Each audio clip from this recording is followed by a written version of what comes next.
Hello, this is a guy who likes fanfiction and is too lazy to read, so here is True Potential in audio form. Check the description for the links to the author. Chapter 126, Keeping Momentum, Fighting Back. Just die already, Kakashi! Obito shouted. Kakashi sidestepped as Obito tried to punch at him. The Uchiha then tried to sweep him off his feet, but Kakashi jumped into the air in response and tossed a kunai. Obito deflected with a kunai of his own before rushing at him, using the Shunshin to get behind Kakashi. The silver-haired Jonin turned around just in time to block Obito's kunai strike with another of his. The two former teammates found themselves locked into a battle of taijutsu as they tried to overpower one another, using only their fists and legs.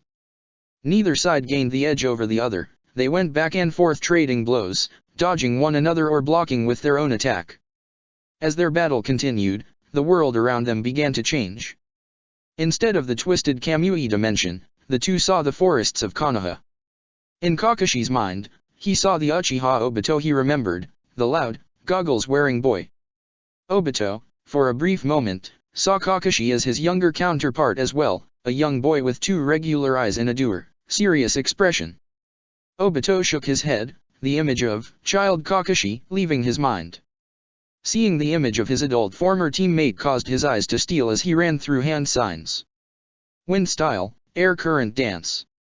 Obito held out his palms just as Kakashi was about to punch him in the face.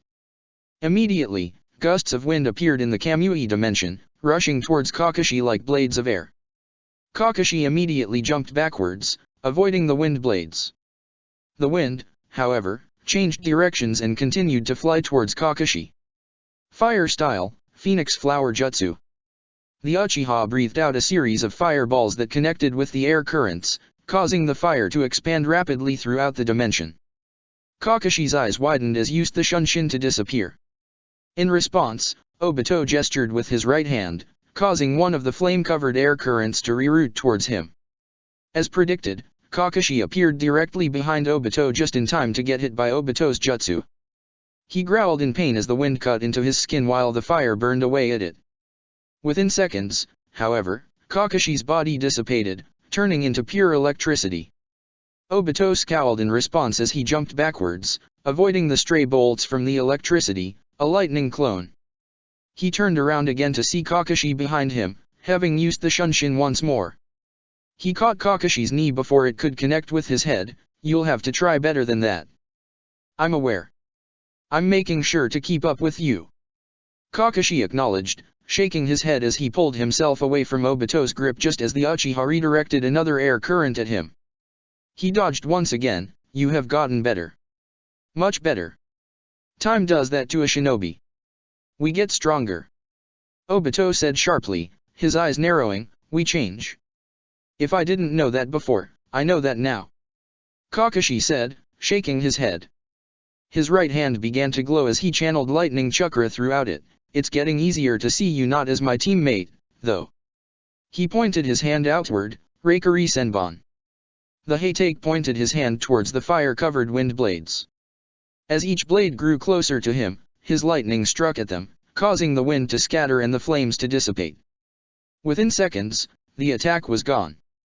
You're finally facing reality, Obito asked. Took you long enough. Your death changed me. Shook my entire lifestyle to its core. So yes, it took long enough to process everything. Kakashi said, his eyes narrowing. Obito snorted in response, were you that weak-willed? I always thought you were an asshole when we were growing up, but if there was one thing I respected about you, it is that I always thought you were unshakably strong. He chuckled slightly, all it takes is for one ally to die to change you, Friend. Kakashi corrected, and what did you say about friends?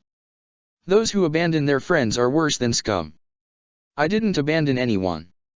Obito hissed, what I'm doing right now is going to be the betterment of all my friends. Even you. I still don't know what you mean, nor do I really care. Kakashi shook his head, sighing, it's disheartening to see you like this. Minato-sensei and Rin would be disappointed in you. Shut your mouth. Obito shouted as he rushed at Kakashi, trying to punch at him, don't act like you knew what she thought. Kakashi blocked with his left hand.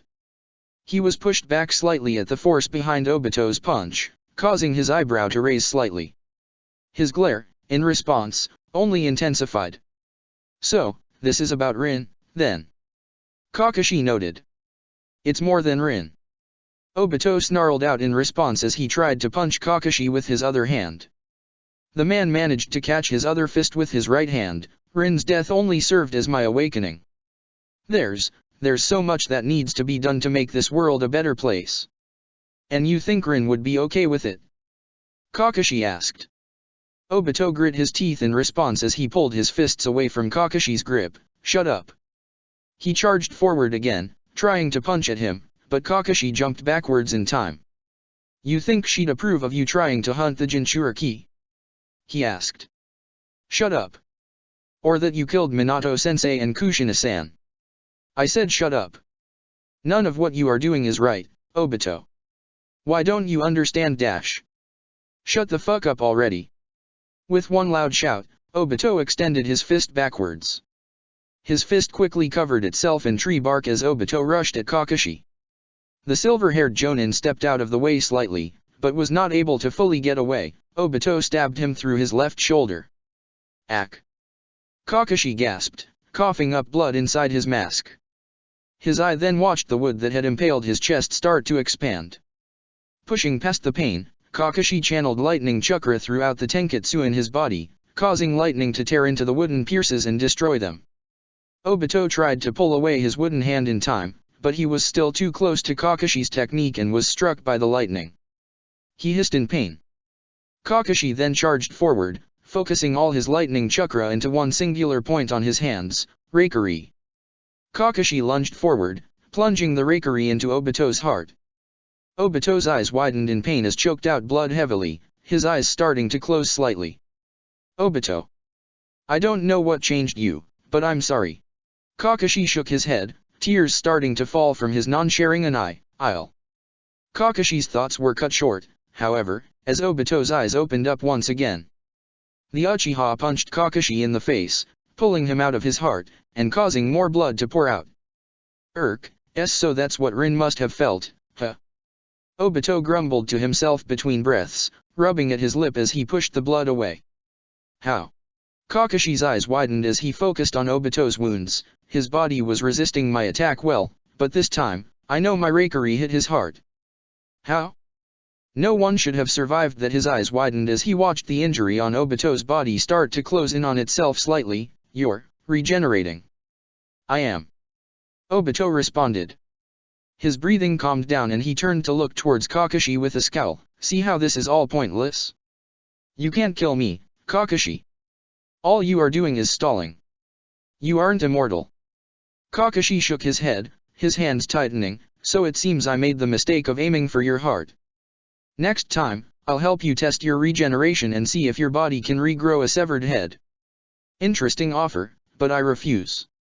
Obito shook his head as a spiraling vortex formed around his body. I'm not dying. With those words, Obito vanished, using the Kamui to leave the dimension.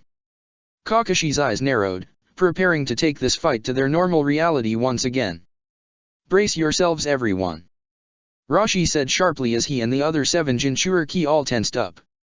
As the Azura Path approached them, its hands opened up, launching a barrage of missiles towards them.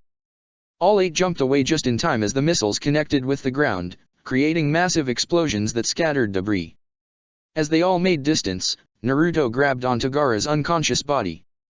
I need to get Gaara to mount Myaboka with the other genin. He told himself as he began to make hand signs. Bansho Tenin. Before Naruto could finish his summoning jutsu, however, a strong gravitational force concentrated on Gaara's body. The Kaze cage was pulled out of his grip, flying directly towards the Deva path. Let him go. Naruto growled out. And let you whisk the Kaze cage out of our grip. The Deva path shook its head. No. When today's over, we will have all of you captured and ready for extraction. Water style, Coral of Isabu. Before Gaara could reach the Deva path, Coral shot forward from Yagura's chakra cloak, rushing towards the Kazekige's floating body and grabbing onto his legs. He then grit his teeth as he pulled the Ichibai Jinchuriki back over to his side before tossing his body to Naruto. Summoning Jutsu. As quickly as Naruto summoned Gamatsu, Naruto handed Gaara's unconscious form over to him before the toad retreated back to Mount Myaboku. Gaara, rest well, okay. Naruto closed his eyes for a moment in prayer. The Preta Path Pain's eyes narrowed. You are only slowing down the inevitable dash. Inevitable this. Inevitable that. Let's show this fucker he's full of crap. B exclaimed as he jumped forward. Octopus tails developed from his chakra cloak, all gripping his 7 swords. We. Dance of the Willow. In response, Kabuto jumped in between Killer Bee and the Deva Path, bones extending from his elbows, knees, palms, and shoulders. The silver-haired shinobi's bones blocked all 7 of B's strikes. He then adjusted, continuing to block B as the Hakubi Jinchuriki began to jump around, trying to strike at Pain. Certainly you are able to do more than that. Kabuto taunted, more bones forming from his body as B tried to sneak a strike past him. Who do you think you're talking to, ya fool? The one Killer Bee ain't balking, ya fool. B's eyes narrowed as he began to channel chakra into the tips of his blades, covering them in ink. As Kabuto blocked another strike, the ink on all 7 of B's swords started to spread, quickly moving onto Kabuto's bones. As soon as they formed, Kabuto channeled chakra into his joints, causing the bones to launch themselves from his body like spikes before they could spread to his body. B jumped backwards, narrowly avoiding the launched spikes. Summoning Jutsu. Pain's animal path slammed its hand on the ground. A poof of smoke filled the air before the ground began to rumble. What the dash? The ground opened up underneath Killer Bee's body, revealing a large brownish with metallic scales and claws the Rinnegan eyes on its head. The shark's head managed to knock the Hakubi Jinchuriki into the air as it continued to jump into the air, attempting to bite into B. Boyle style, geyser impact. Han raised his hands, causing a large geyser to form from the ground underneath the shark before it could attack B. The boiling water managed to prevent the shark from moving forward, but within a few seconds, the water began to splatter around the battlefield, revealing the shark, completely unharmed. The creature proceeded to fall back into the ground, sinking into it as the earth began to rumble. I'm still trying to figure out what kind of monsters those summons are. Yagura noted, rubbing his chin in thought. They're more resilient than any other I've seen dash. They're strong, yeah, but they've gone away after enough hits. Fu reminded, shaking her head, or, they go away once we kill the summoner. Her eyes focused on the animal path's body, that one's fragile. It's died twice already. We can kill it a 3rd time. Easier said than done, though. Yujito acknowledged, her eyes focused on the animal path. Its eyes were focused on the battlefield while the other pains seemed to be keeping track of everyone's positioning. You've surely noticed, right? Now that the one that could revive those bodies was destroyed, they've been more focused. Earlier, I think they were more focused on trying to overwhelm us that they would not care if 1 or 2 bodies were destroyed if it meant getting an extra shot on one of us, or at least a chance we'd all waste more chakra. Now, though, they're going to be more careful. That doesn't change anything. Fu, again, shook her head. Even if they're fighting more carefully, we still were able to kill them. They're not unbeatable. She cracked her knuckles as she began to channel chakra, just gotta step up our game and dash. A spiraling vortex opened up next to the Deva Path's body. All attention moved towards it as Uchiha Obito, now unmasked, stepped out of the Kamui dimension. That's him. Yagura's eyes narrowed. So that's what that demon looks like unmasked. You appear to have been busy. Konan noted, moving next to Pain's Deva Path. What was distracting you dash? Get your human path ready. Obito nearly shouted. Pain's human path body's eyes narrowed in response, but it nodded its head as it rushed to Obito's side.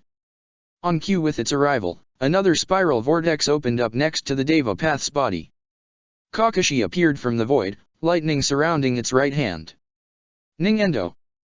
Before Kakashi could connect his Raikiri into Obito's body, the human path reached out towards his chest and pulled. Immediately, a blue soul was ripped straight from the body. Naruto's eyes widened. Kakashi dash.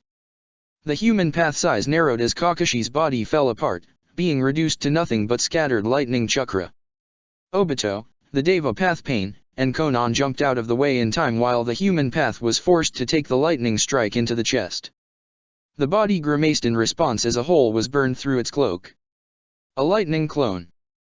Pain mumbled as the Deva path glared at Obito. I was unaware you were facing off against Hatake Kakashi. Before the Uchiha could respond, another spiraling vortex opened up. Kakashi appeared, standing alongside the Jinchuriki. Hatake-san, are you alright? Yotakata asked. I'm fine. Thought it would make sense to fight out here with you all since Obito finally left. Kakashi said before his eyes narrowed once again on the Uchiha. By the way, consider this a little friendly warning, I did leave a clone in the Kamui dimension. I would recommend avoid using it as a means of intangibility. He shook his head as he forced out a bitter chuckle. I suppose you could go back to destroy it. That way, we can both return to Kamui and continue our reunion. You. Obito grit his teeth in response for a moment before he started to laugh. Fine. You've been distracting me enough already. You'll just be a collateral death here anyway. With those words, Obito clapped his hands together. Sage art, negative emotional manipulation, wrath. With a loud growl, Nu opened its mouth and launched a barrage of black bullets around the battlefield, aiming for Jiraiya, Anko, and Gamabunta. The three proceeded to move around the battlefield, effortlessly avoiding the beast's attacks as it continued to try and strike at them. The negative emotional energy bullets continued without stop, but none of Nu's enemies showed any signs of slowing down. This thing's more focused than last time. Unlike last time, where it struck indiscriminately, it's now focusing only on us. Gamabunta noted. But that's not going to stop us this time. Especially with Jiraiya and Anko both in Sage mode. As the three continued to avoid Nu's blasts, they started to make their way closer to the Chimera. Anko jumped forward, gripping the Shivuki blast sword tightly as she flew towards its neck. Sage art, explosive blade style, eruption. With an upwards strike, Anko proceeded to slice into Nu's neck, cutting deep into it as the sword embedded senjutsu-enhanced exploding tags into the wound. Nu roared as it proceeded to unleash a singular bomb of negative emotional energy at Anko's body, sending her body flying backwards with a large explosion. She shouted in pain upon making contact with the ground, bleeding heavily from wounds all over her face and her shoulders. Before Nu could react, however, the exploding tags in its neck detonated, creating a massive explosion that consumed its entire body. Within seconds, its body parts were severed, flying in separate directions. Jiraiya immediately rushed over to the nearest body part towards him, Nu's snake-like tail. Realization dawned on him as he pulled out a sealing scroll. It hasn't regenerated yet. Seal. Moving as quick as he could, Jiraiya sealed away Nu's snake tail. Before he could move on to the next body part, the remaining limbs of Nu floated through the air, converging with one another and reforming Nu. This time, however, Nu was missing the snake tail that Jiraiya had sealed away. We need to seal its body parts away. Jiraiya realized, his eyes narrowing, and it seems like destructive blows with senjutsu stall its regenerating progress. This is it. This is how we defeat it. I almost felt that from where I am at. Your blast sword is most certainly impressive. Mitarashi-san. Tanuki's empty praises were silenced for a moment and a gasp escaped Nu's mouth. The creature proceeded to growl as Tanuki began to speak again. Where is Nu's tail? What the hell did you to my creation? Nothing too damaging. I'm sure you can fix it. Jiraiya said nonchalantly. A grin developed on his face as he watched Nu remain still for a moment, no doubt as Tanuki was indeed focused on trying to fix it. Well? What's taking so long? Running low on chakra already. Jiraiya. Mitarashi, you too. Tanuki's voice grew darker as a wave of dark purple chakra surrounded Nu's body. I won't allow you to ruin my creation. You don't really have any way of stopping us, asshole. Anko said sharply. Maybe it'll take a bit, but it'll work. Your monster's about to get blown to bits, once and for all. Tanuki's only response was to growl through Nu's body before the Chimera charged forward once again. God damn it. I can't allow this. This can't happen. Tanuki's mind was racing as panic coursed through his body. The former Umbu researcher, as he had promised Kido, remained in the abandoned building in Kumo's business district, hiding in what used to be an administrator's room. The man's eyes were closed, a dark purple seal all around his body as negative emotional energy radiated from his body. Thanks to the nature of his summoning, his focus was entirely on Nu. He remained focused, using his energy and chakra to guide his chimera into battle. I have spent so much work on Nu. I thought I lost it after Hatake Kakashi used space-time ninjutsu to destroy it, but the Akatsuki leader managed to salvage it. But this, if it falls under Jiraiya's control, then it'll be lost forever, if not destroyed. Tanuki's breathing grew harder and harder as he started to hyperventilate. I've spent so long on making Nu perfect. It really is the perfect super weapon. It can't be taken away from me like this. Tanuki's mind started to lose focus briefly as he remembered a time years ago. Shigaraki Tanuki recalled a time when he was a teenager, a newly appointed Chunin of Konoha, walking around with weak posture, approaching Shimura Danzo in an empty tea shop. The elder was quiet as he was taking a sip from his teacup as he stared intently at Tanuki. The teenager gulped slightly in response. I do not take apprentices. Danzo spoke harshly, his eyes narrowing further. I'm not certain where you got the idea from, but you should go home. I have no need for you. I'm not asking to be a student, Danzo-sama. Tanuki replied, shaking his head. Danzo was quiet for a few seconds, which prompted the boy to respond, I've heard you had a hand in Umbu. I want to join. A hand in Umbu. Danzo shook his head in response, the Hokage oversees it. You should speak with him. He then set his teacup down as he brought his hands together, but you've already done that, haven't you? I assume that is why you are speaking to me. Tanuki was quiet for a moment as he took in another deep breath. The Sandaime does not think I'm ready. He admitted. You aren't. Danzo nodded his head, you are too green. You just made Chunin in the last exams, did you not? That's correct. Tanuki bit his lip in response, but I want to help the village more. He looked downward. Our village was nearly wiped out in the Kyuubi attack just last week. We lost so many shinobi, so many more injured, and we even lost our yondaime. And I really didn't do anything. He then looked upward again, meeting Danzo's eyes with a determined expression. I don't want that to ever happen again. I want to be able to fight something like the Kyuubi and keep the village safe. Fight something like the Kyuubi? Danzo asked, raising an eyebrow. Do you wish to be a shinobi like our yondaime? No. Tanuki answered. Danzo raised his eyebrow further, prompting the Chunin to continue, because Namikaze Minato is dead. And because of that, he can't keep the village safe. Is it not noble to die for your village? Danzo asked. Not for someone like him. Tanuki shook his head. With the yondaime's strength and reputation, he would have kept the village safe and would have functioned as a war deterrent. I have no doubt Iwa would never strike at Konoha when their feared Yellow Flash was in command. Now, though. His eyes narrowed as he tightened his hands. He's dead, and our village is weaker because of it. I do not wish to be like that. I want to grow strong to protect our village, and I want to stay alive in order to keep it safe. No matter what. Danzo was quiet for a moment. After a few seconds passed by, he took another sip of tea before his eyes softened on the boy in front of him. Meet me here again tomorrow, at 3. No later. The elder stated. Tanuki's eyes widened in response. Hiruzen is right, you do not have the experience needed to be in Umbu.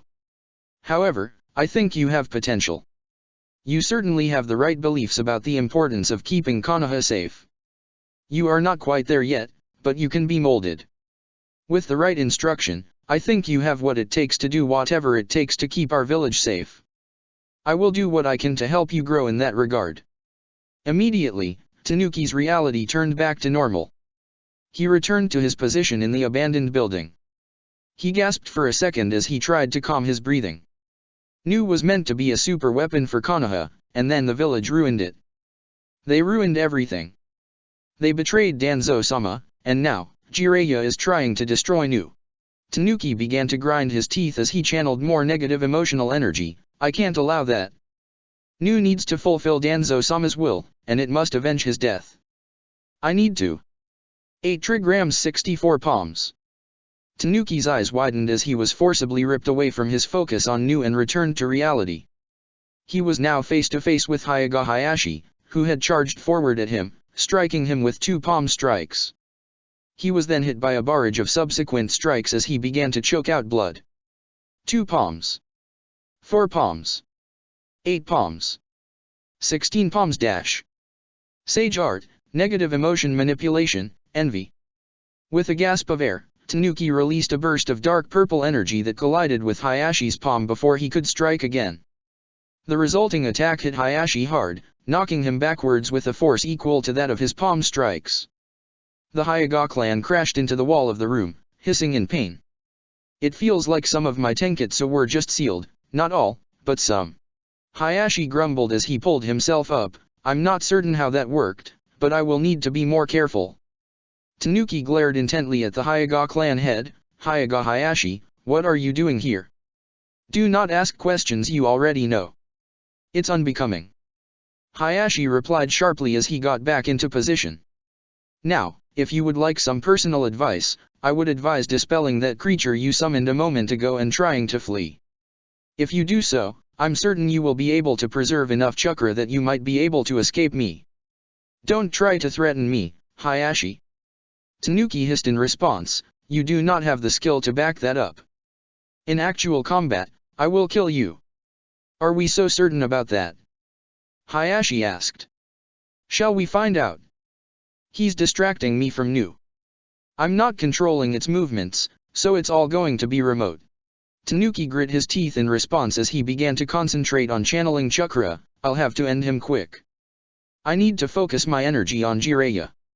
With those words, the 2 shinobi charged at one another. When the dust settled from Deidara's C3, Shikamaru undid his jutsu as both he and Kurotsuka took in the sight of the devastation. Their eyes widened. Deidara's explosion had turned their battlefield, the tight streets of Kumagakure's residential district, with some toppled and destroyed buildings and greenery, into a 25-meter crater. Residual flames were scattered on the crater where some buildings had once stood, but for the most part, there was not a single thing present in that stretch of land. How could one man do so much devastation like that? Shikamaru wondered, his eyes looking up into the sky with a mixture of horror and anger. That bastard. You're shitting me? Deidara scowled as he lowered the position of his clay owl, bringing both him and Sasori closer to the battlefield. My specially made C3 should have had a much larger area of affect. I should have wiped out the whole residential district, at the very least. Perhaps your art isn't as destructive as you claimed. Sasori commented with a shrug. Deidara turned to glare at his partner, but before he could argue back, Sasori continued, or perhaps you could think logically for a second and realize that, while her dust release did not succeed in preventing your explosion, it most likely affected its strength. That makes sense.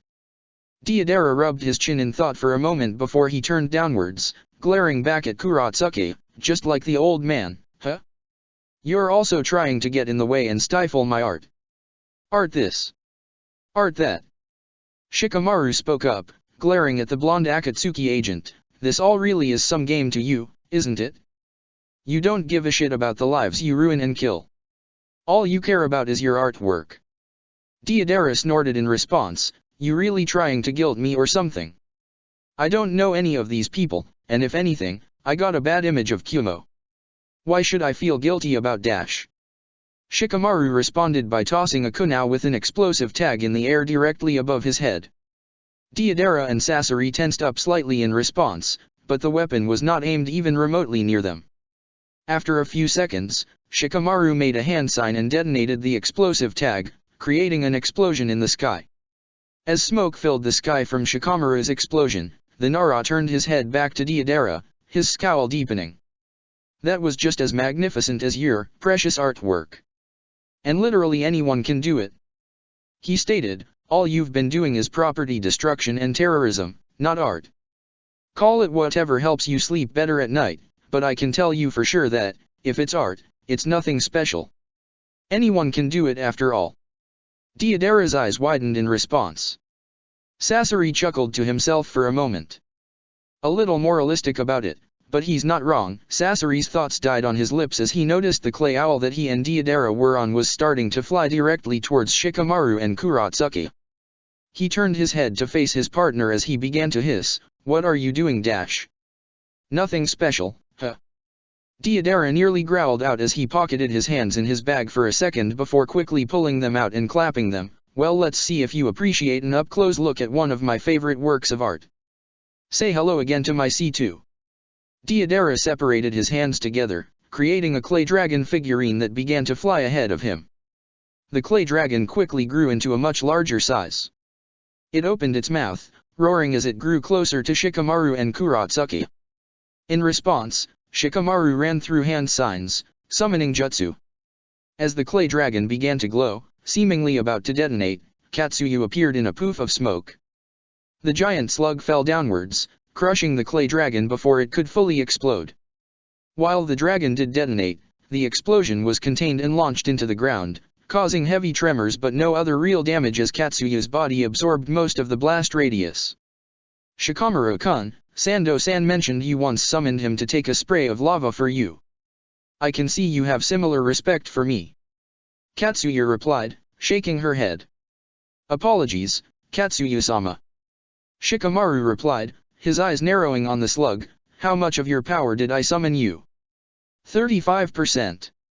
She answered. "Most I've ever done." Shikamaru took in a deep breath. He briefly glanced over towards Kurotsuki, who nodded her head, before turning back to face Deidara and Sasori. "Please, assist us in this fight. The boss summon of the Slug clan is problematic to see, to put it as plainly as possible." Sasori noted as he gestured with his thumb, ring, and index fingers, "Our goal should be to contain it." With Sasori's gestures, the Kitsuki, Sandaime Kaze Cage, and Kimimaro puppets proceeded to take action. Pillars of stone and bone rose from the ground and spikes of iron sand flew from the Shirakawa puppet.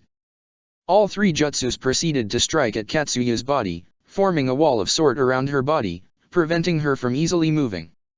That wouldn't stop Katsuyu-sama, who could just divide into smaller slugs, but I suppose I could help with the progress. Shikamaru noted as he made a hand sign, "Are you ready, Katsuyu-sama?" The slug nodded her head. Shadow slug catapult. Shikamaru's shadow split apart, forming into multiple shadow threads that flew directly at Katsuyu's body through openings in Sasori's attacks. The shadow threads, upon connecting with Katsuyu's body, caused her to split apart, sending tiny slugs into the sky like a catapult, each with a shadow thread still piercing their bodies. The hell? Deidara's eyes widened as he watched the slugs fly above their heads. "This isn't Dash." "Deidara, move!" Sasori shouted. The IWA missing ninja caused their owl to start flying away from the Katsuyu slug's body, preventing them from being underneath her shadow. Shikamaru scowled in response, which caused Sasori to smirk. "Clever trick. I imagine at some point, he would have used the slug's shadows like his own for that shadow possession technique." Sasori acknowledged as he gestured with his index and middle fingers. "Not enough, though." The Kimimaro and Pakura puppets reacted to Sasori's movements, causing them to attack. The Pakura puppet launched a scorch-release fireball from her hands while Kimimaro charged forward, its arms converting themselves into large, oversized bone drills. Dust release. Kurotsuki, after clapping her hands together, created a three-dimensional cube that surrounded the scorch-release fireball and detonated, causing the flames to dissipate. The Kimimaro puppet, however, continued its approach as it rushed at her, trying to drive its drill arms into her. The Tsuchikage jumped away, but the Kimimaro puppet proved almost too fast and quickly caught up with her, impaling her in the stomach with its left drill. She began to choke out blood in response. Before it could plunge the drill on its right arm into her heart, however, Shikamaru sent another wave of shadow threads towards it, grabbing onto the puppet and forcing it back slightly and away from Kurotsuki. He's not using that light barrier technique. No doubt the chakra restrictions of it are starting to take effect. Summoning the boss slug most assuredly did not help. Sasori noted, "If we keep up the pressure, Deidara and I will surely overwhelm them at this point." As Shikamaru focused on holding down the Kimimaro puppet, the Sandaime Kaze Cage puppet flew forward, large blades forming on its arms. A scowl developed on Shikamaru's face as he pulled down with his right hand, causing a shadow thread to come towards his body and block the puppet's blades. Quickly, the blade began to overpower the shadow. Before it could pierce it and strike at Shikamaru, however, the Katsuyu slug attached to the shadow thread descended onto the puppet. Sasori was quick to pull back on his ring finger, forcing the Sandaime Kaze cage puppet backwards just in time before the Katsuyu slug could crash into it. Sage Art, Shadow Acid. The shadow thread connected to the slug began to change color into a red shadow. That Katsuyu slug proceeded to open her mouth and spat, causing the shadow thread to launch forward from her mouth at a faster rate, moving faster than Sasori could pull away. The acidic shadow connected with the Sandaime Kazekige's chest. Immediately, a red coloration began to form on the Sandaime Kazekige's body before its body parts came falling apart. What? Sasori immediately pulled back with both of his ring fingers, causing the individual pieces of Sandaime Kaze cage puppet to rush back to him one after another. As he looked at each of them, he noticed that the red coloration was slowly causing the parts to melt away. A scowl developed on his face as he pulled out a scroll and sealed the puppet pieces away, hopefully sealing will slow the melting. Damn him. My puppets are designed to withstand fire and other similar forces, but I don't believe I've had the opportunity to test them against acid this potent. His eyes narrowed on Shikamaru as he began to grit his teeth. I'll need to be more careful. If his acid is able to affect my puppets, it might be able to affect my body as well. Well, that's one of his puppets out of commission, at least. Shikamaru said, sighing with relief. Only 4 more to go. Kuratsuka said sharply as her eyes focused on the Kitsuki and Oniki puppets before turning back to Sasori, or we could try and focus on the puppet master and end this shit faster. Or you could also stop forgetting that I'm here too. Both Kuratsuka's eyes widened as they noticed Deidara flying their heads, now on a separate clay owl from Sasori. The blonde-haired shinobi spat out a deluge of clay that quickly formed into a large clone of Deidara's body. That. Shikamaru's eyes widened at the sight of the clay figure as it continued to grow, growing more and more massive. Is that another bomb? This one is even more massive than the last. Kuratsuka bit down on her lip. How are we going to contain this? Fucked around with my C3, Think my art isn't anything special, Deidara grinned as he clapped his hands together. Well, let me see if, in your last moments, I can change your mind. Say hello to my greatest work of art. As quick as the Deidara clone formed, it began to glow a bright coloration and expand outward. Now, let's end this battle once and for all with a real explosion. Cause my art is something only I can do. C4. Immediately, the giant Deidara clone detonated. Tailed beast shockwave. Hinata jumped as Kido opened his mouth and shouted, creating a massive shockwave that rocketed forward. The shockwave connected with the buildings around the two, causing them to collapse and scatter debris. The Hyuga then continued to dodge as Kido continued to launch more and more shockwaves. What's his aim? This jutsu is keeping me away from him, but I doubt that's what he's trying to do. Hinata's eyes narrowed on Kido. While the man continued to shout, releasing more shockwaves, she noticed him bend down to the ground and place his right hand onto the ground. Wait.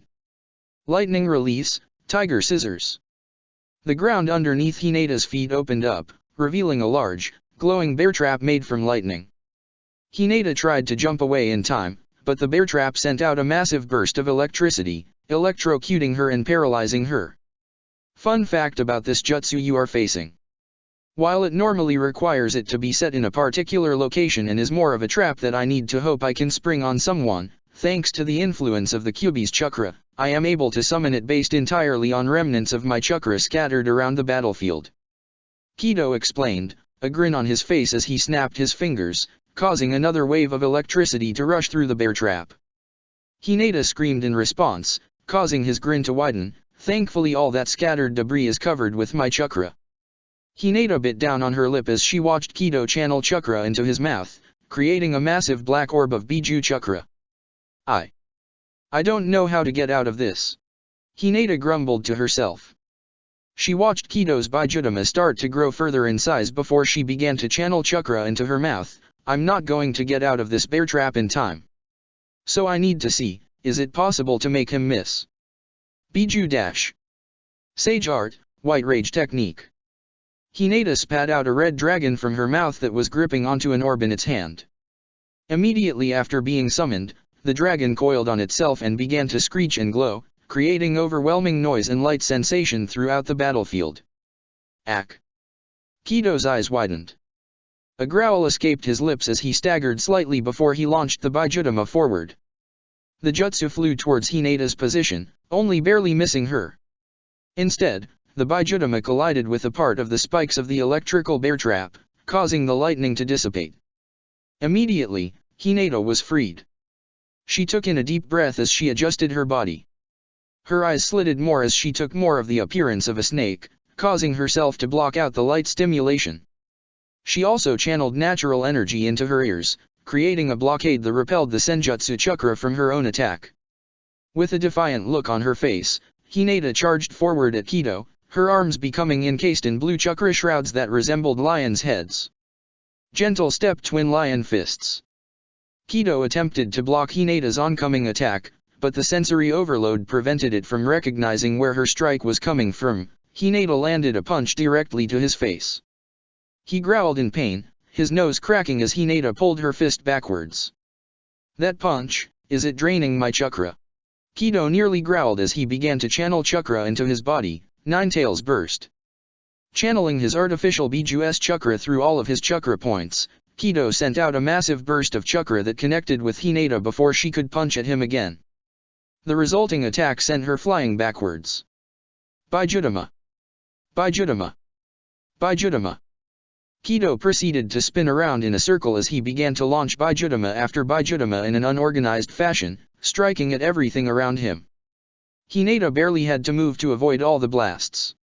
One of the Bijutama, however, managed to connect with Hinata's White Rage Snake, causing it to explode upon impact and finally ending the light and sound sensations. With the sensation finally ended, Kido ended his constant use of the Bijutama. Taking in a deep breath, he took a step backwards, placing further distance between himself and Hinata. I was unaware that you have a jutsu that can drain chakra. What a nuisance of an ability to fight against. Kido acknowledged. Are you concerned that I'd be able to drain all of the Biju chakra from your body? Hinata asked, her eyes narrowing as she gripped her bow tightly, that if you were to lose the Biju's chakra, you wouldn't have anything. Kido glared in response, but shook his head, no, but it is unsurprising to see a Hyuga make such an assumption about me. Your clan is based around on classist prejudices, so naturally you think someone not born with natural talent is useless. I never said that. Hinata said, a frown developing on her face, all I said was dash. You don't have to say it. I just know the type of person you are. The type of people your clan is. Kido said sharply. Hinata's eyes narrowed further, but he continued before she could speak, your clan reminded me of the noble class from my home village. Your family is filled with the type of people who would walk past a starving, dying child without a second thought. Don't make such accusations. Hinata's frown turned into a scowl, I'm not like that. Nor is my father, cousin, sister, or anyone. The Hyuga is dash. Were you about to say different? Kido interrupted, shaking his head again, no, they're not. And just because your clan has only one seal does not change that fact. Fixing your clan's own internal problems does not change the fact that your clan is filled with smug, traditionalist, holier-than-thou men and women who do not understand a thing about the world. Is there a purpose to this? Hinata asked, her grip on her bow tightening, I obviously don't see things your way, and I doubt I can convince you otherwise. You don't seem the type to just rant for no reason dash. Hinata's eyes widened slightly as she jumped into the air just in time as another lightning bear trap formed in the ground. She proceeded to fly through the air until she landed on top of a fallen roof. Her eyes narrowed once again. You're not going to distract me so easily like that. She said sharply. I would hope not. It would be a shame, after the fight you've put up, if you died that easily. Kido replied as he made a hand sign, however, I really should be ending this. So, my apologies, but I'm going to cut this short shadow clone jutsu. A poof of smoke filled the area. Within seconds, the entire ground was filled with 100 Kido clones. I've never seen anyone other than Naruto-kun make this many clones. Ah. Her eyes widened in understanding. I suppose with Biju Chakra, he would have the reserves to make as many as Naruto-kun. It's the end, Hyuga Hinata. Kido stated as his clones all started to channel black chakra in their mouths in unison. Time to die. By Judama. God, damn it. Karui grit her teeth. She, along with Imwa, Samui, and the Team 10 Konoha Shinobi, were rushing through the burning streets of Kyomagakure as fast as they could, looking for any medical shinobi they could find. The only shinobi they continued to find, however, were engaged in combat with other Akatsuki affiliates. It was a struggle making it through the streets without getting in the crossfires of the fights. As they continued to move, Haiden's decomposition jutsu was started to spread further on their bodies. Their strength grew weaker and weaker as the necrotic tissue began to spread. After a few minutes of running, the six were forced to walk, and even that was strenuous for them. We're going to die, we're really going to die. Imwa mumbled to himself. Going out so slowly, what a pathetic way to dash. Imwa-san, be quiet. Shino interrupted, taking in a deep breath, your whining is only making it worse. Imwa bit his lip in response as he shook his head, whining dash. He's right. Imwa, cool yourself. Samui stated sharply. He's right, though, that if we continue like this, we're going to die. Ino noted, taking in a deep breath. She took a few steps forward and made 6 hand signs. The Yamanaka then brought her hands to her head, mind transmission jutsu. Within a few seconds, Ino's mind linked to all shinobi within a 4-kilometer radius whose chakra signatures she recognized. Her allies' eyes widened as the image of their location entered their mind. Attention! This is Yamanaka Ino, heiress to the Yamanaka clan. If any medical shinobi sees this, please get over here now. My allies, including 2 other Konoha shinobi and 3 Kyumo shinobi, and I are in mortal damage. Please, come quick. Oi, what the dash? Immediately, the image disappeared from everyone's minds. Ino immediately fell to her knees and her breathing grew heavy. Damn it! She grumbled, closing her eyes to fight off the pain, guess this jutsu is affecting me too much. I couldn't even hold the jutsu for more than a second or two. That message. Samui's eyes narrowed in on her fellow blonde, that went to any shinobi within a certain radius, correct? So, is it safe to assume that enemy shinobi could have heard that?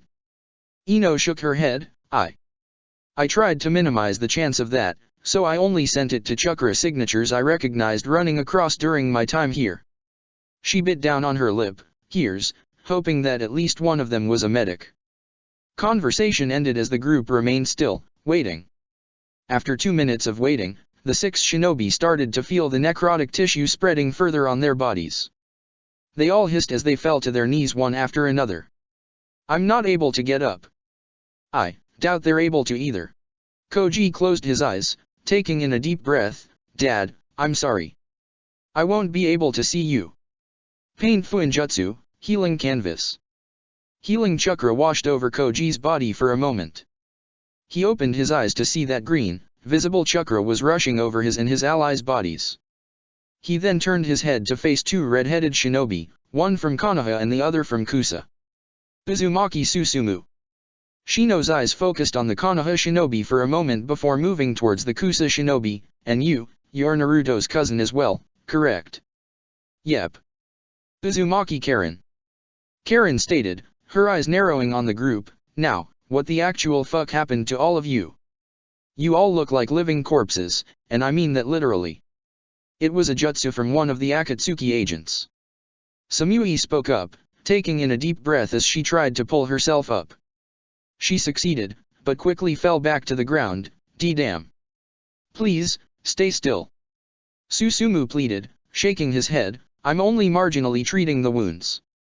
Treating this decay is going to take a lot longer. Which is why I got to start my treatment.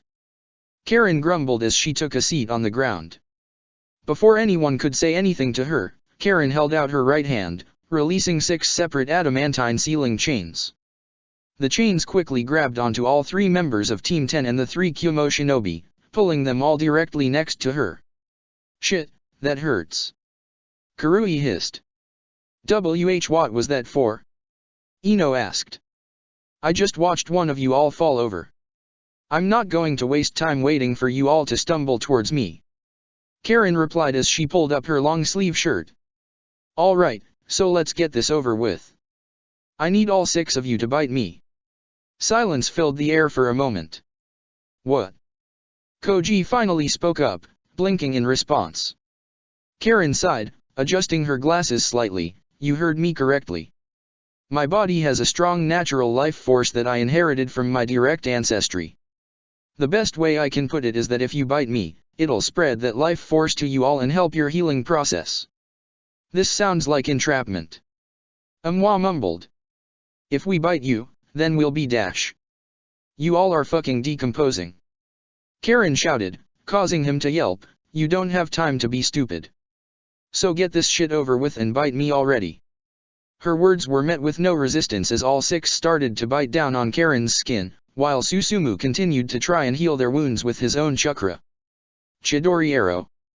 The Susanoo around Sasuke's body started to glow for a second before it manifested a large longbow in its hands. Within seconds, the Susanoo and its longbow were encased in lightning. Sasuke pulled his hand back, causing the Susanoo to launch an arrow of pure lightning from the Susanoo at a rapid speed. The arrow collided with Orochimaru's body before the Sunin could react, causing it to explode, reducing it to dust. With the Sunin's body destroyed, Sakura was let go. She landed safely on the ground just as the thousands of snakes on the ground disappeared, having been dissipated. What a destructive amount of force. Manda's eyes narrowed on Sasuke in interest. How rare to see a human possess such skill. He has an inherent strength that I would respect him if he were a summoner of my clan. A few seconds passed by before the dust began to form once more. Sasuke scowled as his Sharingan began to pulsate, using Amaterasu. Orochimaru reformed and moved quickly to avoid the black flames. His eyes briefly focused on the flames as they followed him before turning to face Sasuke. You've grown quite strong, Sasuke-kun. Why, in normal circumstances, I think that arrow might have been enough to kill me. Unfortunately, this isn't a normal circumstance. Orochimaru noted as he made a hand sign.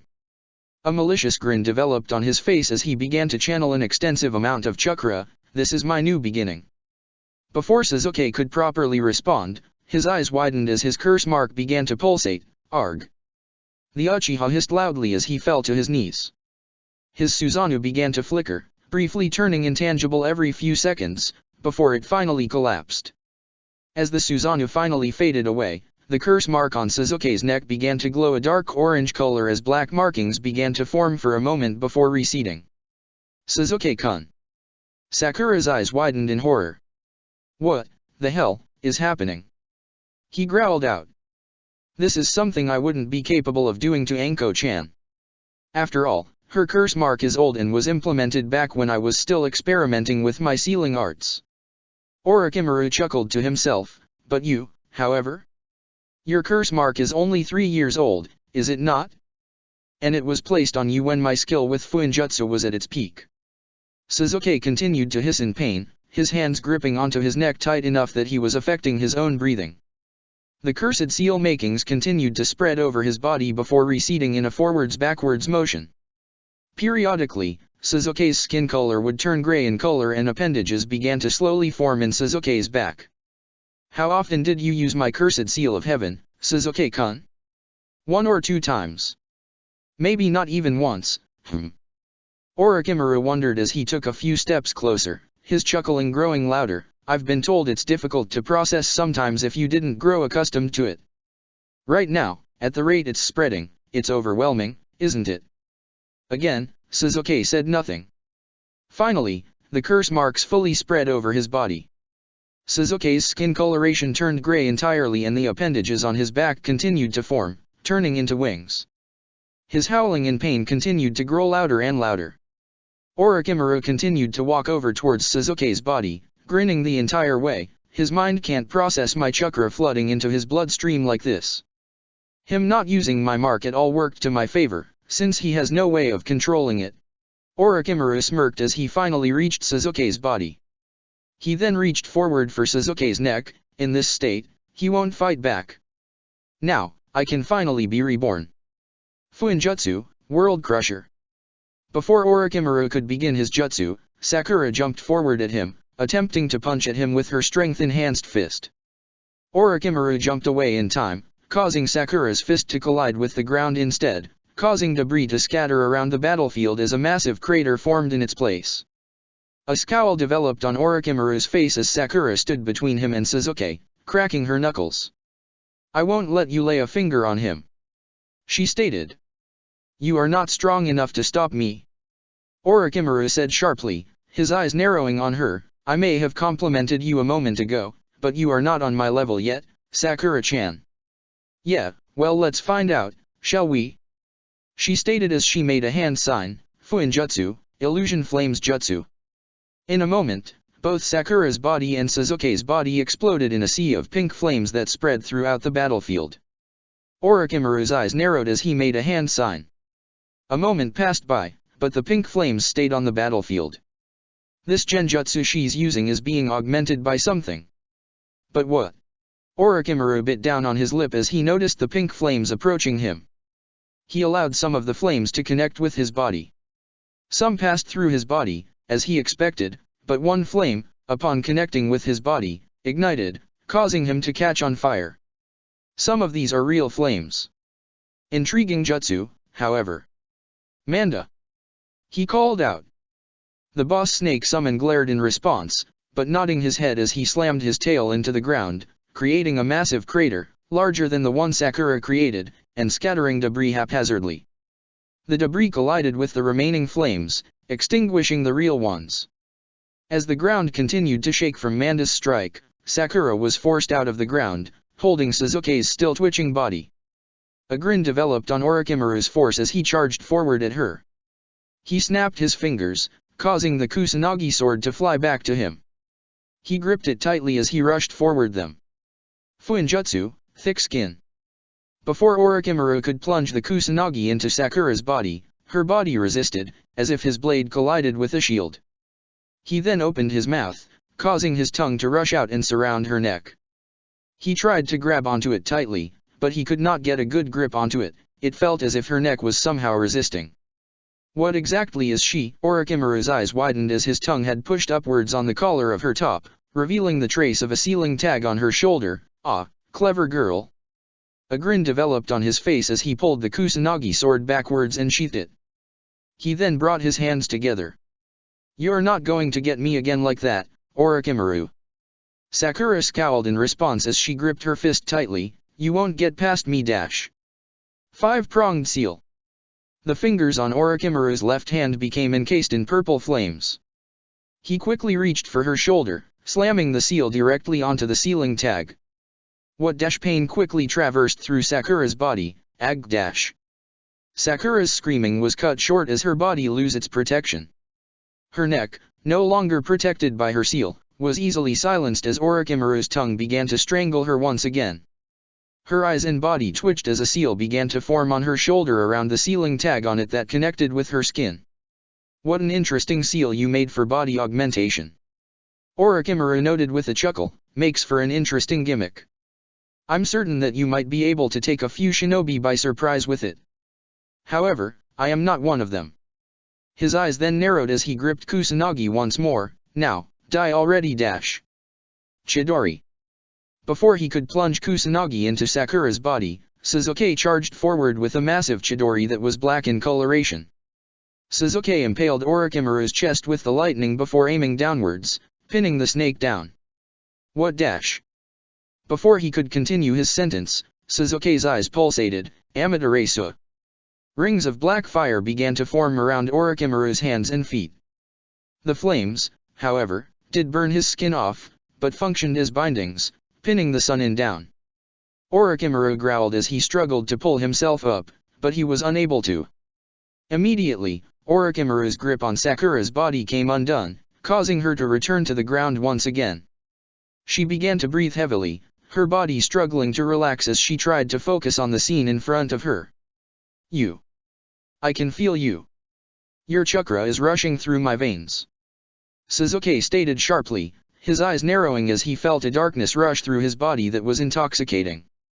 Almost overwhelming. He took in a deep breath as he focused his glare intently on Orochimaru. I assume you were wanting to use it.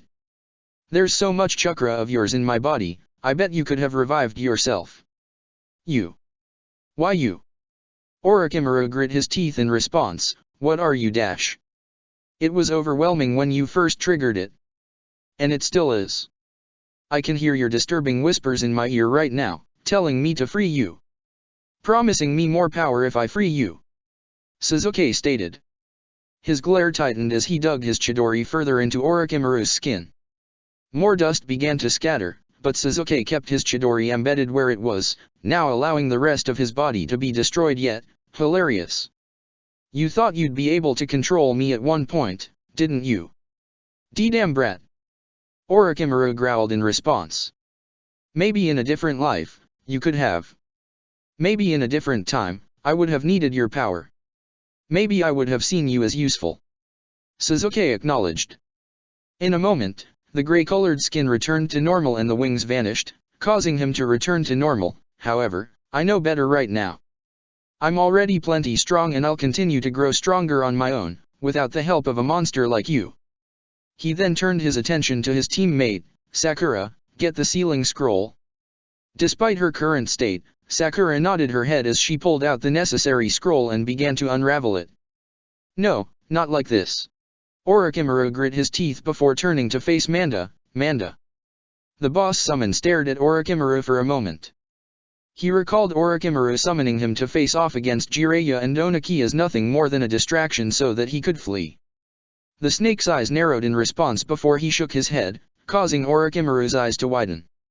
You are no summoner of the Snake Clan. The only summoner I recognize is Yakushi Kabuto. Manda stated sharply, now, this time, stay dead. With a poof of smoke, Manda disappeared, returning back to Ryokai Cave. And with his disappearance, Orochimaru's only hope at survival was gone. No. No. It can't end like this. Orochimaru began to twitch in response as a shiver rushed through his body as he watched Sakura surround his body in the sealing scroll. I refuse to let it end like this. I am not like you. You can't seal me like this. His internal screaming was cut off as the scroll quickly surrounded his body and the sealing process was finished. As he had planned, Orochimaru's tenure as an Edo Tensei has finally come to an end, but not in the way he had intended. His soul was now stuck in the afterlife once and for all. Deidara's C4 clone detonated in an explosion that was self-contained, only causing the clone to simply fall apart. Both Shikamaru and Kurotsuka stared forward for a moment, waiting for something to occur. This isn't right. He wouldn't have hyped a jutsu up like that only for nothing to happen. Shikamaru's eyes narrowed as he brought his hands together into the monkey hand sign, prepared to activate Holy Barrier once again. Are the bombs invisible? Ah. Kurotsuka's eyes widened in response as she noticed something approaching them, dust release. Kurotsuka clapped his hands together before she proceeded to unleash microscopic orbs from her fingertips forward. To the plain eye, it appeared as if she was firing randomly around her. However, as the orbs flew forward, they connected with something, causing a massive detonation. You can see them. Deidara's eyes narrowed in response. I suppose that makes sense. Your fucking Kekii Toda is based on microscopic elements, so I guess your eye must be trained to see shit like this. Kurotsuka did not respond to Deidara's attempts to get a rise out of her, instead channeling her energy into her jutsu. Deidara's C4 clone had sent out literal thousands of microscopic bombs. And it was taking all of her concentration to destroy them before they could get closer to her or Shikamaru. The battlefield became encased with so much smoke as each of the microscopic bombs were detonated, completely obfuscating Shikamaru's vision. It also caused Kurotsuka to tense up as it became more and more difficult to see the bombs. I need to be able to help as well. Shikamaru's eyes widened as a pinkish orb of fire rushed through the smoke directly at Kurotsuka. Sage Art, Shadow Thread Jutsu. Creating shadow threads, Shikamaru sent them up into the sky directly at the oncoming fireball and redirecting it into the sky, where it detonated, raining pinkish fire down onto the battlefield. Shikamaru then went back to the monkey hand sign, creating a holy barrier that covered his and Kurotsuka's body. The flames, however, did connect with the multiple Katsuya slugs, causing a few of them to hiss as they started to melt. Keikatsuyu-sama! Shikamaru called out. Within seconds, the slugs rushed back together once more, forming in Katsuyu's full form. The boss summon shook her head, her eyes narrowed at the raining melting fire.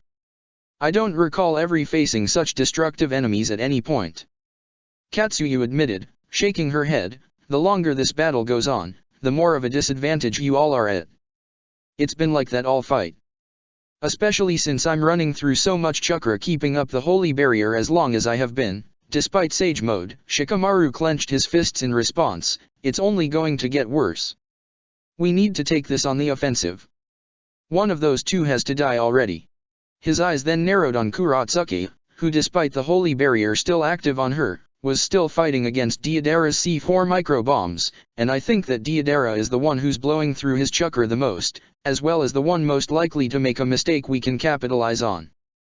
Sasori's too careful, but Deidara. I think, he shook his head, no, we can kill him now. Katsuyu-sama, I need your assistance. He requested as he jumped away from Kurotsuki's side and headed towards the boss summon slug. I need to have 2 slugs attached to my body, and then I need to get launched up into the sky towards the Akatsuki members. After that, I'm going to need you to launch more slugs into the sky. Katsuyu nodded her head as 2 smaller slugs detached from her head and climbed up Shikamaru's body, one connecting to his back while the other climbed onto his shoulder. Are you ready? He nodded his head, yes. The boss slug lowered her head before launching it back upwards, catapulting Shikamaru up into the sky, flying through the smoke and causing him to fly through the air directly above Deidara's and Sasori's positions. Sasori's eyes narrowed as he tightened his grip on his puppet strings. Immediately, his 4 puppets stiffened, with his Oniki puppet starting to form a 3-dimensional cube between its hands. Shikamaru took in a deep breath as he clapped his hands together. Sage Art, Shadow Thread Jutsu. On cue, Shikamaru's shadow flew from his body downward, directly towards the clay owl that Deidara was flying on. The IWA missing ninja proceeded to fly away before the shadow thread could connect with either him or the owl. Ha! Is that the best dash? Deidara's eyes widened as he looked back through the smoke. What the? As Shikamaru had ordered, more and more Katsuyu slugs were being launched through the air at different angles and flying towards both Sasori and Deidara. Acid slime. In unison, all Katsuyu slugs proceeded to spew out large quantities of acid from each of their mouths directly down at both Sasori and Deidara. The 2 Akatsuki members proceeded to fly away, avoiding the attacks. Sasori gripped his puppet strings tightly, causing the Kimimaro puppet and Pakura puppet to start firing off bone bullets and scorch-release enhanced fireballs at the slugs while Deidara created more clay birds. Before their jutsus could connect with any of the slugs, however, the bodies of each individual slug became covered in shadow. What? Sasori's eyes narrowed. His eyes then turned to Shikamaru's position, who was still free-falling in the sky. His right hand was now touching the Katsuyu slug on his shoulder, channeling chakra into it. Kinajutsu he casts on one slug impact all of them. His eyes then widened as he noticed Shikamaru's body was no longer encased in the holy barrier. He let down his jutsu. With a grin on his face, Suzuki gestured with his left pinky finger. The Oniki puppet finished creating a 3-dimensional cube in its hands before it launched it directly at Shikamaru's body. Shikamaru's eyes narrowed as the cube rapidly approached him while he continued to freefall. He tightened his grip on the Katsuyu slug before throwing her upward, directly at Deidara's position. The Akatsuki member, again, flew away in time to avoid the attack. As Katsuyu flew directly by him, Shikamaru switched into a different hand sign. Sage Art, Shadow Thread Variation Jutsu, Grasp of the Underworld. On cue, all the Katsuyu slugs free-falling in the sky released shadow threads that all honed in on the highest Katsuyu slug and, by proxy, Deidara. The Iwagaku missing ninja tried to fly away in time, but the shadows moved too quickly from too many different directions. Within seconds, Deidara and his clay owl were latched onto it and dragged down into the ground. Aargh! He growled out. In addition to bringing Deidara downward, the shadow threads also brought all of the smaller slugs together once more, forming into the larger body of Katsuyu once more. The boss summon slug's body began to freefall much more rapidly as it rushed through the sky towards Deidara's body, keeping it trapped in the shadows as it moved to crush him.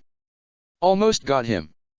Shikamaru's thoughts were interrupted as the Oniki puppet's three-dimensional cube. Damn it! Katsuya-sama, you better be able to finish it. He bit his lip as he finally went back to the monkey hand sign, Sage Art, Holy Barrier Jutsu. Dust Style, Atomic Dismantling Jutsu. Shadow Slug Burial. A bright light surrounded Shikamaru's body just as Oniki's dust release exploded. Simultaneously, Katsuya crashed onto Deidara's body before hitting the ground, creating a massive crater that scattered debris everywhere. Aargh!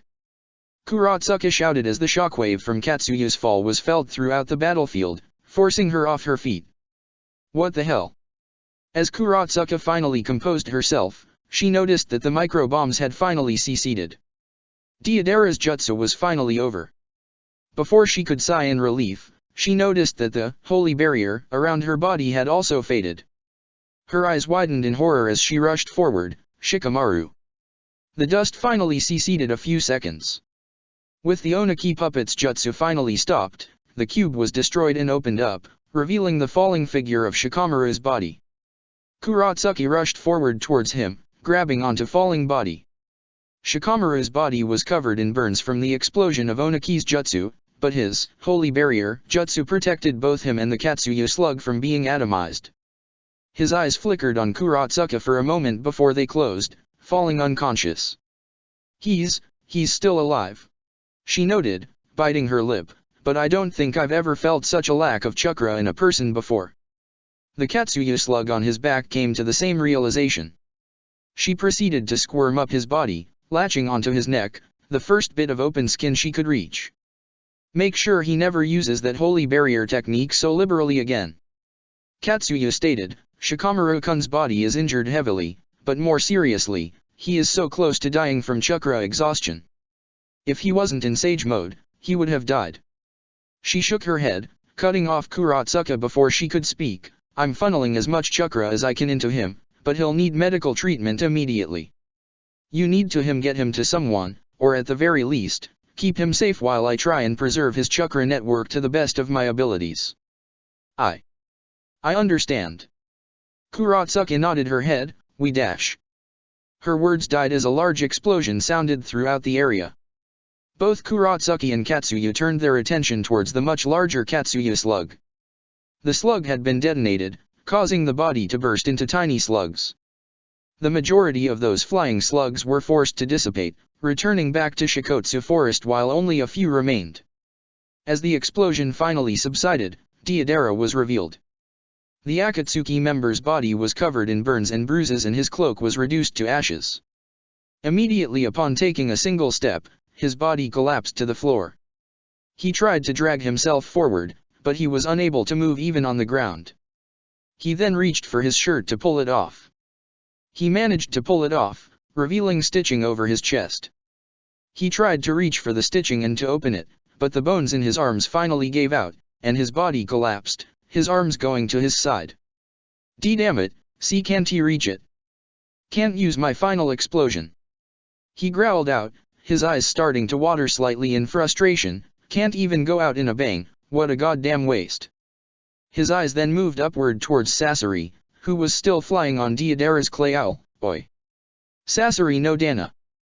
The Tsunagaku or missing ninja's clay bird flew without his own volition. Within seconds, the owl flew down to Deidara's side. Sasori jumped off the bird as he looked down at his partner. Yeah. This is it. I'm not blind. Guess you were right about your art versus mine. Mine fizzled out.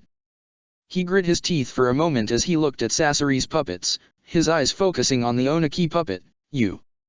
I changed my mind. I want my art to last forever.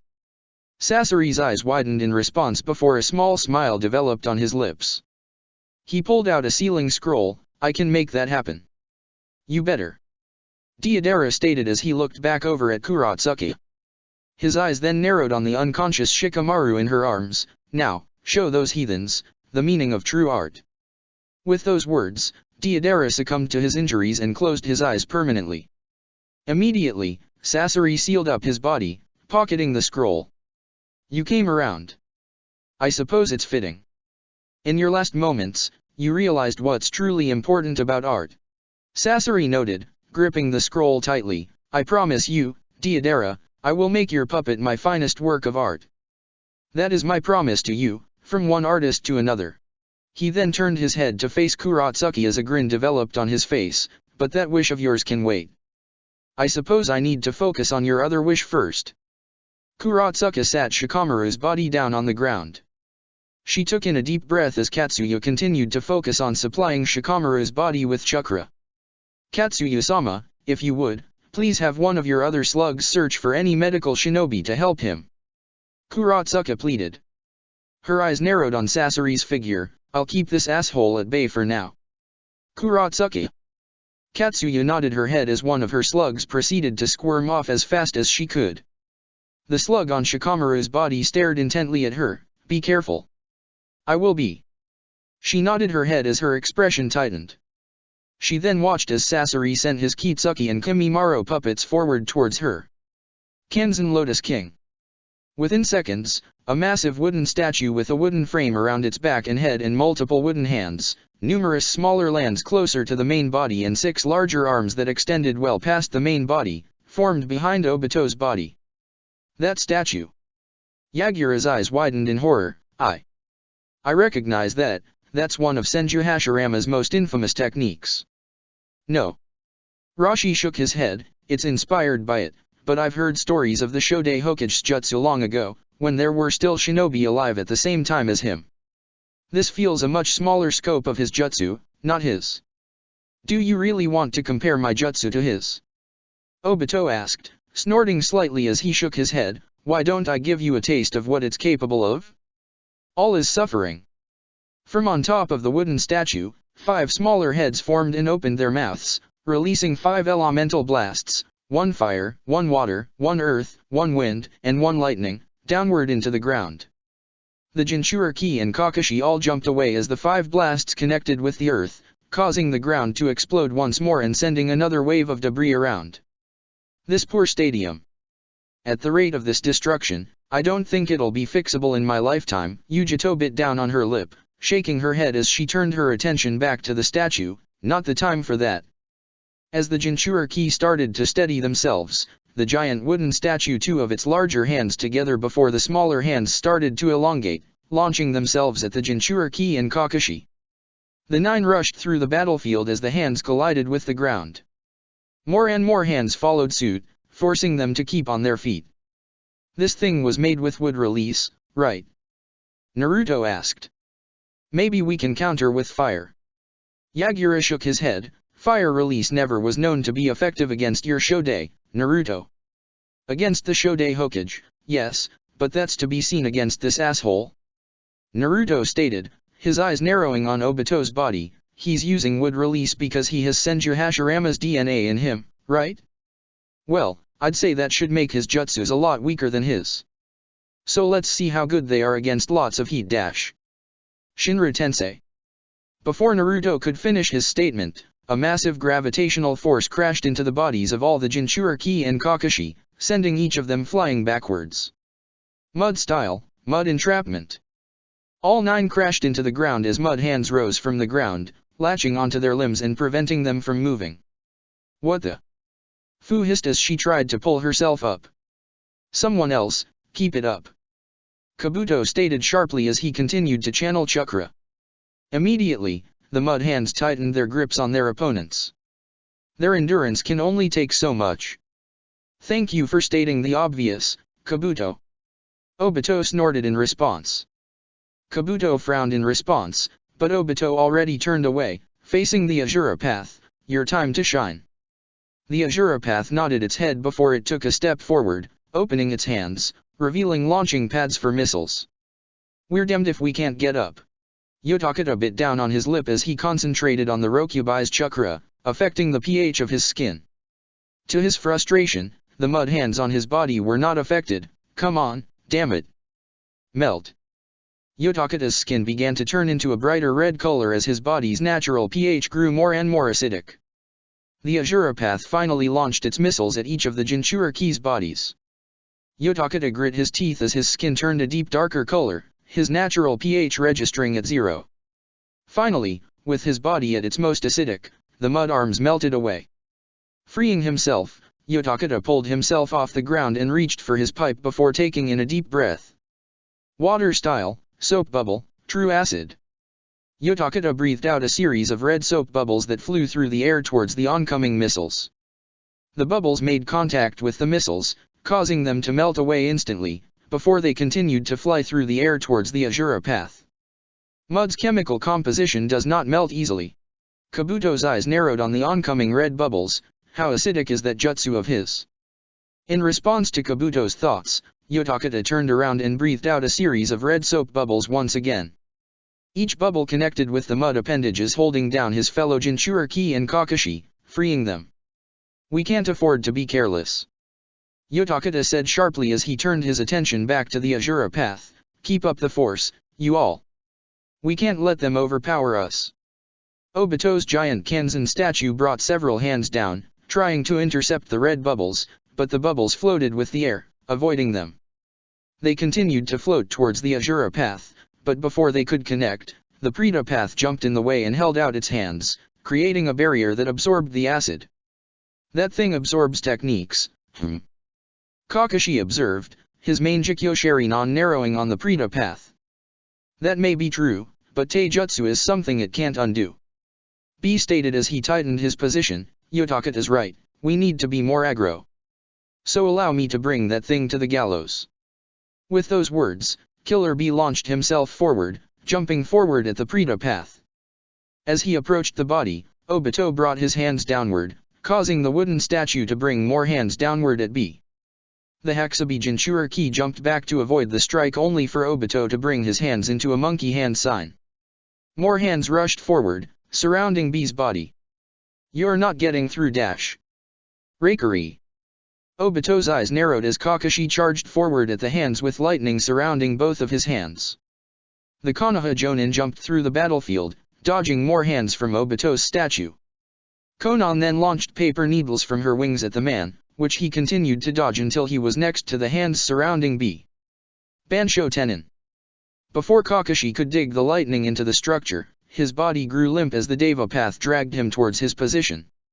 As Kakashi flew towards the Deva path, the human path jumped in between its fellow path and Kakashi as it held out its hand. We can't let him die, but how are we going to close? Fu's eyes widened as an idea came to her. Oi. Han. Naruto. Both Jinchuriki turned their attention to her as she started to adjust her position, flying horizontally, aiming her horn at the human path. Pain, I need a boost, if you wouldn't mind.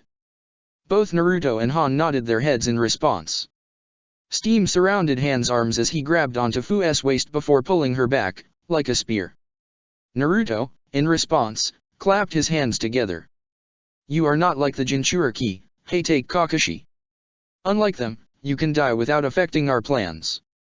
Pain spoke through the human path.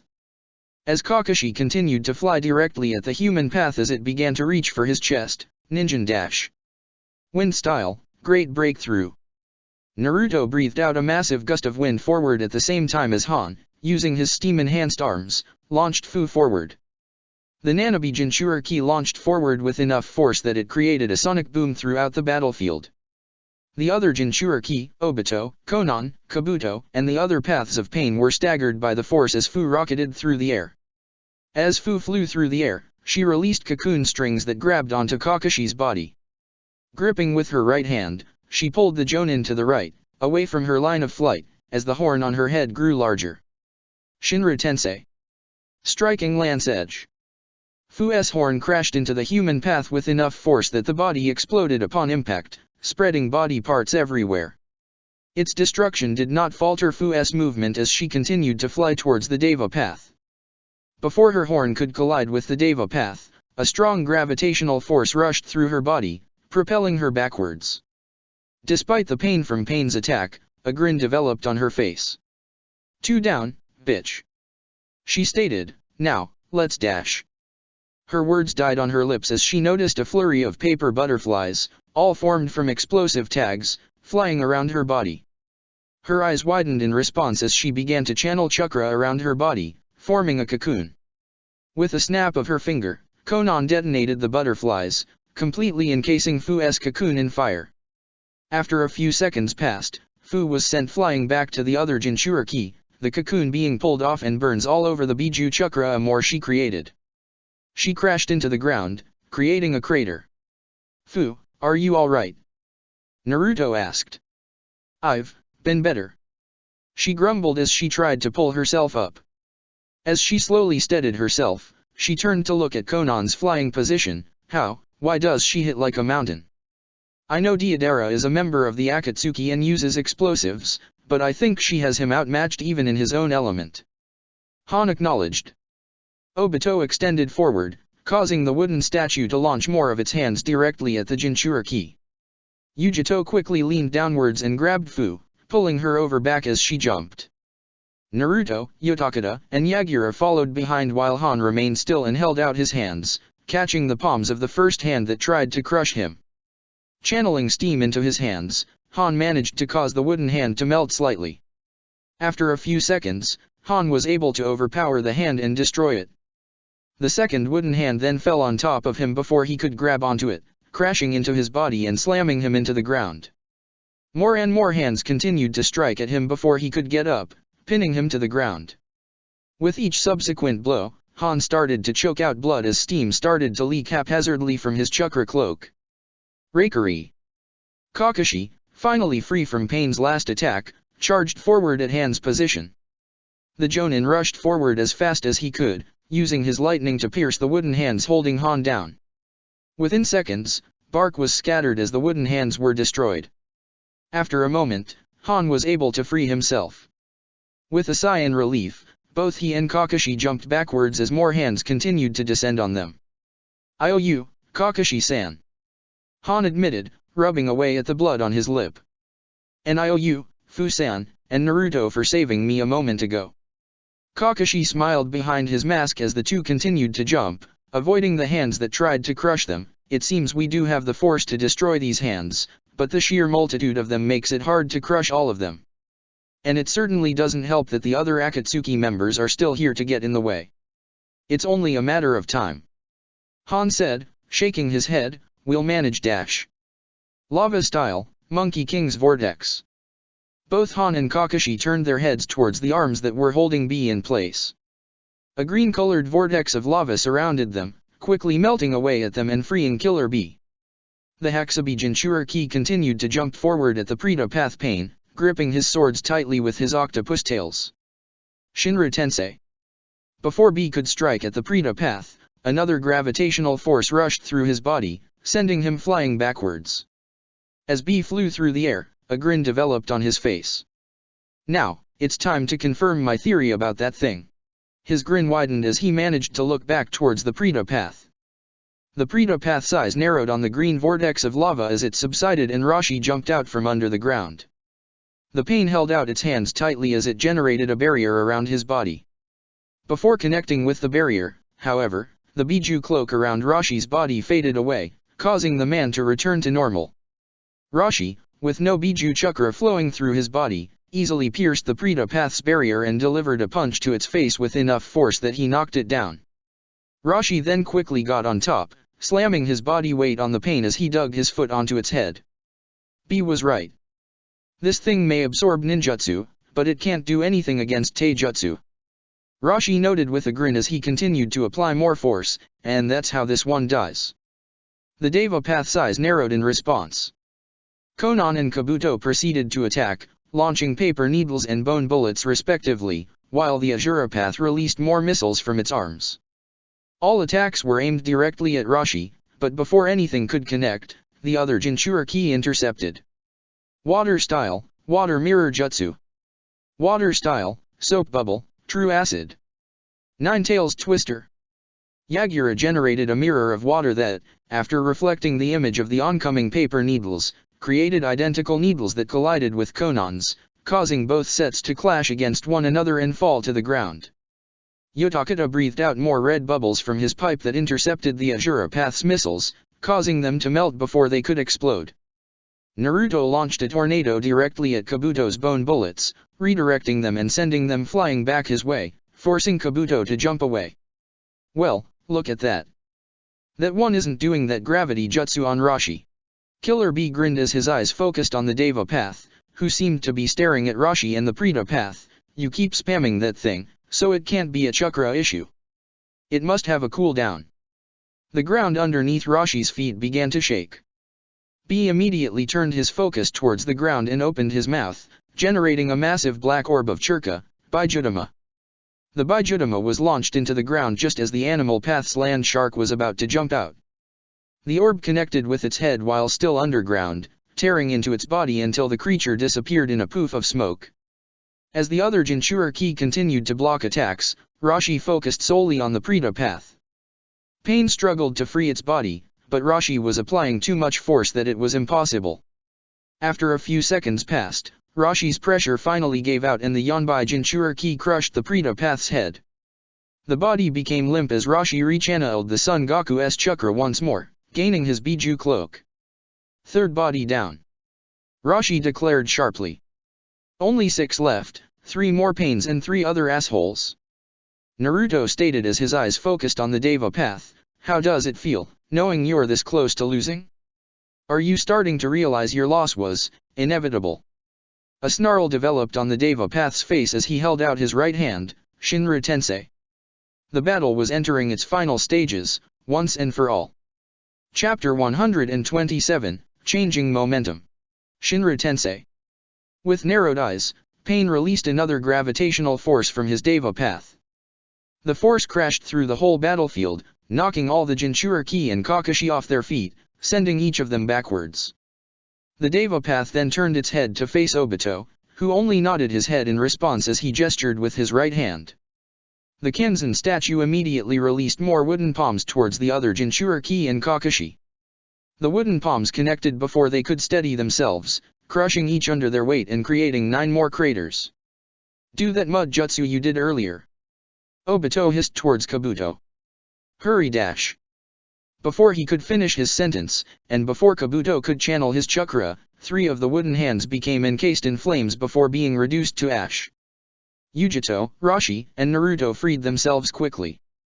A smirk developed on Naruto's face as he looked towards the other wooden hands. Well, Yagura, looks like I was right, you can beat this guy's wood release with some really hot fire. He stated as he clapped his hands together, creating a pinkish-red sphere of fire, scorch release, combustion wave. The fire sphere in Naruto's hands grew larger as smaller fireballs were released from his hands, flying directly at the remaining wooden hands on the ground. In an instant, the remaining hands were reduced to dust, freeing Kakashi and the remaining Jinchuriki. I stand corrected, Naruto. Yagura admitted with a chuckle, it appears the fire you all possess is stronger than this monster's imitation of wood release. Imitation? Obito's eyes narrowed, funny way of viewing things, Mizukage-san.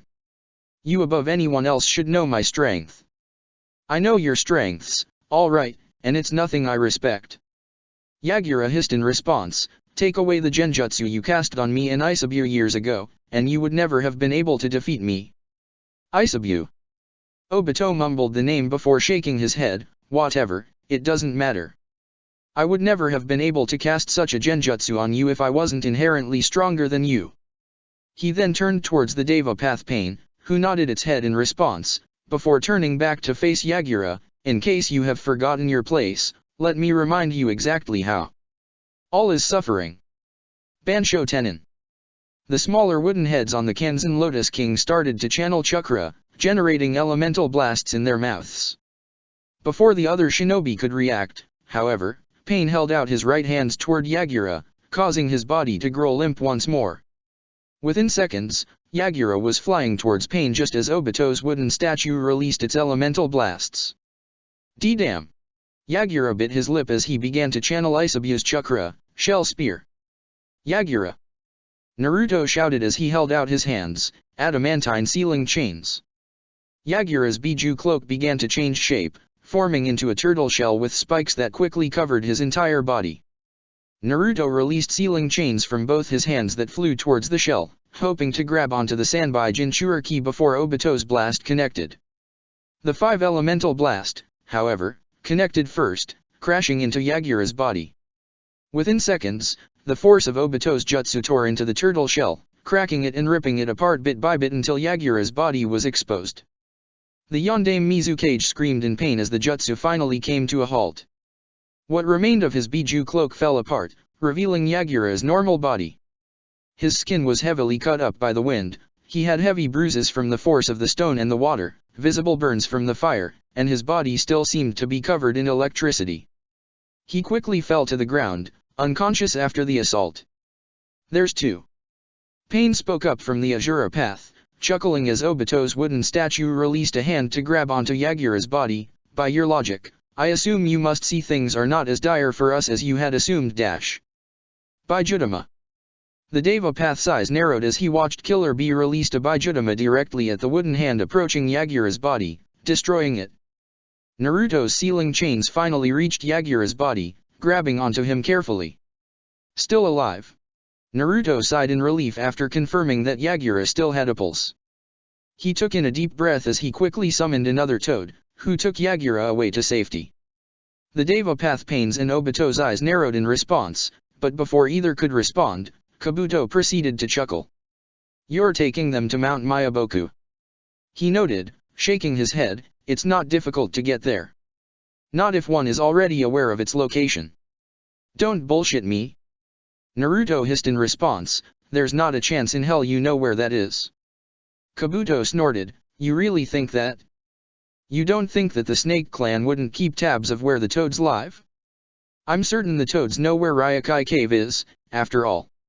He then shook his head, chuckling once again. "Pain-sama already called you out on it, but all you are doing is stalling. In the end, nothing has changed." Konan nodded her head in agreement. "This invasion is still underway, and it is still a success. It is a fact that your villages are slowly understanding." Shikaku began to grit his teeth as he watched the shadow around Heiden's neck, the one he had been using to strangle the man, was slowly starting to recede back towards the Nara.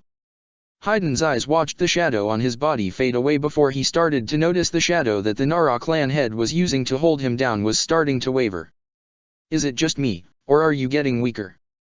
he asked, a loud, manic laugh escaping his lips. "The moment this shadow fades, you know what's coming, don't you?" Shikaku did not immediately reply, only biting his lip in response. He briefly glanced around the battlefield before he looked back at Heiden and shrugged. Heiden mimicked the gesture in a slightly delayed fashion. "I accomplished my goal. They got away and you have no chance of hunting them down," he said sharply. "Again, I don't give a fuck about them." Heiden snorted. "They're going to be routing away any minute now." He then started to grin as he began to laugh again. "You, though, heh. Hee hee hee hee. Ha ha ha. You literally threw your life away for a couple of walking corpses. Don't you feel like the world's biggest fucking dumbass, huh?" Shikaku shook his head in response. "No, I know they'll get out of it. Ino, Koji, Shino, they're all good. They'll get themselves and those Kumo shinobi out of this. Believe what you want. Whatever gives you peace in your last moments." Heiden grumbled as he began to exert pressure once more. After a few more seconds, he managed to take a step forward. His grin widened as he began to take a second step. "Are you prepared to come face to face with Jashin-sama? Even if I died, I wouldn't be seeing your god." Shikaku snorted. He then separated his hands from the Shadow Possession Jutsu, hand sign, raising his left hand, ninja art, shadow overwhelming victory. Multiple shadow threads broke off from Shikaku's body before they briefly skewered a pocket in his Konoha flak jacket, each thread piercing a piece from an explosive tag. The shadow threads then rushed over towards Heiden's approaching body, stabbing into the man and holding his body down and, by proxy, attaching explosive tags all over his body. Within seconds, Heiden's body was covered in explosive tags. These tags. Heiden grit his teeth as he glared at Shikaku, trying to walk forward despite all the shadow threads. "You think this is going to stop me? I've already been briefed on your file. I know this won't kill you, but I'm sure this'll hurt quite a bit," Shikaku said with a smirk as he took in a deep breath. "Fire style, Phoenix Flower Jutsu." Shikaku breathed out 3 fireballs that flew forward at Heiden, making contact with the explosive tags on the ends of the shadow threads. Upon contact, the tags exploded, creating a massive explosion that consumed Haiden's body entirely. The explosion proceeded to spread Haiden's body parts everywhere, spreading blood all over the battlefield. As Haiden's body parts flew around, Shikaku ran over to the first body part he could find, Haiden's right arm. He quickly pulled out a sealing scroll. I was told his body will self-regenerate over time. Sealing him away like this should Shikaku's eyes widened in horror as Haiden's right arm exploded on itself, splattering the man in blood, arg. Shikaku fell to the ground as Haiden's blood continued to burn at his skin. He began to scream as his body became covered in burns. The Jonin commander tried to brush the blood off his face with his hands, but he was unable to take it off. It continued to sit on his face, burning away at his skin. After a few seconds, Haiden's remaining body parts proceeded to come together remotely. The Jashinist's body was covered in heavy burns and his right arm was still missing, but the man walked forward as if nothing had happened to him otherwise. Realize how impossible it will be to defeat me? Haiden asked, smirking. Nice trick, by the way. Hurt like a bitch too. But against a loyal, devout Jashinist, it's all meaningless. Maybe. Shikaku shook his head in response. The burning was starting to overwhelm his body and his eyes started to shut up, but I can tell, there's a way for you to die, and I think I know someone who will find out how to kill you. Shikaku felt Haiden's killing intent explode from his body. A chuckle escaped his lips as he braced himself for the inevitable. Shikamaru.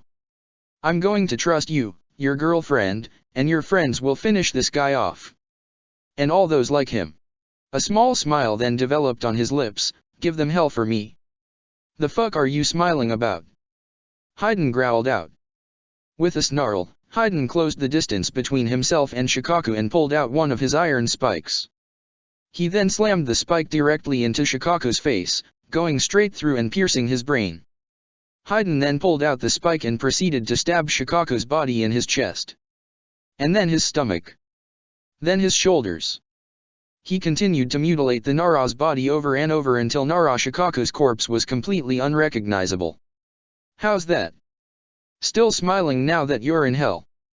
Haiden growled out. Haiden remained still for a moment, glaring at Shikaku's bloody body. After a few minutes of silence, he finally looked away. His eyes then started to look around the area. I should probably go continue on. The invasion looks like it's still going good. Haiden's eyes widened as he recalled his fight prior to facing Shikaku. Wait, that fat fuck threw my scythe away. Bitch, now I got to go find out. With a huff, Haiden rushed through the streets of Kumigakure, ignoring any and all shinobi he came across on his pursuit for his treasured weapon. Konan is right. Obito spoke up, chuckling, any moment now, this village will fall. Just accept dash. Shut the fuck up. All of you. Yujito growled as she ran through hand signs, Kumigakure will not fall. Your invasion is going to end a failure, and all of your lives are forfeit. Fire style, two-tailed purgatory. Yujito took in a deep breath before breathing out a massive blue fire that flew through the air towards Obito. The Uchiha gestured with his right hand, causing the Kanzen Lotus King statue to bring more wooden hands downward to block the flame. The fire connected with the wooden palms, creating a massive explosion as the wooden palms turned to dust. Multiple smaller blue fireballs flew forward from the remains of the larger blue flame, flying towards all members of the Akatsuki. Obito's eyes narrowed on the oncoming fireballs. How much of the Nibi's chakra did she put in that attack? The Uchiha, alongside Konan, Kabuto, and the three remaining paths of pain all jumped away, causing the blue fireballs to miss. The animal path narrowed its eyes on Yujito before it slammed its palm on the ground once more. Summoning Jutsu. In another poof of smoke, the giant, multi-headed dog returned. The monster roared as it charged forward, moving faster than it had previously, as it charged at the remaining Jinchuriki and Kakashi. Yujito, Rashi, Han, Yotakata, Killer Bee, Naruto, and Kakashi were able to jump away in time, but one of the dog's heads managed to bite down on Fu's left leg before she could fly away. She shouted in pain as it dug its teeth into her skin past her Biju Chakra armor. Get off! She growled out as she flapped her wings. As she managed to finally force herself out of the creature's grasp, cocoon strings formed from her wings, extending towards the dog's mouth and wrapping around it, completely encasing it. Fu breathed heavily as she began to fly around the dog's body. That monster can't reform its heads if I just encase all of its heads in cocoon. She realized. It'll make it almost entirely useless. Torrent style, crashing rainfall. While Kabuto began to channel chakra, his skin began to change shape, forming dark gray scales that slowly formed around his body. Fins began to form around his arms and a spiky, black dorsal fin developed on top of his head. Upon his skin changing shape, the water moisture in the air around Fu's body began to come together, forming into a massive deluge of water. The water crashed into her body, pulling her down to the ground before pounding into her skin. Arg! She growled out as she tried to pull herself up. No matter how hard she tried, however, the water continued to crush into her back, causing cracks to form in her Biju Chakra armor. Kabuto was about to make another hand sign, but Naruto proceeded to charge at him, appearing directly in front of him with a body flicker, a Rasengan in his hands. He attempted to slam it into Kabuto's chest, but the silver-haired shinobi shifted his hand sign. Swift style. Within a second, Kabuto moved out of the way, quickly appearing behind Naruto's body instead. He then slammed his right hand into Naruto's right shoulder, piercing his skin. Naruto's eyes widened in response as he started to choke out blood. You weren't that fast last time. Guess you must have added Swift style to your list of Kekkei Genkai, huh? Naruto hissed as his eyes narrowed on Kabuto's body, taking in his new appearance. And which Kekkei Genkai is that? Who did you take that one from? I didn't take this one. It was actually a gift, thank you very much. Kabuto corrected, chuckling to himself. Still experimenting with a name for it, actually. The transformation has a name, but the advanced water style associated with it. I think torrent style sounded fitting. His right hand then began to change shape, turning into a large pink crystal, but I'll think about it later. Crystal style, Jade Dash. Scorch style, Spreading Flames. Within a second, Naruto's body became encased in pinkish red flames that quickly spread to Kabuto's body. The Yakushi pulled away, the crystal on his arm completely melted off. He took in a deep breath as the newly formed scales began to glow for a moment before generating water, extinguishing Naruto's flames. Naruto's eyes narrowed on Kabuto before he shook his head. You really are hopeless, you know? Needing to rely on all those Kekkei Genkai that you stole, cause there's nothing to you otherwise. Kabuto snorted, and what about you? Take away the Kyuubi from you and what exactly are you? Uzumaki Naruto. Naruto replied firmly, nodding his head, and I'm proud of the person I am, you know? At the very least, I haven't twisted my own genetics to intentionally make myself something that I'm not. Kabuto grit his teeth in response. Before he could charge forward, however, Obito's Kanzen Lotus King statue released another barrage of elemental blasts from the heads on their mouth directly at Naruto's position. Bansho Tenin. All is suffering. Naruto's body became limp as a gravitational force grabbed a hold of his body and began to throw him directly into the oncoming elemental barrage. Naruto! Han shouted as he began to channel his boil release throughout his body. With steam-enhanced reflexes, Han jumped into the air, launching himself up into the air. Grab onto me. Naruto bit his lip in response as he began to channel chakra, adamantine sealing chain. The Uzumaki released 2 sealing chains from his back that flew directly towards Han. The chains connected, grabbing onto Han's right arm. The Gobijin Churiki then grabbed onto the chains with his left hand and pulled, applying so much force that Naruto was pulled out of Pain's gravitational force, causing him to escape Obito's jutsu just in time. You just did that trick on Yagura-san a moment ago. Han noted, glaring intently at both Obito and the Deva Path. You're a fool to think it would work twice. You avoided one attack. Congratulations. Obito rolled his eyes. Now, let's see if you can dodge anything else. Before either Han or Naruto could reply, the Azura Path rushed towards them, its hands opening up as it launched a barrage of missiles upwards. Naruto's eyes narrowed as he held out his left hand, causing tails of chakra to form from his chakra cloak. The tails flew through the air, blocking the oncoming missiles, creating explosion after explosion in the sky. As Naruto and Han landed on the ground, the Azura Path crouched downward, fire forming from jets on its feet as it prepared to launch itself forward. Yujito, Roshi, Killer Bee, and Kakashi rushed at it, prepared to strike, but the Deva Path held out his hand. Shinra Tensei. The four shinobi were sent flying backwards from another overwhelming gravitational force blasting through their bodies, Kakashi choking out some blood from the force of the attack. They all crashed into piles of debris on the ground, scattering dust throughout the area. With its potential assailants sent flying away, the Azura Path rushed towards both Han and Naruto, its head opening up as it started to charge its cannon. Alkali Bath. The ground between the Azura Path and both Naruto and Han changed color, turning a dark-colored purple.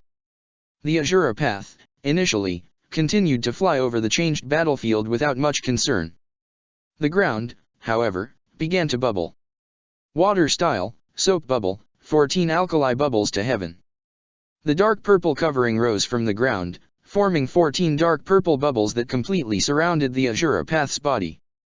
It collided with one of the bubbles, unable to move through it. Immediately, its body started to burn heavily. What? Pain spoke through the Azura Path as it, the Animal Path, and the Deva Path turned their attention towards Yotakata. The Rokubai Jinchuriki, having never charged forward with the other Jinchuriki and Kakashi, was standing making a single hand sign, his chakra cloak turning back into a deep, dark purple that resembled his alkali bubbles. You know, I'm curious if that gravitational technique could repel my bubbles. He wondered, a smirk developed on his face as he clapped his hands together, but you can't confirm that right now, can you? Instantly, the alkali bubbles closed in on the Azura Path. The bubbles continued to burn at the creature's skin before it slowly started to melt. As its body grew smaller, it lowered its head and aimed its cannon directly at Yotakata. With a shout, the Azura Path launched its head cannon at the Rokubai Jinchuriki before its body completely melted away.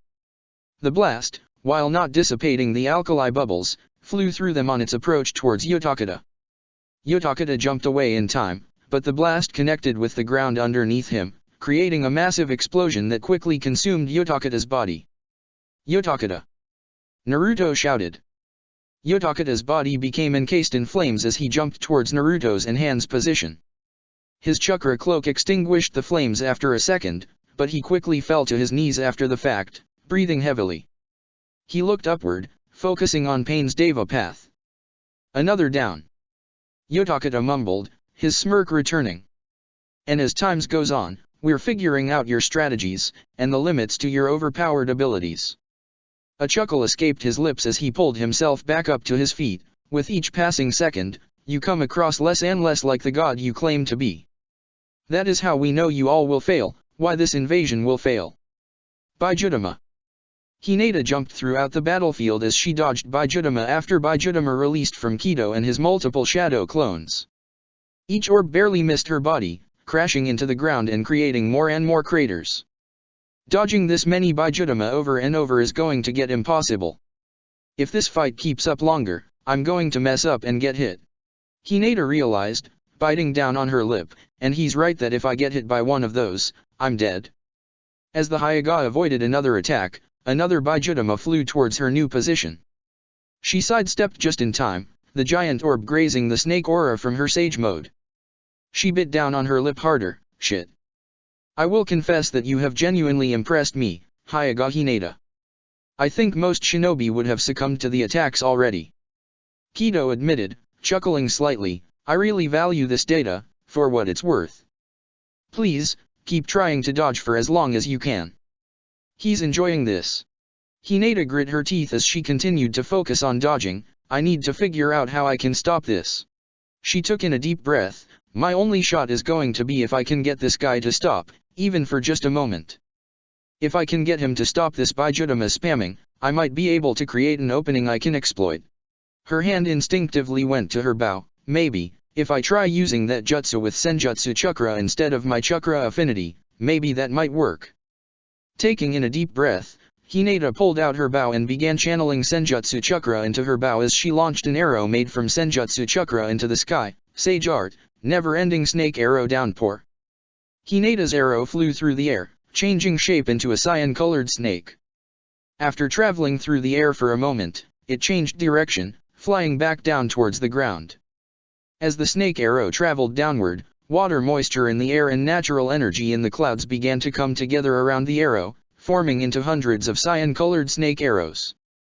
The arrows descended at the same time onto Kido and his shadow clones, biting into them before they could jump away. Within seconds, the root agent and his clones were all covered in the snakes. Arg, get off! One of the clones began to hiss before its eyes widened and the snake arrow's bites overcame it, causing it to dissipate. Within seconds, the clones started to dissipate one after another.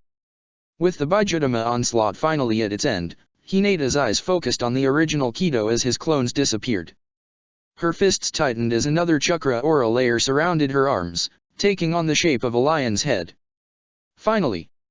There's my opening. She charged forward at Kido, gentle step, 8 trigrams 64 palms. As the original Kido managed to pull of the snakes off his body, Hinata charged at him, delivering a punch from her chakra-enhanced fists. She then continued on with her assault, striking at each of his chakra points. 2 palms. 4 palms. 8 palms. 16 palms. Back off! Kido growled as he took in a deep breath, tailed beast shockwave. Kido opened his mouth and screamed, creating a massive shockwave directly in Hinata's face. The Hyuga heiress was sent flying backwards, blood starting to drip from her ears as she grit her teeth in pain. Her hands lost their chakra color as they went to her ears. Close, but not close enough. Kido remarked as he opened his mouth to channel chakra once more. Now, time to finish. His words died on his lips, and the chakra he was channeling began to fade as he felt himself getting bitten over and over. What the hell? The snakes that Hinata had created from her never-ending arrow downpour that had attacked the Kido clones, upon dissipating the clones, all had surrounded Kido's body and closed in on him, biting down and injecting poison. Get off! He growled as he tried to claw off the chakra snakes. As he tore off more snakes, causing them to dissipate back into natural energy, more snakes took their places. I said get off. Hinata's eyes widened as she continued to stare at the sight in front of her, her Byakugan noticing the spread of poison traveling through his body and, unlike previous times, actually staying in his bloodstream. The chakra snakes generated from my chakra aura are extremely poisonous. Kido's been using the artificial Kyubi chakra to filter out the poison, but at the sheer volume of poison, it can't keep up with it. Hinata realized. A grin developed on her face as she charged forward, the lion-shaped chakra aura forming around her hands once more. Now, time to take advantage of it. I said get off of me. Kido growled out as he slammed his tails onto the ground, lightning style, tailed beast storm. Red-colored lightning shot from Kido's tails and crashed over his body, dissipating the remaining snakes on his body. The lightning continued to strike around his body, targeting the remaining snakes. As the numbers dwindled to 4 left, the lightning from his tails stopped forming.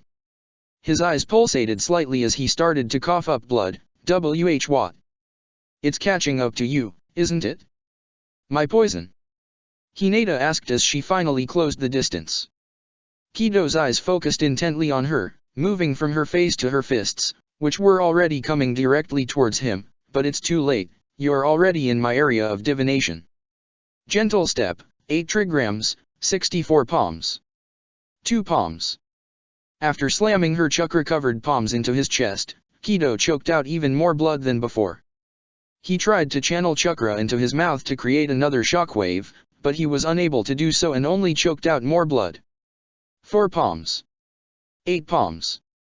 16 palms. 32 palms. With each passing strike, Hinata tore into his body, delivering blow after blow that slowly drained him, not sealed off, his chakra.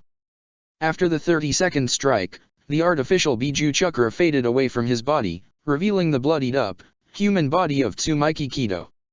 His eyes were wide in horror as he watched Hinata prepare to finish off her jutsu. No, this can't be, it can't end here. He bit his lips as he closed his eyes.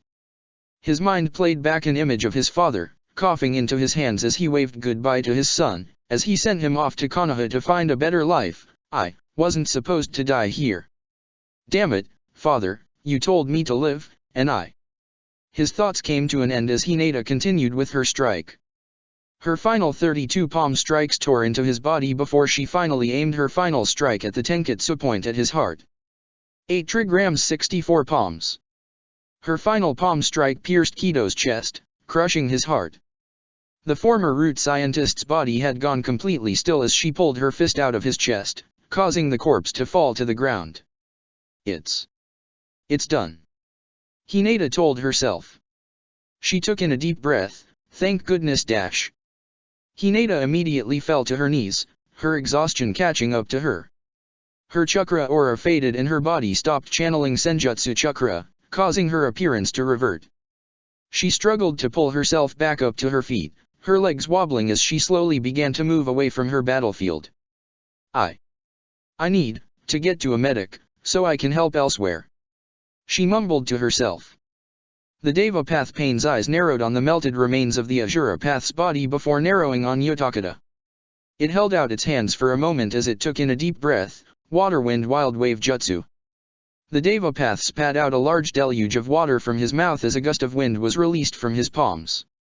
The wind caused the water to move faster, forming into sharp waves that flew directly at Yotakata. Before they could connect with the Rokubai Jinchuriki's body, Han jumped in the way, generating steam around his body to block the attack. The waves, upon impact, tore through the steam and struck at his skin, causing him to hiss as he started to bleed. It's using new techniques this time, Han noted. Despite the pain, he could not hide the grin that was forming on his face. Must be getting desperate, aren't you? Good, cause he should be. Naruto said sharply. His eyes then moved from the Devapath towards the Kanzen Lotus King, and hopefully he'll be really feeling it when that thing comes falling down. Obito, noticing where Naruto's gaze was focused, snorted in response, do you think you're going to topple it? You're nowhere near skilled enough to do so. He then clapped his hands together, allow me to remind you. Immediately, the wooden statue released more wooden hands that rushed towards Naruto's position. He, Han, and Yotakata jumped out of the way, narrowly avoiding the attacks. More hands continued to follow them, however. Yotakata managed to lose his footing, falling to the ground, but before he could get crushed by one of the wooden palms, Han grabbed onto him, initially bridle carrying him before positioning the Rokubai Jinchuriki on his back. Thank you, Han-san.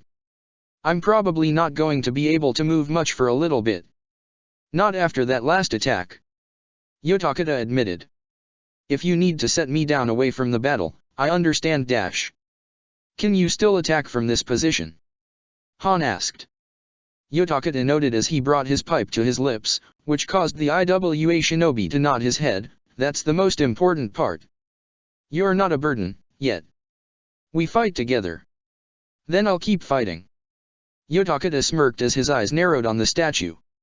Now, how to take that thing down? It has a nearly endless supply of arms.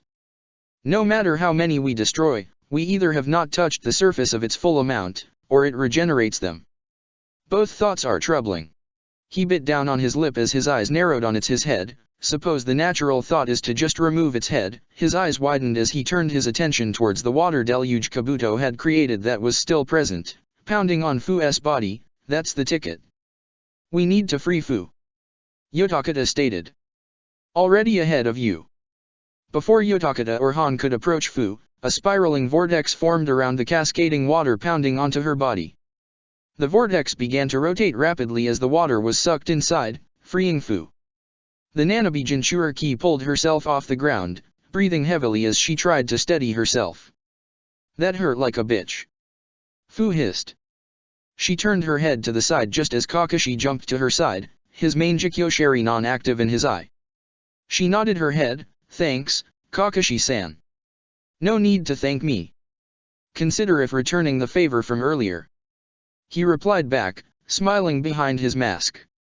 His presence here ruins so much. Kakashi can use Kamui to send things to the other dimension, but I can't travel there freely because of his stupid clone. Obito grit his teeth as his eyes narrowed on his former teammate. He's a giant handicap for me and I need to get rid of it once and for all. He made a hand sign as the statue's arms started to expand forward once again. He then turned his attention towards Konan. Konan, your assistance, please. Konan nodded her head in response as she flew into the air, making a gesture with her hands, causing paper to scatter from her body. Paper drizzle. She flapped her wings, sending paper needles flying down towards Kakashi and Fu as Obito sent another barrage of wooden palms downward. Both Kakashi and Fu jumped out of the way, and Kakashi continued to dodge as more wooden palms flew towards his position. Within seconds, Kakashi was surrounded as wooden palms surrounded his body. As the palms grew closer, Kakashi noticed that there were explosive tags planted on the center of the palms. His eyes widened. That woman. The image of Konan entered his brain. She must have. He shook his head, pushing the thought of his head, as he ran through hand signs, earth style, headhunter jutsu. Kakashi's body sank into the ground just in time as the wooden palms collided with one another. Upon impact with another, the explosive tags detonated, creating a massive explosion. The resulting explosion created a massive crater and scattered debris everywhere.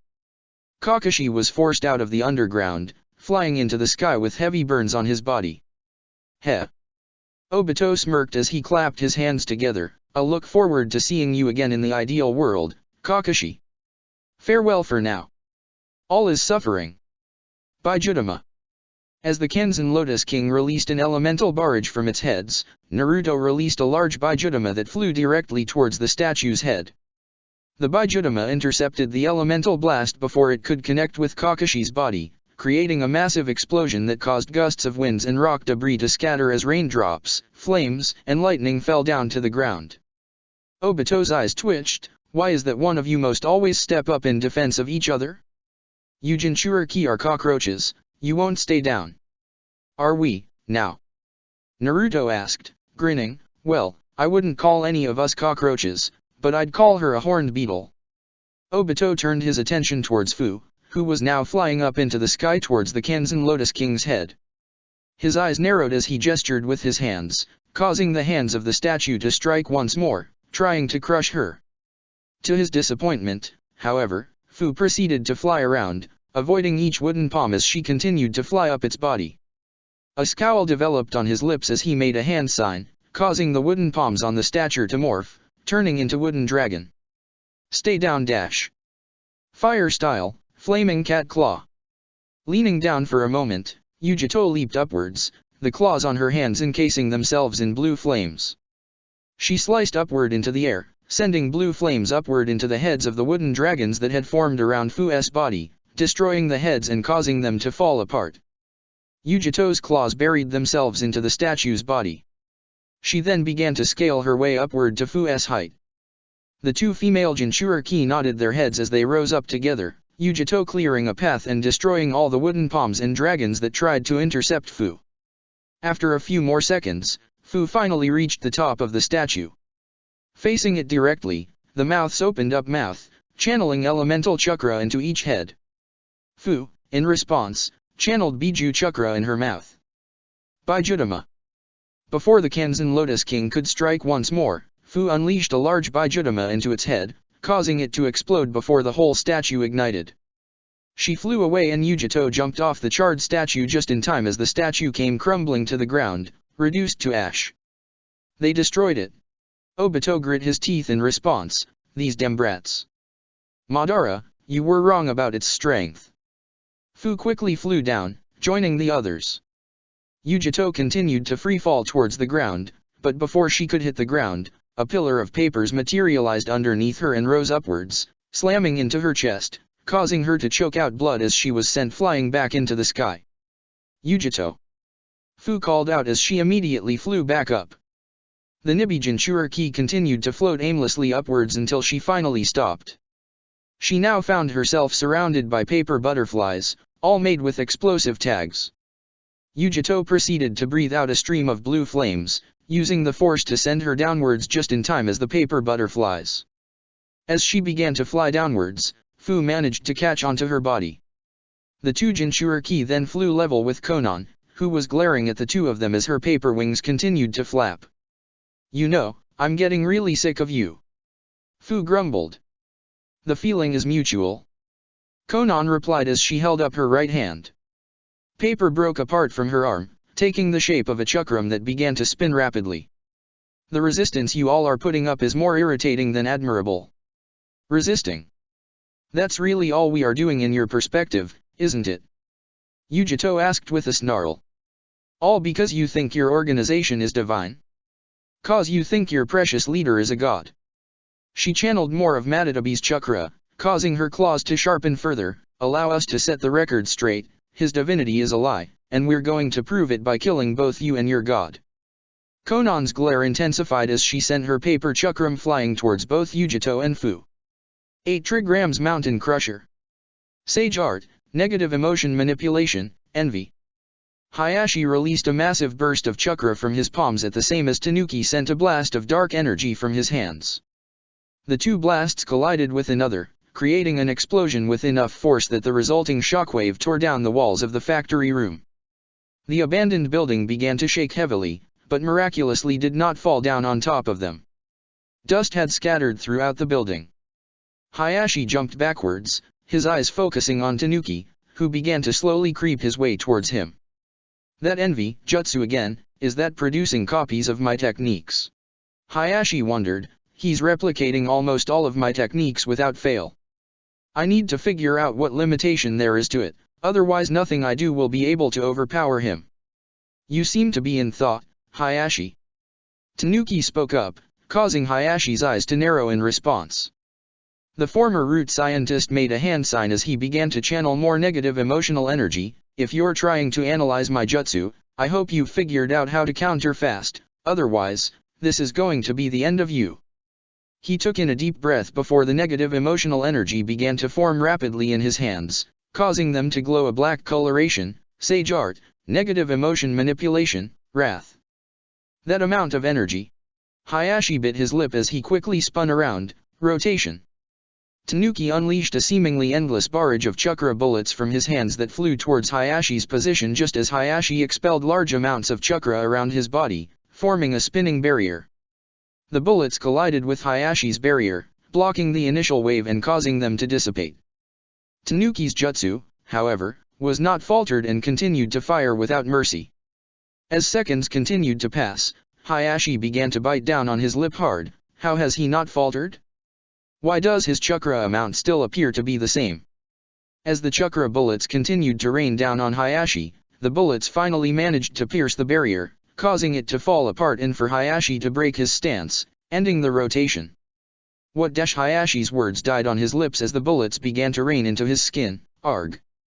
The bullets began to hit his body indiscriminately, piercing his arms, legs, shoulders, and side. Hayashi used his arms to cover his vitals, but the man was still assaulted by the never-ending onslaught of Tanuki's chakra bullets, causing holes to appear all over his body and for blood to start pouring from his open wounds. Is that all? Tanuki asked, grinning. I suppose that's it for dash. All right, just a little more. We're managing this.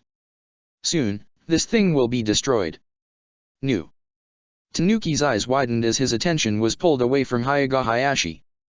He focused his mind on his connection with Nu, turning his attention back to his creation's battle with Anko and Jiraiya. Without his guidance, Nu's movements grew sloppier and less controlled. Whereas the first attack that allowed them to seal a piece of Nu away was a careless mistake on Tanuki's part, without his aid, Jiraiya and Anko were able to repeatedly blow apart Nu's body and seal more and more of its body. His prized creation was now standing on only one leg, with no legs and no tail, and resembled more of a deformed worm than the magnificent chimera it once was. No, no. Tanuki's eyes widened even further as he clapped his hands together, ending his jutsu against Hayashi. Instead, he began to focus all of his negative emotional manipulation into Nu's body. Jiraiya. Anko. I won't allow you to destroy Nu. Oh, is that you, Tanuki? Did you get distracted or something? Anko asked with a snort as she pointed the Shivuki blast sword at Nu's remaining body. Well, it's too late to stop us at this point. Your Nu is going to die. Jiraiya said sharply as he unsealed another scroll, and once it's gone, you'll be next. No. That's where you two are wrong. Tanuki growled as he ran through 6 hand signs. I'll use all of my energy if I need to manage this. You will not destroy the fruit of my research. Tanuki's eyes began to turn completely black as negative emotional energy began to radiate off his body at a magnified rate. Say goodbye. Sage Art, Negative Emotional Dash. Earth style, stalagmite. 8 trigrams, 64 palms. Tanuki's focus was forcibly pulled away from Nu as the ground directly behind him opened up, forming a sharp earthen spike just as Hayashi approached him and slammed 2 palms into his chest. Tanuki choked out blood as the stalagmite behind him applied pressure into his back. 2 palms. 4 palms. 8 palms. 16 palms. With each following strike, Hayashi struck at more and more tenketsu as he simultaneously dug Tanuki's back into the spikes of the stalagmite. Tanuki's body continued to get ravaged as his chakra network became sealed tenketsu by tenketsu. Get off Hyaga dash. Nu. Tanuki's eyes widened as the scream of his creation bellowed throughout his ear. The momentarily lapse allowed Hayashi to continue further than previously. 32 palms. I don't have time to waste with you, Hayashi. Tanuki's mind roared as he began to channel as much negative emotional energy as he possibly could. 8 trigrams 64 palms dash. Sage art, negative emotional manipulation, pride. Before Hayashi could finish his jutsu, Tanuki let out a loud scream as a blast wave of dark purple chakra rushed out of his body. The blast wave exploded, sending Hayashi flying backwards, crashing through the wall and burning into his skin. Tanuki's blast continued to send another chakra pulse throughout the area, causing the abandoned building to cave in and collapse. As the dust settled from the building collapse, Tanuki emerged. While seemingly unharmed from the collapse, Hayashi's jutsu appeared to have exhausted him. He was breathing heavily, a trail of blood coming down from his lips and with more injuries in his back. He appeared to be struggling to standing up. Nevertheless, he managed to take a few steps forward. In the distance, he could see Hayashi's unconscious body, lying directly in front of a nearby store that he had crashed into after Tanuki's last jutsu. The root agent snarled as he took another step forward. Need to kill him, need to kill him, kill him, kill him. He grit his teeth as he tried to channel as much negative emotional energy as he could. I barely have access to my chakra, but I still have some energy I absorbed. It should be enough to kill him.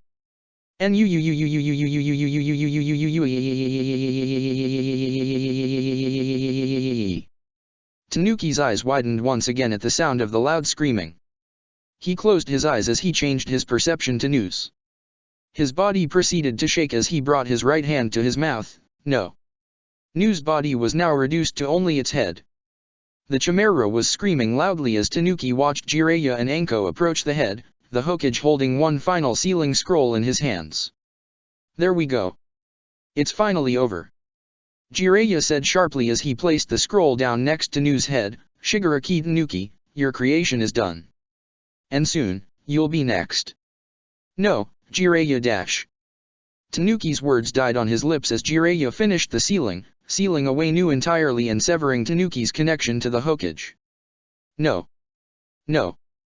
The root agent fell down to his knees in response, succumbing to his own exhaustion for a moment.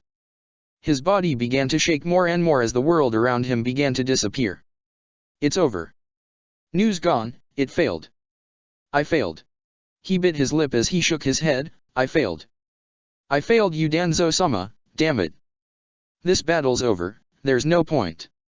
Without looking up around him, Tanuki's body sank into the earth, using the hiding mole jutsu, as he made his way out of Kumigakure, leaving Hayashi's unconscious body alone as a result. Paper Chakram. Konan's Paper Chakram flew directly at Fu and Yujito. Fu flew downward slightly, causing the two Jinchuriki to narrowly avoid the weapon, but then Konan lowered her hand, causing the Chakram to change direction and start flying downward. She then made a hand sign, causing the Paper Chakram to split into 3 separate blades, all aimed directly at the 2 female Jinchuriki. Shitfu cursed as she dodged the first Paper Chakram, but the second and third dug themselves into the back her chakra armor, piercing it cleanly and drawing an extensive amount of blood. Upon entering her skin, they began to spin more rapidly, digging themselves deeper into her body and causing her to choke blood. Arg dash. The pain became too much and Fu ended up dropping Yujito's body, causing her to start to free fall. Easy target. Konan smirked as she gestured with her left hand. The first Paper Chakram rerouted, aiming directly for Yujito's falling body. The Nibi Jinchuriki adjusted her body mid-fall, facing the oncoming paper chakram and extending her claws. Her claws collided with the paper blade, causing the two to clash in a stalemate. Conan's smirk turned back into a frown. My paper chakram was sharp enough to cut off a scale of same hada. To be able to clash back against, the Nibi must really grant you a lot more strength than I had initially thought. Well, naturally. She and I are partners. Yujito hissed as she applied more pressure, pushing back against the chakram. She. Conan repeated the word, her frown deepening. The Biju are chakra constructs, and you would refer to one with a gendered pronoun? As if it was a living creature. They are. Yujito grit her teeth, her claws becoming encased in fire once again. You Akatsuki agents may see them as tools, but the Biju are living creatures as well. And just as we are done with your shit, so are they. Conan shook her head, but said nothing in response. She changed her hand sign, causing the first paper chakram to change shape, forming multiple paper needles. Yujito attempted to slash at all of them, but the needles were too close and too abundant to strike them all. Paper needles pierced her skin and sent her flying into the ground. Yujito continued to grind her teeth, ignoring her pain, as she began to channel chakra throughout her body. The paper needles, in response, became completely encased before Yujito's reduced them to ashes. What? Both the animal paths and Deva path's eyes widened. Conan's jutsus are not composed of normal paper, fire should have no effect. The Nibi Jinchuriki's jutsus were not this effective earlier, how is she? Yujito continued to fall down to the ground, landing next to the remaining Jinchuriki and Kakashi. She then turned her attention to Han as she nodded her head. Send me back up there. She requested. Like how you sent Fu flying a little bit ago. Han nodded his head. He briefly laid Yotakata's body down for a moment before grabbing onto Yujito. Holding her body tightly, he extended his body as steam surrounded his arms. He then threw upward, launching Yujito back into the sky, directly at Yujito. Both paths of Pain's eyes narrowed in response as the Deva path held out its right hand while the animal path crouched downward. Shinra Tensei. Summoning Jutsu. A gravitational force struck at Yujito's body, sending her flying back into the ground. At the same time, a poof of smoke filled the battlefield as the giant drill-beaked bird re-emerged. It squawked loudly as it flew directly at Yujito's body, attempting to pierce. Before it could connect, however, Killer Bee jumped in the way, striking at the bird with one of his swords. Upon collision, ink began to travel from the sword onto the bird's drill beak before it spread throughout the whole bird's body. Within seconds, the bird was completely covered in the ink and forced into the ground as the ink held its body in place. Try with all your might, but you'll never take flight. B said sharply before turning his head back to the other Jinchuriki, eyes focusing on Han. I'm going to take on the summoner, so you all help launch her. Send her back into the sky so the blue-haired bitch can die. Of course. Han nodded his head before he jumped into the sky. He then extended his leg, kicking upward towards Yujito's position, eruption kick. His kick connected with the air, sending a massive amount of steam force upward, like a burning air current. The resulting steam connected with Yujito's body. Most people would not be able to handle the temperature of my steam, but Rashi's lava release makes him capable. With the blue flames from the Nibi, Yujito-san should be able to. Han's thoughts died as he watched the steam launch Yujito further into the sky, no sign of burning on her body in the slightest. A grin developed on his face, just as thought. Take her down, Yujito-san. I'm going up there as well. Naruto said sharply, his eyes focusing on Fu, who was still stuck midair with two paper chakrams buried into her back. I need to help Fu. He then brought his hands together, wind style, drift. Naruto surrounded his body with his wind affinity chakra as he quickly ascended into the air, flying directly towards Fu. With nothing blocking her way this time, Yujito continued to soar through the sky towards Conan, her fire-encased claws growing longer. Han's eruption kick had launched her into the sky with such force and speed that Conan was unable to block. Yujito's body crashed into her, her claws digging into her shoulder. Conan screamed in pain as blood started to pour from her wound as the surrounding skin began to burn. Her body began to unconsciously descend. Not bad. Conan hissed in response as she began to flap her wings. However, shame you missed my heart. That mistake will be the end. Paper drizzle. As her wings flapped, paper needles flew from the wings into Yugito's body. The Nibi Jinchuriki proceeded to get punctured over and over again, causing more blood to pour. In response, blue flames spread once again throughout her body, causing the paper needles, after making contact with her skin, to burn away. Konan winced further as, due to the proximity of her and Yugito's body, the blue flames burned into her skin. Nevertheless, she persisted with her paper drizzle, striking at Yugito over and over again. You may end up burning away at my attack, but my paper drizzle is still sturdy enough to connect with your skin. Konan noted. Her eyes narrowed as her wings continued to flap, releasing more and more needles. It's a matter of seeing who can last longer, then. And while your fire definitely burns, I've experienced worst pain. I bet you have. Yugito acknowledged, closing her eyes from the pain of Konan's repeated attacks. That's why. I have an ace up my sleeve, an ace that all Jinchuriki like me are capable of. Before Konan could reply, Yugito opened up her mouth as she began to channel an extensive amount of positive and negative chakra, a Bijutama slowly taking shape. Konan's eyes widened. Shit. Konan tried to pull away from Yugito, but found herself unable to get away. Yugito's claw, which was still embedded into her shoulder, was not budging. She never intended to risk aiming for my heart, she was just trying to hit any part of my skin that she could easily get a hold of. Damn it. Get off. Konan growled out. Channeling chakra into her arms, Konan caused them to change shape, forming paper spears. She attempted to stab at Yugito's head with both spears, but adamantine sealing chains appeared from down below, grabbing onto the paper weapons and holding them back. What? She snarled. Briefly looking downward, she noticed Naruto flying through the air. The Uzumaki was holding onto Fu's body over his back, having freed her from Konan's last attack, and had now creating his adamantine sealing chains to hold her back. And it's over. Naruto stated sharply. Konan. Pain shouted as he held out his right hand, Shinra dash. Sealing Jutsu, Octopus Hold. Before Pain could finish channeling his jutsu, Killer Bee jumped over towards the Deva Path and sent ink flying from his tails directed at Pain. The Deva Path turned his attention away, jumping away, and in the process, channeled his jutsu at Bee instead. Killer Bee was sent flying backwards as a gravitational force crashed into his body, forcing him to choke up blood. As he was sent back, however, a grin developed on his face. I made him waste another use of that jutsu. That should be enough time for Miss 2 to finish the job. He noted.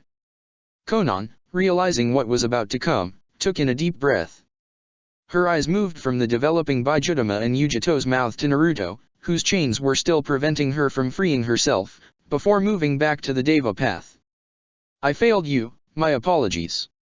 She shook her head before her eyes narrowed on the Deva Path, seemingly looking past the body. Keep moving on, Nagato. Be the god you were meant to be and end this corrupt, unjust world. A small smile developed on her face. For the first time in years, do it for me and Yahiko. Bijutama. Yugito finally unleashed the Bijutama as Konan finished her speech, the orb crashing into the blue-haired woman's body. The resulting clash generated a massive shockwave that sent Yugito flying backwards as the Omegaku missing ninja's body was completely disintegrated. Konan. The words were spoken softly, but the noise seemed to draw the attention of all those in the battlefield.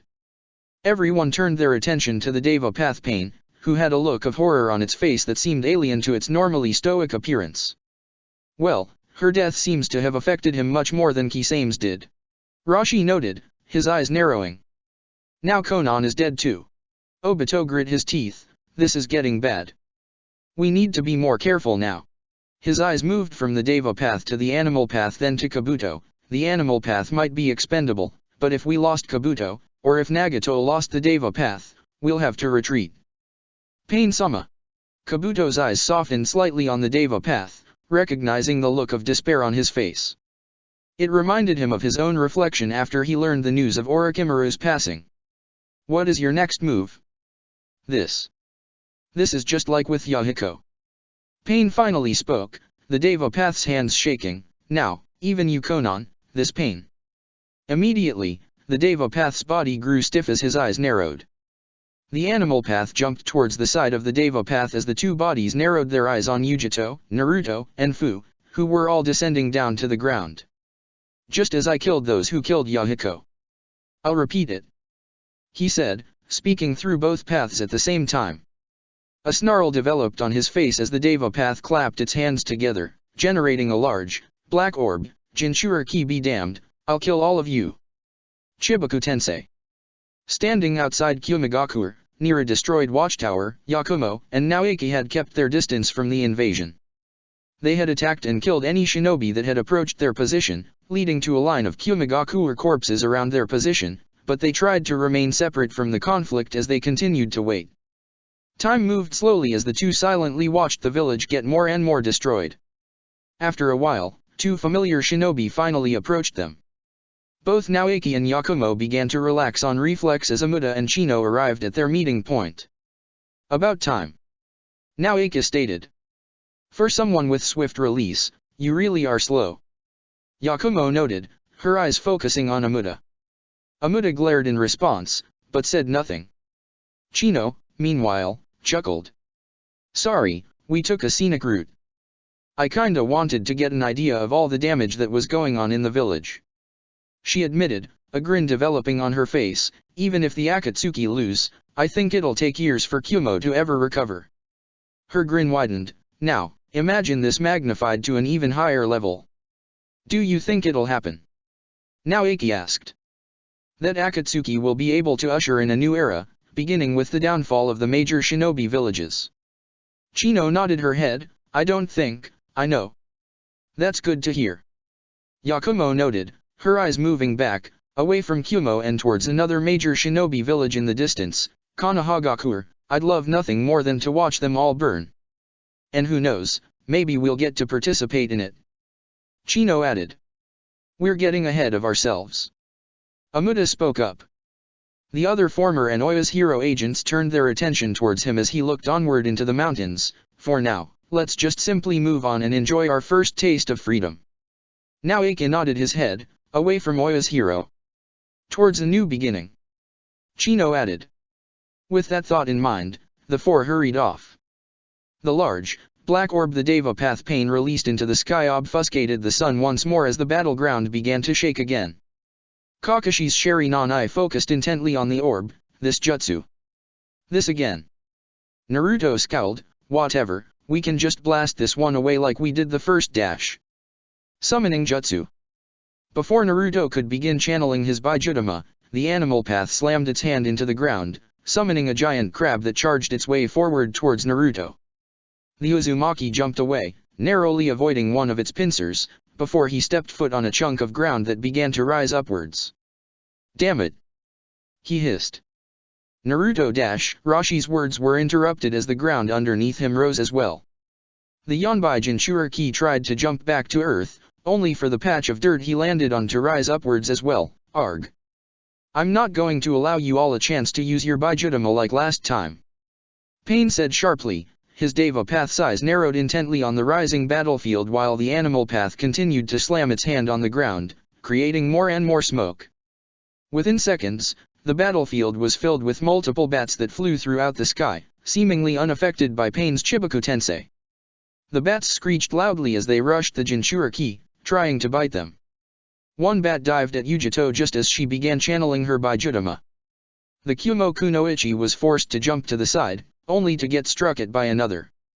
The bat collided with her shoulder, biting down hard and causing her to hiss as she cancelled her jutsu. The ground underneath her then opened up as she, too, rose up into the air. Shit! She hissed. He's also been paying.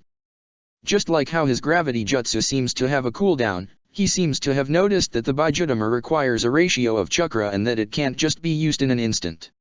B bit his lip in response, so, he's going to keep us all overwhelmed so we can't charge it. This type of aggression is appreciated and is necessary, but you Fudo remember we need the Jinchuriki alive, correct? Obito asked Pain. Neither Pain responded to his words. The Deva Path remained focused on the Chibaku Tensei while the animal path continued to summon more and more bats that flew towards the other Jinchuriki. The combined force of Pain's attacks finally overwhelmed the Jinchuriki, pulling all of them and Kakashi off the ground as more and more debris scattered into their bodies, pulling them upwards while the bat summons continued to fly through the air, striking each of them. Within a few moments, the Jinchuriki had finally made contact with the central orb in the sky as more and more debris continued to pile on top of them, slamming into their bodies. "He's going to bury us," Fu's mind realized as her eyes started to close. "Damn it, there's something we have to do. This force." Kakashi hissed in pain as another slab of debris slammed onto his body. "I don't know how much my body will be able to take. Yeah, with this amount of pain, we can't possibly prep up Bijutama's to break through." B growled as more and more pressure was applied to his body from the debris. "But that doesn't mean there's something we can't do." With a loud groan, B released a burst of chakra that rushed throughout the Chibaku Tensei. The chakra surge, while having no effect on Nagato's jutsu, reached the other Jinchuriki, transferring B's emotions and thoughts towards each of them. "Rashi, Han, Yotakata, you three are the key to busting us." "We are? How?" Yotakata's thoughts were interrupted as he noticed that, despite the continuous debris applying pressure to his body, the chakra cloak around his body was still melting away at some of the rubble around. "Oh, that's it." Yotakata's chakra cloak began to leak more and more acid passively. Han and Rashi followed suit, releasing steam and lava respectively. Seconds passed by as the entire orb in the sky started to get hotter and hotter by the second as acid, steam, and lava all seeped towards the center of the Chibaku Tensei. Eventually, the heat proved too much. Yotakata's, Han's and Rashi's jutsu destroyed the core of the Chibaku Tensei, causing the rubble around the Jinchuriki and Kakashi to break apart, freeing them all. "Did they just melt away my Chibaku Tensei?" The Deva Path's eyes narrowed intently in the sky as the Animal Path made a hand sign. "It wouldn't be that easy." "Very well, let's overwhelm them one last time." The bats summoned from the Animal Path all flew forward at the falling bodies of the Jinchuriki and Kakashi, all baring their fangs as they approached. Naruto's eyes narrowed as he held out his hands. Adamantine sealing chains rushed from his hands and arms, puncturing the bats as they got closer to the group. Upon making contact with the ground, Fu immediately fell to her knees. She tried to pull herself off the ground, but she was unable to do so. "Damn it!" she hissed. "Are you alright, Fu-san?" Rashi asked. "Been better," she admitted. Her Biju Chakra armor pulsated for a moment, disappearing completely before reappearing. "I may be spent for this fight dash. Giving up so soon?" Kabuto asked, interrupting as he made hand signs, crystal style, crystal wall 8th formation. Large red crystals rose from the ground rapidly, forming all around the Jinchuriki and Kakashi and encasing them inside before they could jump away. "If those three Jinchuriki were able to melt away the Chibaku Tensei, I doubt your crystal techniques will hold them for long." Obito snorted as he clapped his hands together. "Wood style, underground roots jutsu." Large wooden roots from the ground and quickly surrounded the crystal formations, adding on more and more pressure on the inside. Just as Obito had predicted, the acid, steam, and lava emitting passively from their chakra cloaks overwhelmed the crystals surrounding, causing all of them to crack. The roots immediately then closed in on their bodies, constricting them. "Damn it dash!" Naruto's eyes widened as he noticed Fu's Biju armor start to dissipate. Unlike earlier, however, it did not reappear as her eyes closed. Fu. At the same time, Yotakata's chakra cloak faded away. The Rokubai Jinchuriki's eyes, joining Fu in unconsciousness. "Yotakata-san!" Yujito shouted. "These things are tight, God, that giant statue and now these stupid roots. I really get why the Shodei Hokage was some big shot badass." B acknowledged, struggling to breathe properly. His chakra cloak began to dripping onto the roots holding him down. "Now let's see what's the best approach for this." "Closer. We're getting closer," Obito said sharply as his eyes turned back to the Deva Path. "Why don't you bring this battle to an end?" "Of course. Tighten the grip with your roots," Pain said sharply as the Deva Path held out its right hand towards them. "Let's be done with this, once and for all." Shinra Tensei. As Obito sent out another pulse of chakra, causing the roots to tighten their grips on the Jinchuriki and Kakashi, Pain released a gravitational force directly at them. The force attempted to send them all flying, but Obito's roots managed to hold the majority of the Jinchuriki and Kakashi in place, causing them to experience Pain's Shinra Tensei force completely. Arg! Han growled out. Unlike the others, however, B's roots managed to crack and broke apart, sending the Hakusabi Jinchuriki flying backwards instead. What? Obito's eyes widened. As Killer B began to fly backwards, he began to generate chakra in his mouth at a ratio. After a few seconds, he managed to catch his footing and, using his octopus tails as a catapult, launched himself directly at the nearest opponent, Pain's animal path. Bijutama. After generating a large Bijutama in his mouth, Killer B consumed the Bijutama before releasing it in the form of a large beam. The animal path was unable to get away in time and B's jutsu managed to connect with its body, vaporizing it instantly. One more, gone in a flash.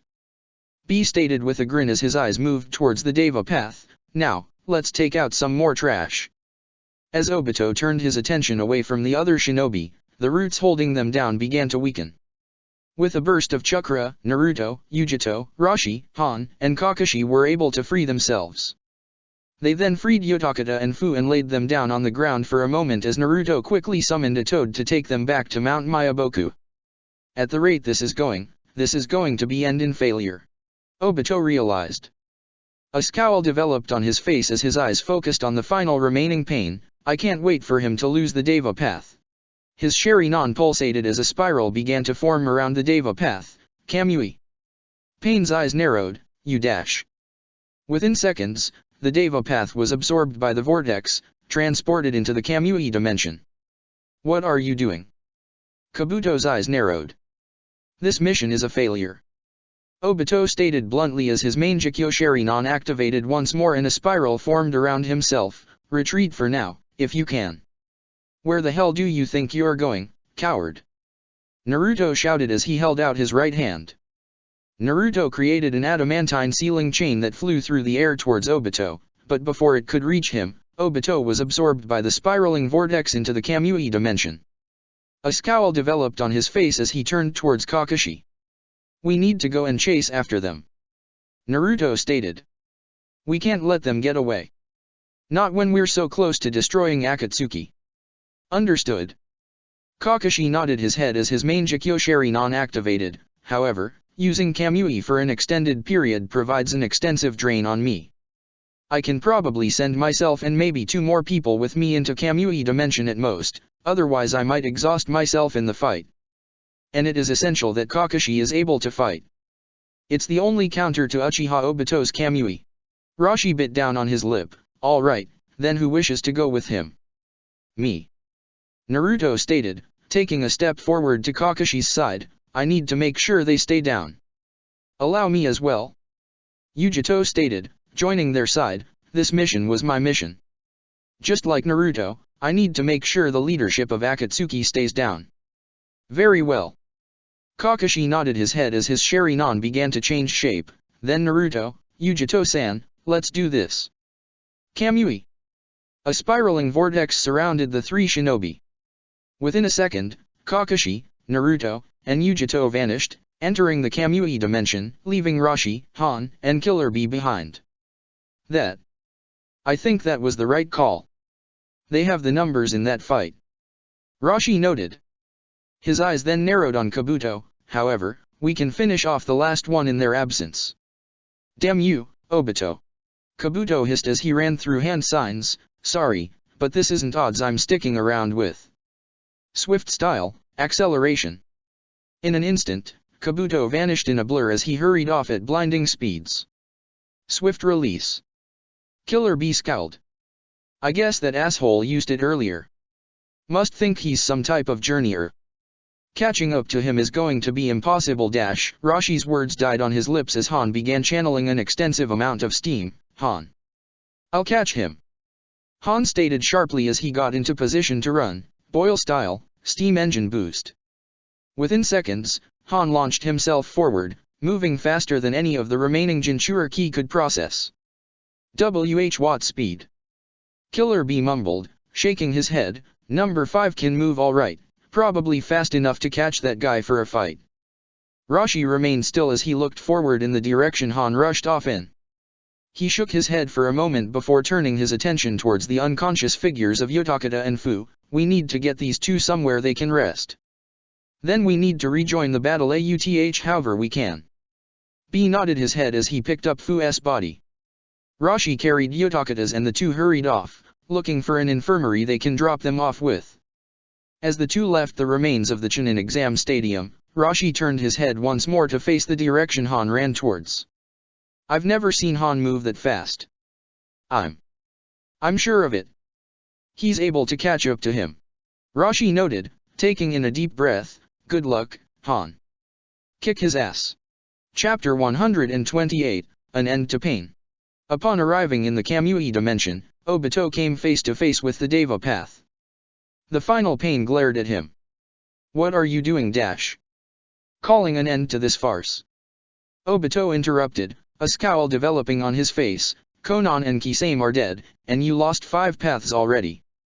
The Deva path continued to glare at him, but before it could speak again, the Uchiha interrupted. Pain is your moniker and a motivator of yours, but I did not think you were the type of let it consume you past basic logic. Use common sense, you're useless without your Deva path. Pain tightened its hands into fists for a moment, looking downward. It was quiet for a moment before it shook its head. I suppose you're correct. Forgive me, Dash. He was interrupted as another spiraling vortex appeared in the Kamui dimension. Obito's scowl deepened as he clapped his hands together. Fire style, blast wave wild dance. Obito spat out a giant, spiraling vortex of flames up into the sky, aimed at the dimensional opening to Kamui. Naruto, Yujito, and Kakashi appeared from the opening and, immediately, Naruto made a sweeping gesture with his hands. Nine-Tails Twister. Naruto released a large gust of wind from his hands that rushed into the flames with enough force that they were extinguished. The 3 shinobi landed safely on the ground of the Kamui dimension, coming face to face with Obito and Pain. Following us like rats, are you? Obito hissed, his eyes narrowing on Kakashi's Sharingan. Damn you, Kakashi. This mission's failure was your fault. After all the destruction you bastards caused, you don't get to run away so easily. Naruto shouted. The Deva path's eyes narrowed, focusing on Kakashi before moving to Yujito, then to Naruto. He shook his head as he held out his hands. It is just you 3. He noted. It was a mistake entering this domain. A mistake all 3 of you will pay with your lives. Shinra Tensei. Pain released a strong gravitational force towards the 3 enemy shinobi. The gravitational force, however, skipped Kakashi's body and slammed into both Yujito and Naruto, sending them back with great force. Ack! Naruto growled out. Such force, even after our earlier fight with him and his other bodies. Yujito bit down on her lip as both she and Naruto continued to fly through the air. Just how much chakra does this madman have? Pain continued to watch the 2 Jinchuriki fly backwards before briefly turning to Obito. I trust you can take care of your old colleague. Once you finish him and your Kamui is no longer neutralized, join me in apprehending them. Before Obito could reply, the Deva path launched forward, chasing after Naruto and Yujito. Naruto! Yujito-san! Kakashi called out. Fire style, Grand Fireball Jutsu. Before the Konoha Jonin could follow the Jinchuriki, Obito spat out a massive fireball from his mouth. Kakashi turned his head around and slammed his hands on the ground, causing a mud wall to rise from the ground and intercept the fireball. Upon impact, the fireball created a massive explosion, causing flames to scatter. Kakashi turned around once more in time to see Obito charging at him, a wooden spear in his hands. Kakashi pulled out a kunai and intercepted the blade of the spear. Just die already, Kakashi! Obito hissed. For once in your life, stop getting in my way. If this is what it means to be in your way, then I'll never move. And you're a fool to think otherwise. Kakashi said, shaking his head as he pushed back against Obito's spear. You've forgotten about the will of fire, or you really learned nothing from Minato-sensei. The Uchiha grit his teeth in response. Spare me the holier-than-thou bullshit, Kakashi. No will is going to give you the strength to fight me back. You've been out of your leave this entire time. Before Kakashi could respond, Obito's spear finally overpowered Kakashi, causing him to drop his kunai. Obito punctured Kakashi's heart, causing his body to go limp before dissipating into stray lightning bolts. A scowl developed on Obito's face as he jumped back, avoiding the bolts. He then turned around to see Kakashi, the Raikiri active in his right hand. He tried to impale the Uchiha, but he leaped backwards, avoiding the attack. You are grossly out of your league here, Kakashi. You weren't brought along to assist in this fight against Akatsuki, you're here to counter my Kamui. That's all. Obito hissed. Suppose that means I'm still here doing my job, then. Kakashi replied, the lightning on his hands still remaining, and I'll keep doing it until the end. With another shout, Kakashi charged forward again. The Deva path continued to rush after Naruto and Yujito, who were still flying through the air after his Shinra Tensei. Upon having placed enough distance between himself and Obito and Kakashi, Pain clapped his hands. Earth-style, mobile core. The ground of the Kamui dimension rose upwards, forming multiple rock formations and walls. Two walls rose up behind Naruto and Yujito, causing them both to collide with the stone. Both Jinchuriki growled in pain in response, with both coughing up blood in response. Pain then made a series of hand signs, which caused black rods to form from the rock wall, attempting to puncture the Jinchurikis' backs. Naruto pulled himself away before he could get stabbed, but one of the rods managed to stab Yujito's left shoulder, embedding itself into it and causing her to bleed. Ugh, this, Yujito's words died on her lips as she noticed her chakra cloak dissipating. What the hell? Her eyes widened for a moment as she gripped the black rod with her left hand and pulled it out. She winced as she finally removed it and tossed it to the ground. Immediately, her chakra began flowing again and she was able to create her chakra cloak once more. Her eyes focused on the rod for a moment before turning back to face Naruto. So, that's a new trick. We're going to have to be wary of these. She noted. Understood. Naruto nodded his head before he turned to face Pain, who was making hand signs. Anything else new you have to show us, false god? Pain briefly stopped his hand signs, his eyes narrowing on Naruto. False god? What do you mean by that? Before Naruto could reply, he finished his hand signs, water style, water emergence jutsu. The ground underneath Naruto's and Yujito's feet opened up, creating a massive deluge of water that formed a large bubble. Before either shinobi could react, the bubble swallowed both of them. Naruto and Yujito immediately began to hold their breath. Their chakra cloaks remained active, however, the flames on both cloaks proceeded to become extinguished. The two tried to swim out of the bubble, but the water's pull seemed to bring them deeper inside the bubble. Pain took a few steps forward before he clapped his hands together. Making another hand sign, Pain separated his hands, creating a massive, black-colored lightning bolt in his right hand. If we get hit by a strong lightning jutsu when we're like this, we'll get obliterated. Naruto realized. He bit down on his lip as he held out his right hand and began to channel wind chakra in a spiraling motion. In a moment, he created a Rasengan in his right hand, with spiraling waves of wind starting to form around it. Lightning style, Divine Strike. Sage Art, Wind style, Rasen Shuriken. As Pain threw the lightning bolt, the wind blades of Naruto's Rasen Shuriken grew sharper and began to rotate faster. Naruto then tossed the Rasen Shuriken, which flew through the bubble until it managed to escape and collide with Pain's lightning. Upon contact, the jutsus created an explosion that scattered wind and lightning bolts throughout the battlefield. The force of the explosion managed to pop the large bubble of water, freeing Naruto and Yujito. The two Jinchuriki landed on the ground and quickly struggled to breathe after holding their breath, the fires on their Biju cloaks being restored as well. Before they could properly recover, however, they were both struck by several smaller bolts of lightning from Pain's jutsu. Both shouted in pain as burn marks formed on their skin, visible even despite the chakra cloaks. The Deva path, meanwhile, tried to approach the two, but the winds of the destroyed Rasen Shuriken prevented from moving closer and tore into its skin, creating multiple cuts on the path's body. A few seconds passed by the battlefield calmed down. With no other jutsu in sight, the two Jinchuriki and Pain were able to turn their focus entirely back to each other. So that's some pretty masterful earth ninjutsu and lightning ninjutsu, alongside with the ability to create water where there was none before. Yujito noted, scowling, is that another trick of you Rinnegan? Master of all the basic elements. What did you mean earlier? Pain shook his head, ignoring Yujito, and focusing entirely on Naruto alone, by calling me a false god. I meant exactly what I said.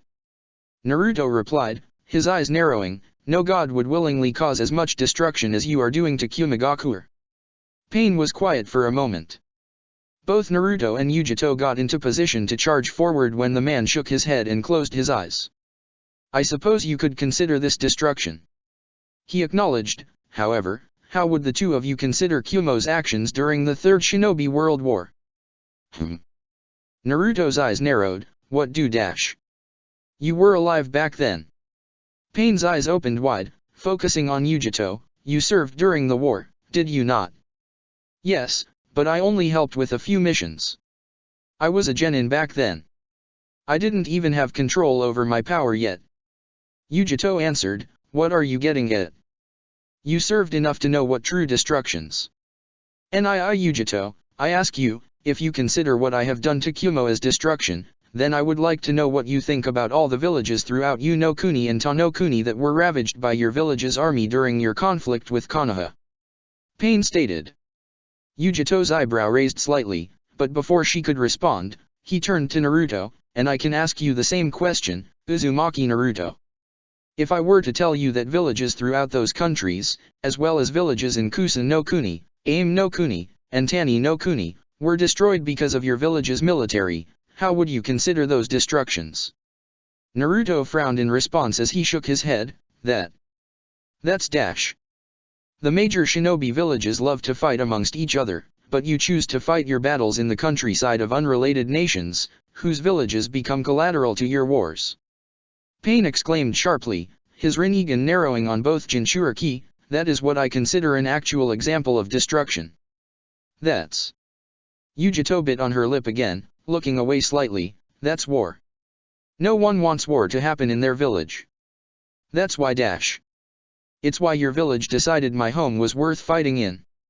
Pain crossed his arms, that my home was worth destroying, despite the fact it was already recovering from the previous war, to spare your village in Konoha and Iwa and Suna from violence.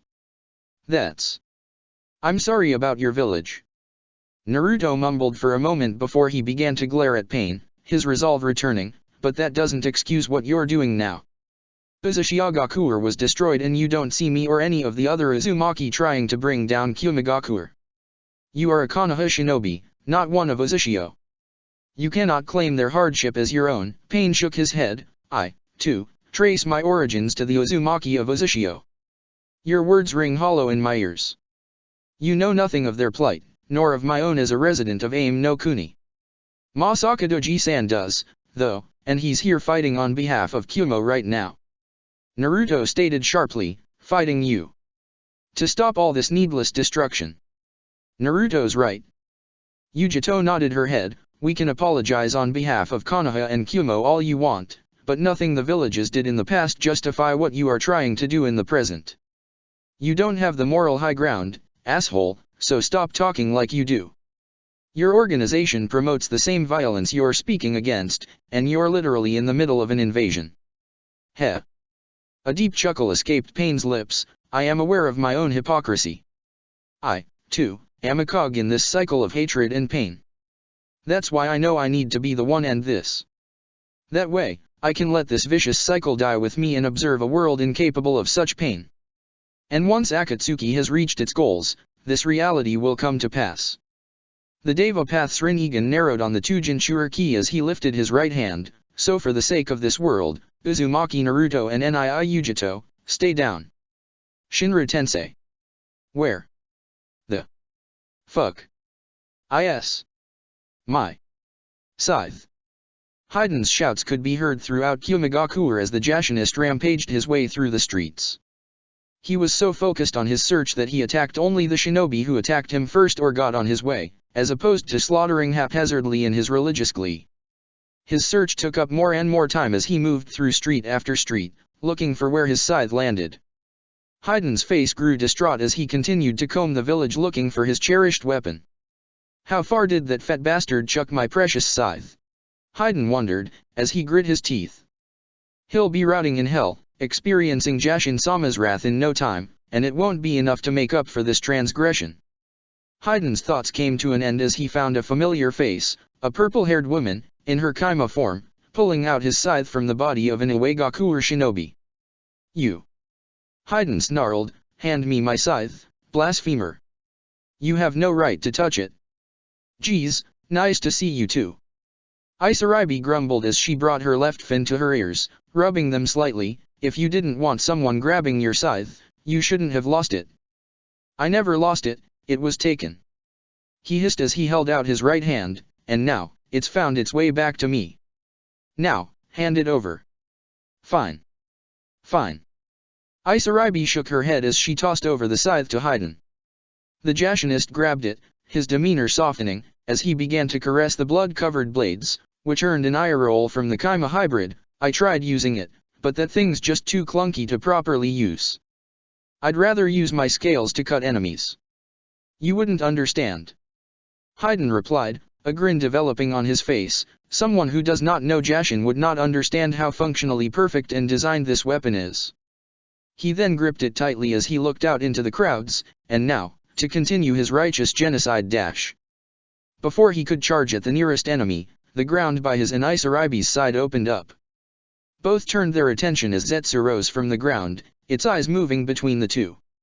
Sorry to ruin your fun, Haiden, but it's time to go. White Zetsu spoke. The invasion's over. Over. Isaribi asked, glaring at the Akatsuki member, and what's that supposed to mean? You're one of Kabuto's associates, right? Stay if you want, it won't matter if you die. Black Zetsu snorted. It then turned its attention back to Haiden. Pain-sama is retreating. The Jinchuriki have won, for now. Seriously? Haiden rolled his eyes, then maybe I can back them up. With Jashin-sama's blessing, I'll turn the tide dash. Did you not hear? This mission's over. Black Zetsu stated sharply, Kisame's dead. Deidara's dead. Konan's dead. We can't afford to lose any more of our resources, so you need to retreat. Now. What? Haiden's eyes widened in response, they're all dead. Zetsu did not bother responding, only retreating into the ground. Haiden and Isaribi remained still for a moment before Haiden turned, facing the exit towards the village. We should probably get out of here. He mumbled. Isaribi tilted her head slightly. You aren't rattled by what that plant guy said, are you? You never struck me as the kind of guy who'd care if someone else died. Haiden proceeded to walk forward, which caused Isaribi to raise an eyebrow. You care about them or something? No, but I recognized their strength. And I'm not dumb enough to recognize a bad omen. He grumbled in response, can't afford to die here. There's still much I need to for Jashin-sama before I can pass on. With those words, Haiden began to hurry towards the exit of the village. Isaribi blinked for a moment before she shrugged, following right behind. That guy mentioned many Akatsuki names, but he didn't say Kabuto. Kabuto-san, you better still be okay. Isaribi told herself as she hurried on out of Kumigakuer. Wood style, cutting sprigs jutsu. Reikari sharp spear. After forming another wooden spear, Obito attempted to impale Kakashi with it only to be blocked by Kakashi's Reikari, which was fashioned into the shape of a sword. Upon collision, the lightning blade caused scattered bolts of lightning to shoot outward and into Obito's body. The Uchiha hissed in pain, but did not slow down his efforts in striking at Kakashi as he applied more force with his spear. Wood release, great spear tree. While the two shinobi were locked in their stalemate, the ground underneath Kakashi's feet opened up, creating roots that grabbed onto his legs and pulled him down. The Konoha Jonin grunted upon impact, the Reikari on his hands dissipating. Obito quickly positioned himself on top of Kakashi and prepared to shove his spear into his heart, but Kakashi caught the blade of the weapon before it could pierce his heart. You're using so much wood release, Obito. Kakashi noted, shaking his head. Got a problem with that? Obito stated, rolling his eyes, as he continued to apply pressure. I see you're still using my Sharingan with no moral dilemmas, so I hope you're not about to get preachy and hypocritical about using a bloodline I wasn't born with. It's how you got the bloodline that concerns me. Kakashi asked, his eyes narrowing. So, how did you? Did pain grant it to you? Or Orochimaru experiment on your body? How dash? Why the hell are you asking? The Uchiha growled out as he finally overpowered Kakashi's guard, impaling his chest. You wanted your lasts to be a question about my power. In response, Kakashi's body broke apart once more, converting itself to lightning. Obito bit his lip in response as he jumped backwards, avoiding the strike. He then jumped again as the ground opened up, with Kakashi appearing, having attempted to uppercut his jaw. You keep switching yourself with lightning clones and nothing else. Obito noted with a snort as he charged at Kakashi. I heard with my eye, you became copycat Kakashi. Why don't you show me some of that and not this boring one-trick pony? Obito attempted to punch Kakashi in the face, but Kakashi blocked with his left hand. With his right hand, Kakashi ran through hand signs before breathing out a fireball from his mouth. Obito replicated the fireball with one of his own, causing the jutsu to collide and explode on impact. As smoke filled the area, Obito clapped his hands on the ground as more tree roots rose, trying to grab onto Kakashi's body. The Konoha Jonin proceeded to jump up, landing on top of the roots as they rose as he began to move closer towards his former friend. You keep saying my Sharingan as if I stole it. Last I recall, you gave it to me. Kakashi replied sharply as he jumped onto the ground, channeling chakra into his feet, earth-style, stalagmite. The ground underneath Obito's feet opened up, creating two sharp stalagmites. The Uchiha tried to jump away in time, but one of the stalagmites managed to pierce his left leg, causing him to bleed heavily. He hissed in pain as he rushed at Kakashi, using the Shunshin to get close. It was a gift, yes, and now I need it back. He stated sharply as he punched Kakashi in the stomach before he could block. Kakashi choked up some blood in response as Obito proceeded to channel fire elemental chakra into his fist, causing it to ignite. It's a gift I never should have given, so just die already so I can take it back. Kakashi hissed in pain from the burn of Obito's punch as it started to char away a part of his flak jacket. The Konoha Jonin proceeded to kick the Uchiha away, creating distance between the two of them. He then brushed away at the remnants of a flame on his flak jacket before turning to look back at his friend, frowning behind his mask. If you really regretted it, then you should have come back and I would have gladly given it. But you didn't. You never came. Kakashi replied, tightening his fists. Why? What was so important that you couldn't have come back? I couldn't. Obito shook his head. You killed Rin, Kakashi. I was never going to step foot back dash.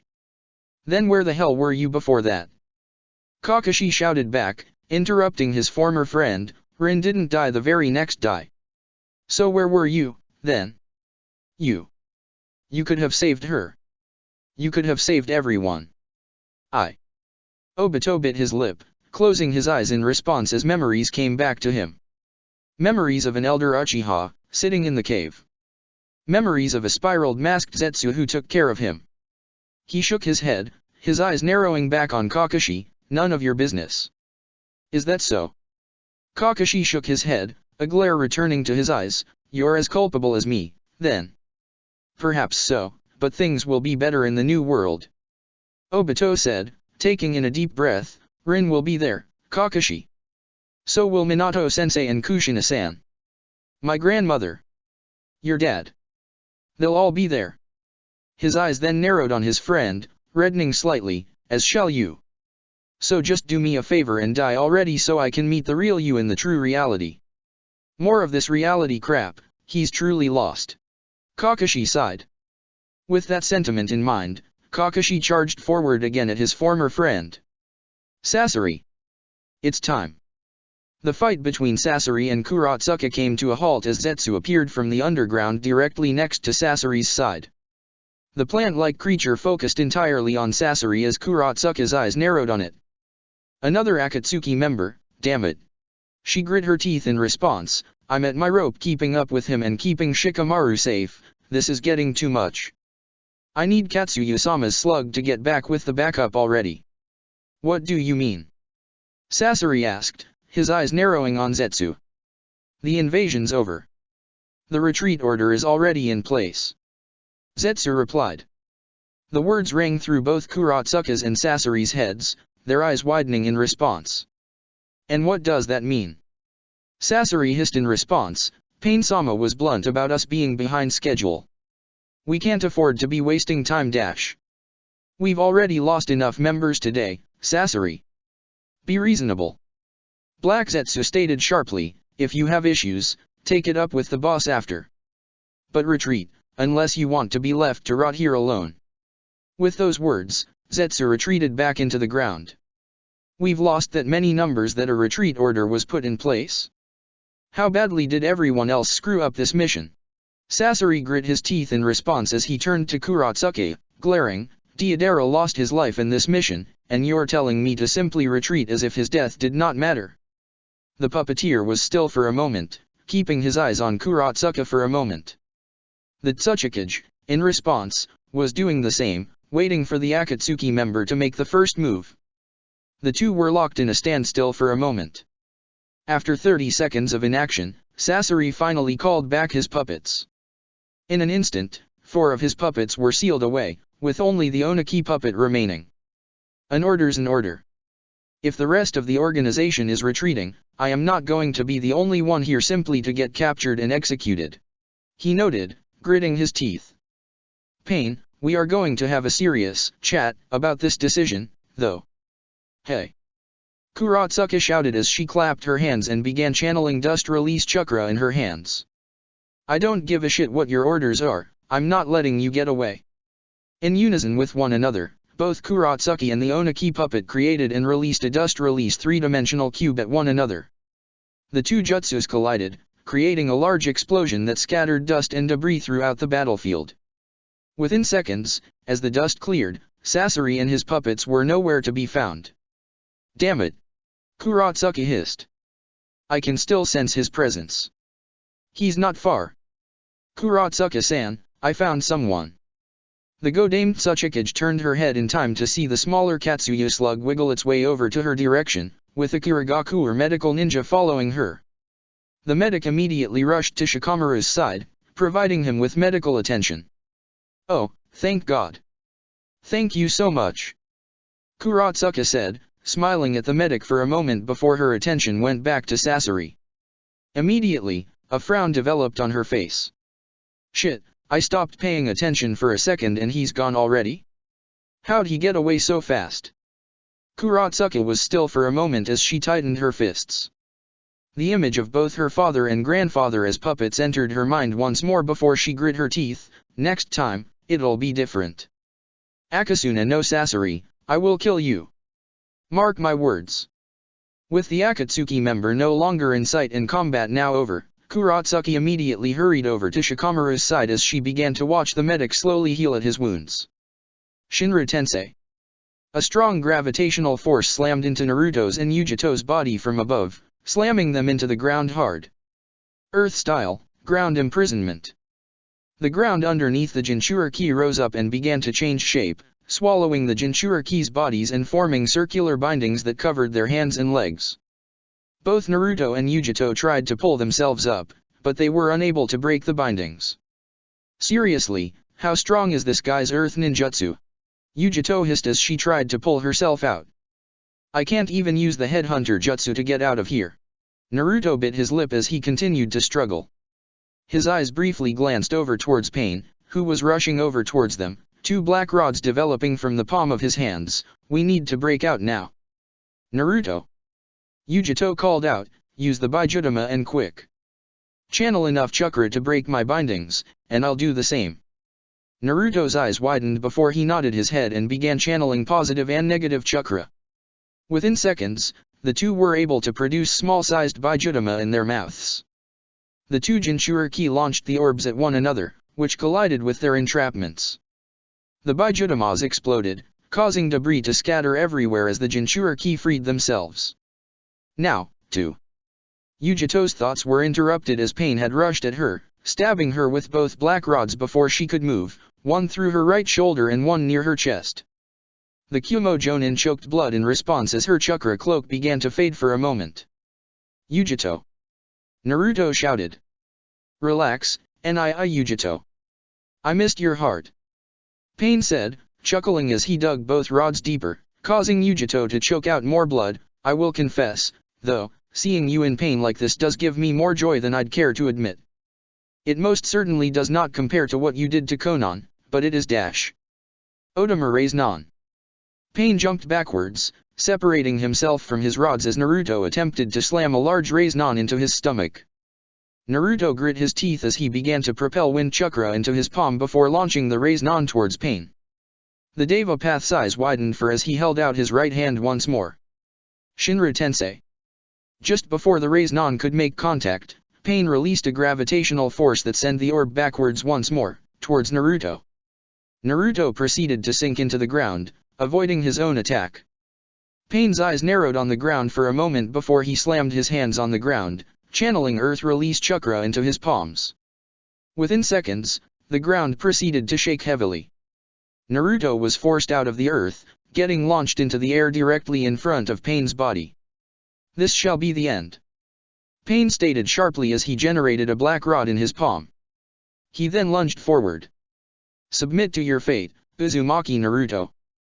Before he could stab Naruto with the rod, Naruto blocked by grabbing onto Pain's wrist, pushing the rod away. Naruto's eyes narrowed, glaring intently at the Akatsuki leader. Pain's Rinnegan twitched in response for a moment, fire style, burning circle. Fireballs developed around Pain's body and pushed backwards, slamming into Naruto's body and pushing him back, causing Naruto to hiss in pain in response. With Naruto staggered, Pain tried to skewer Naruto with the black rod, but before he could stab him, another black rod flew through the air and struck Pain's, causing it to crack in response. Pain turned his head towards Yujito, who had pulled the rod out of her chest and was now pulling the rod out of her shoulder. You're a real bitch, you know that. Yujito hissed as she tossed the second black rod onto the ground. Upon losing them, Yujito took in a deep breath as she began to channel her chakra cloak once more. All those different bodies, the elemental manipulations, these rod weapons. I'm getting sick of fighting you. Pain shook his head in response, you are stalling the inevitable. I'm tired of hearing you go on and on about fate and inevitabilities and God's will or whatever. Naruto hissed as he stood side by side with Yujito once more. Was it inevitable that we killed off your allies earlier? Pain grit his teeth in response as visible anger began to shine in his Rinnegan. Watch your tongue, Uzumaki Naruto. Why? I mean, you're God after all. Everything has to go according to your plan, right? Naruto replied, that means their death was part of your plan, right? Then dash. Silence. Pain growled out as he clapped his hands. For the first time in over a decade, tears developed on Nagato's face as an image of Konan's face entered his mind. His tears fell harder as her image began to shift, turning into a younger version of herself alongside an image of Yahiko. The man gritted his teeth as he ran through hand signs that the Deva Path body mimicked in the Kamui dimension. Ryoiki Tensei. Gravity became heavy for both Yujito and Naruto as they fell to their knees. The air around them proceeded to change shape. Within seconds, black rods formed throughout the air, creating a dome around their bodies. The number of rods was limitless, both Naruto and Yujito could not see past them to see Pain anymore. It felt as if they were locked in a separate domain from even the Kamui dimension. Our plans be damned. I will take my role as a cog in the cycle of Pain to make sure you two truly process it. Pain hissed out as he made one final hand sign, you will know pain, even if it means killing you. With those words, the rods rushed forward, swarming Yujito and Naruto. A wave of chakra rushed through the Kamui dimension. Kakashi and Obito, who had been locked in a standstill, turned their heads and looked towards the other combatants in the alternate dimension. Where Pain, Naruto, and Yujito had initially been, a black-colored dome filled the area in its place that appeared to be radiating chakra. What kind of jutsu is that? Kakashi's eyes narrowed on the dome, it feels otherworldly. Nagato, what the hell are you doing? Obito hissed, you really are going to kill them. The Uchiha tightened his grip into fists as he shook his head.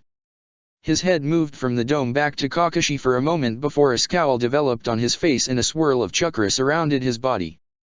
Immediately, Kakashi's eyes turned back towards his former friend as he tensed up, and where do you think you are going?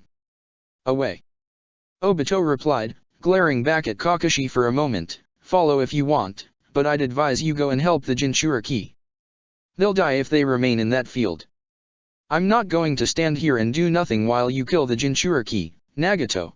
The Akatsuki member's scowl deepened as the spiral of chakra around his body began to swallow him. Kakashi, do something useful for me for once in your life and prevent him from killing them. I don't want to be behind schedule more than we already are. Before Kakashi could properly reply, Obito had vanished from the Kamui dimension.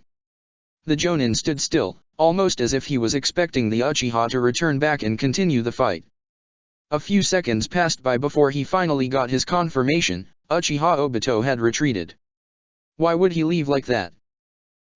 Kakashi shook his head as he turned his attention to the Black Dome. Never mind that, Naruto and Yujito-san need my help. With those thoughts in his mind, Kakashi rushed towards the other fight. Time felt frozen for a moment after Pain's declaration. Yujito and Naruto tried to pull themselves off the ground as they watched the black rods slowly close in on them. The gravity of Pain's jutsu was overpowering, however, and the two became completely skewered. Rod after rod impaled their bodies. Both Naruto and Yujito choked up blood in response as each rod punctured their bodies, with no hope of escape. Each strike sent waves of chakra throughout their body, creating a disconnect that separated them from their Biju chakra cloak. Yujito, breathe. Madatabi hissed in her Jinchuriki's eyes. You can't die here. Slowly, the Nibi's voice grew quieter and quieter in Yujito's head. Yujito took a deep breath as she closed her eyes, trying her hardest to remain conscious. Damn it! Damn it! Naruto hissed. Pain continued to stare at the damage with little concern for the increasing amount of blood they were spilling. With no end in sight, the rods continued to come down and down, tearing into their bodies as slowly and tortuously as possible. Within a moment, Naruto's consciousness was pulled to his mindscape, where he came face to face with Kurama, who was pacing around the area frantically. The mindscape was slowly starting to fall apart, crumbling into dust. The trees around them were falling apart and a shaking could be felt, as if they were in the middle of an earthquake. Kid, you're going to die at this rate. Kurama shouted in his head, get up. The longer these receivers are in your body, the more our energies get disconnected. If our connection is severed, then there's no way your body will heal from these wounds. Do you think I'm not trying? Naruto hissed in response, this jutsu. I can't move. Even with your chakra, I can't move. Kurama grit his teeth in response, but said nothing for a moment as he tried to think of a solution. After a few seconds, an idea came to the mind of the fox. Naruto, use that seal. The one that old Uzumaki was trying to teach you. Kurama stated. What? Naruto's eyes widened in response, but You have one on your person, don't you? One that Masakado created. The Kyuubi asked, from the last you practiced it. I can sense the chakra inside of it, so it must still be working. I do, but I haven't mastered the Fuinjutsu yet. Naruto stated, biting his lip, if I mess it up, it'll destroy me, and maybe you too. And if you do nothing, both you and Madatabi's Jinchuriki are going to die. And if you two die, both Madatabi and I will be captured when we respond for Akatsuki's plans.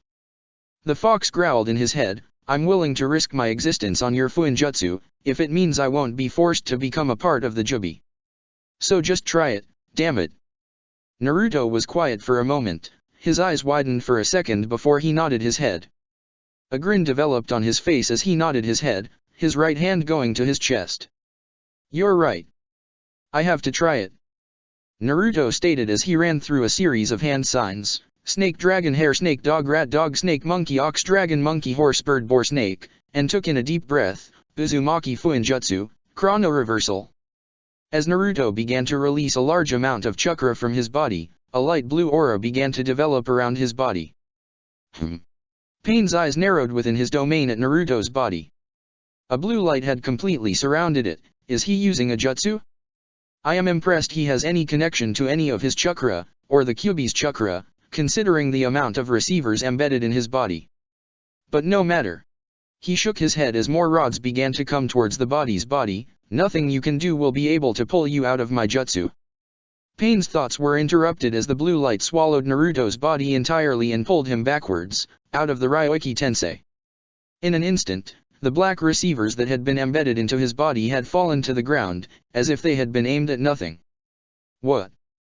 Pain turned around and saw that, outside of the domain of his jutsu, the blue light had faded away, revealing Naruto's body, with none of his recent injuries.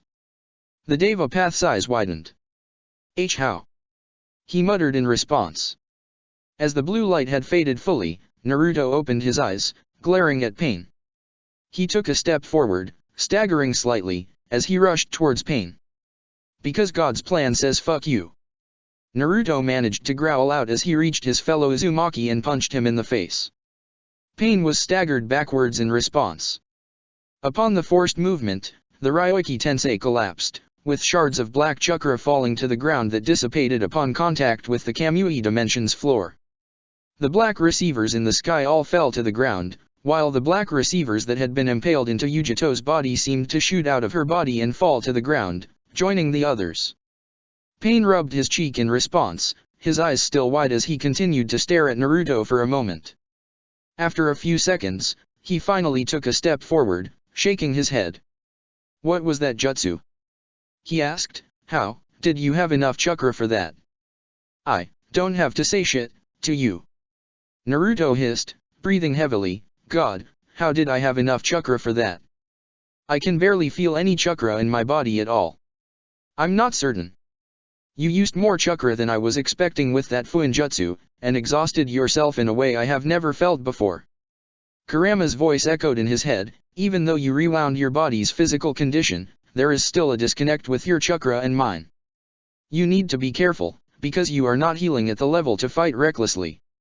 Or fight at all, Naruto admitted, biting down on his lip. The Deva Path's eyes narrowed on Naruto for a moment before he held out his palms. Another black receiver developed in the palm of his left hand while chakra began to be released from his right palm. As impressive as that jutsu was, all you managed to do is, once again, delay the inevitable. Pain stated sharply, perish, Uzumaki Naruto. Bansho Tenin. Naruto's body became weightless once again as he flew towards Pain. He tried to channel chakra in his mouth to create a Bijutama, but the chakra was forming slowly. He closed his eyes in frustration as he focused solely on channeling the chakra he could. Damn it, come on. Channel chakra already. Naruto hissed. Come on, chakra network, work. Reikari. Before Naruto could reach Pain's side, Kakashi had rushed forward at the Akatsuki leader, a Reikari active in his hands. The Deva Path's eyes widened as he tried to jump away in time, but Kakashi managed to impale his right side with the lightning, piercing skin with the sound of a loud crackle. Pain pulled himself out and jumped back, a large hole on the Path's body. Naruto's body, in response, fell to the ground with a thud. Hey, take Kakashi. Pain grit his teeth in response before his eyes began to look around the Kamui Dimension for a moment. You managed to escape from Uchiha Dash. I didn't escape. Kakashi interrupted, shaking his head. Obito abandoned you. Abandoned? Pain's eyes widened in response. Most likely he understood that this battle was pointless. This whole invasion was pointless. Kakashi stated sharply. All you're doing. Naruto spoke with a hiss as he pulled himself off the ground. He steadied himself as he glared at Pain before he started to run towards him, is delaying the inevitable. It's over, Nagato. Don't use that name. Pain growled out in response before his eyes moved from Naruto to Kakashi, then back once more to Naruto. Even if this body fails, I have more. All that matters if I kill you all. He held out his palm once more, Shinra Dash. Pain's words died on his lips as he was stabbed in the heart. His choked out once more as his body began to shake as he took in the sight of what had impaled him, a set of cat claws. Why you? Pain grit his teeth as he turned his head slightly, coming face to face with Nii Yugito. I had assumed you had fallen unconscious by now. Close to it.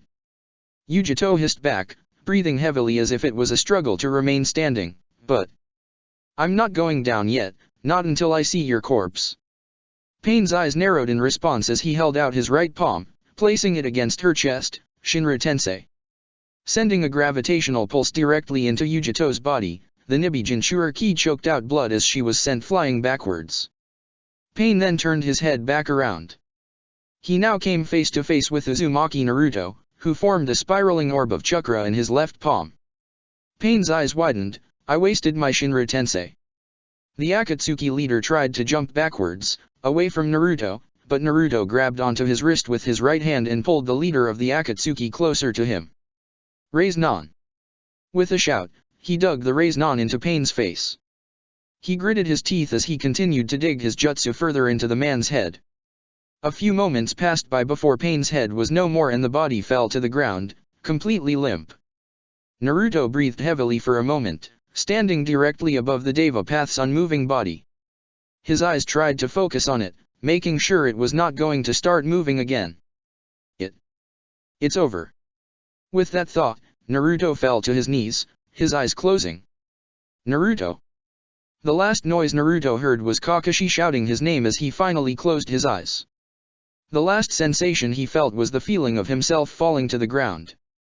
And the final thought that came to his mind before succumbing to his exhaustion and injuries was that the invasion was finally over. Chapter 129, Recovering Clouds. God damn. The first sensation Naruto felt was exhaustion, complete, total, exhaustion. Upon waking up, Naruto wasted hours trying to open his eyes. His mind, while conscious, was at odds with his body, which was unable to get up. Kurama, how long have I been out? He asked. A week. The fox replied. What? Naruto's eyes would have shot open at that comment if he was physically able to. And to be honest, I'm surprised you are waking up this early. Your chakra network was ravaged in a way I have never seen. Kurama admitted, when you can, ask that old Uzumaki bastard about that jutsu. Noted. Silence filled Naruto's mindscape as the fox grew quiet once again. A few moments passed by as Naruto, again, tried to force his eyes open once more. After a few more minutes of trying, the Kyuubi spoke up once again. Naruto, you did a good job. Against that man. Kurama said. Thank you. Naruto stopped his attempts once again. A smile developed on his face. No need to thank me, Kurama. With that thought, Naruto turned his attention back to himself and finally managed to overcome his exhaustion, opening his eyes. He took in the sight of a large hospital room with multiple beds. The room was rather plain with white painted walls and no windows, using ceiling tags on the ceiling to keep the room lit. His hands went down his body, feeling the fabric of a hospital gown. He slowly pulled himself up to get a better look of the room when he felt someone rush over to his side and pull his head into a tight embrace. Naruto. You're finally awake. Naruto smiled as he turned his head to come face to face with Hinata, who was starting to grip onto his head tighter and tighter each second. Hey Hinata he spoke softly, trying to return her embrace, but as he stretched his arms too much, he felt a pang in his side. Ah. Hinata's eyes widened at Naruto's reaction. She immediately let go and stepped away from his bed. I am sorry. Didn't mean to accidentally hurt you. It's fine. Nothing my body can't get over. Naruto shook his head, smiling back at his girlfriend. It's so great to see you again, Hinata. And me. Naruto's eyes turned away from his girlfriend to look towards the bed next to his to see Shikamaru laying down next to him, wearing an identical hospital gown to his own. Naruto waved over in his direction. Sup, Shikamaru? Nothing much.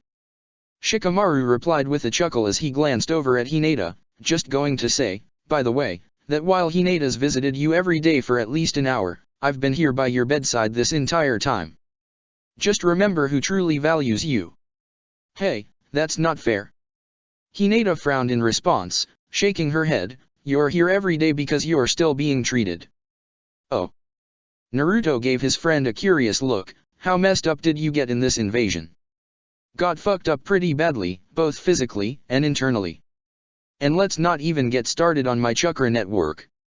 Shikamaru said with a snort as he shook his head. Apparently, the medics are surprised I'm alive with how depleted I was.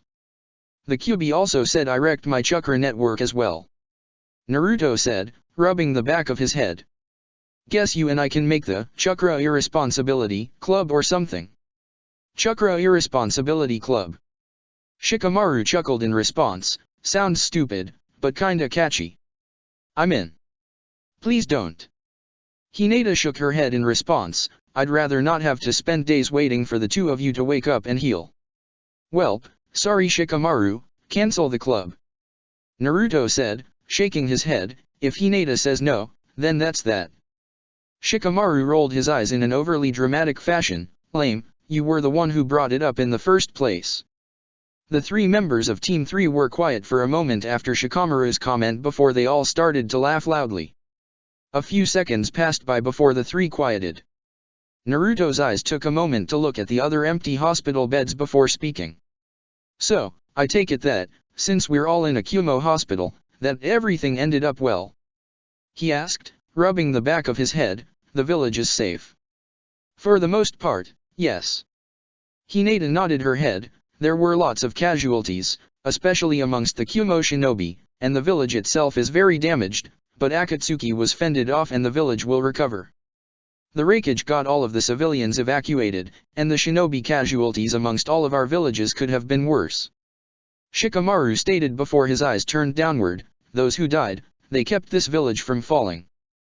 They deserve all the respect and honor.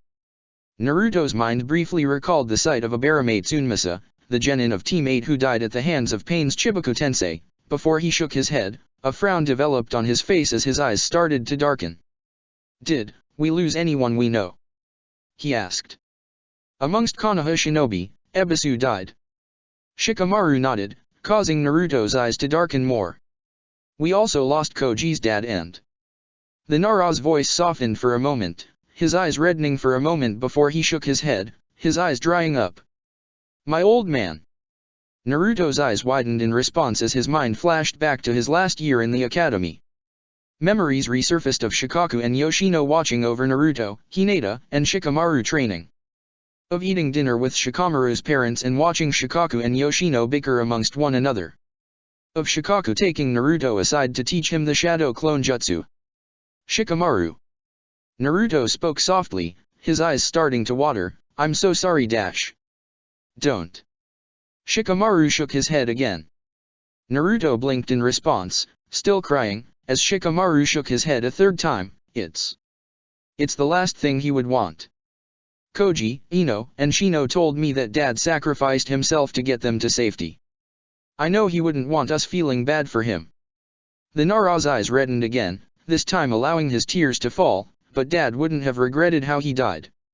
Shikamaru-kun. Hinata mumbled, her eyes watering as well before she nodded her head. Your father was a great man. Konoha won't be the same without him. My clan won't be the same without him. Shikamaru admitted as he closed his eyes. Mom. I'm sorry. The three shinobi grew quiet, reflecting on the life of Nara Shikaku. He stood by the window of the Raikage's office looking up at the sun in the sky before looking downward, focusing in on his village.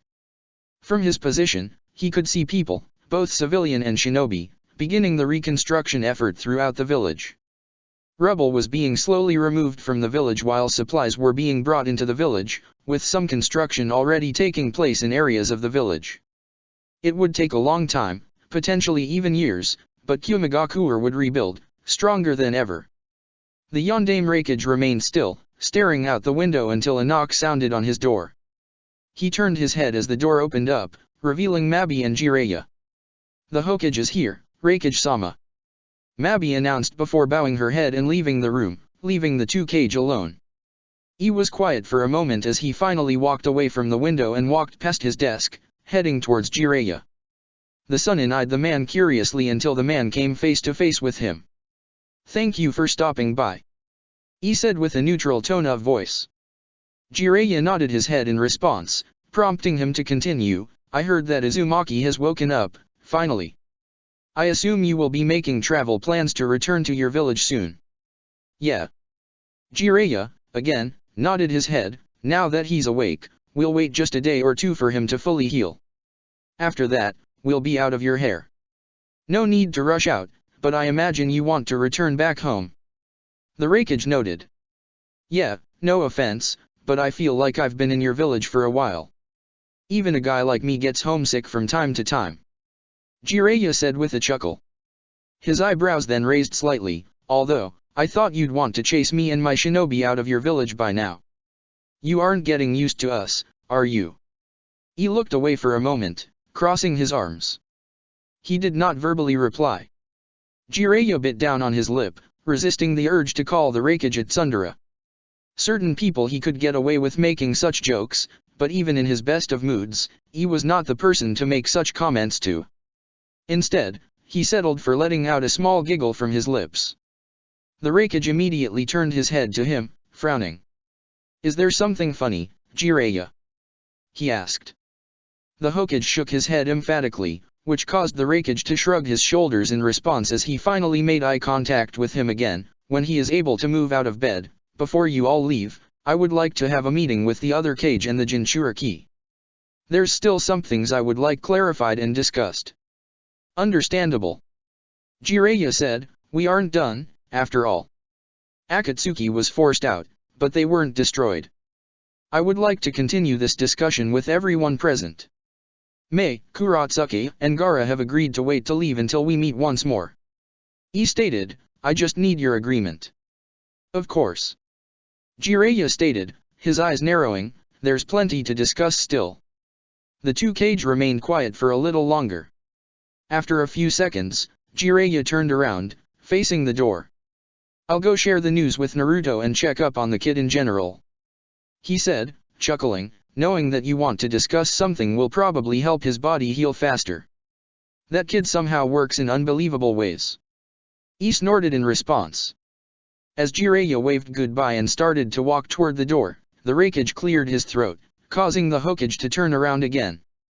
Jiraiya, all of the major shinobi villages are responsible for helping Kyumegakuer withstand this storm, but your village was the most essential. If we did not know of this invasion, I cannot imagine what would have happened. He admitted, his hands starting to shake, I will be honest, I don't think our village could have weathered the storm. And I know that both Yujito and B would have been taken. Jiraiya's eyes widened in response, are you thanking Dash? His words died on his lips as the Yondaime Raikage got down on his knees, bowing towards the Hokage. Jiraiya's eyes widened even further. Kyumegakuer owes your village.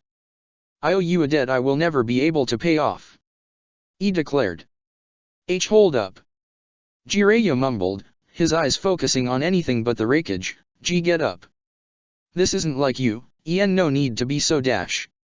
From the bottom of my heart, thank you, Jiraiya. He exclaimed, ignoring the Hokage's protests. Jiraiya's words fell on deaf ears as the Raikage remained still.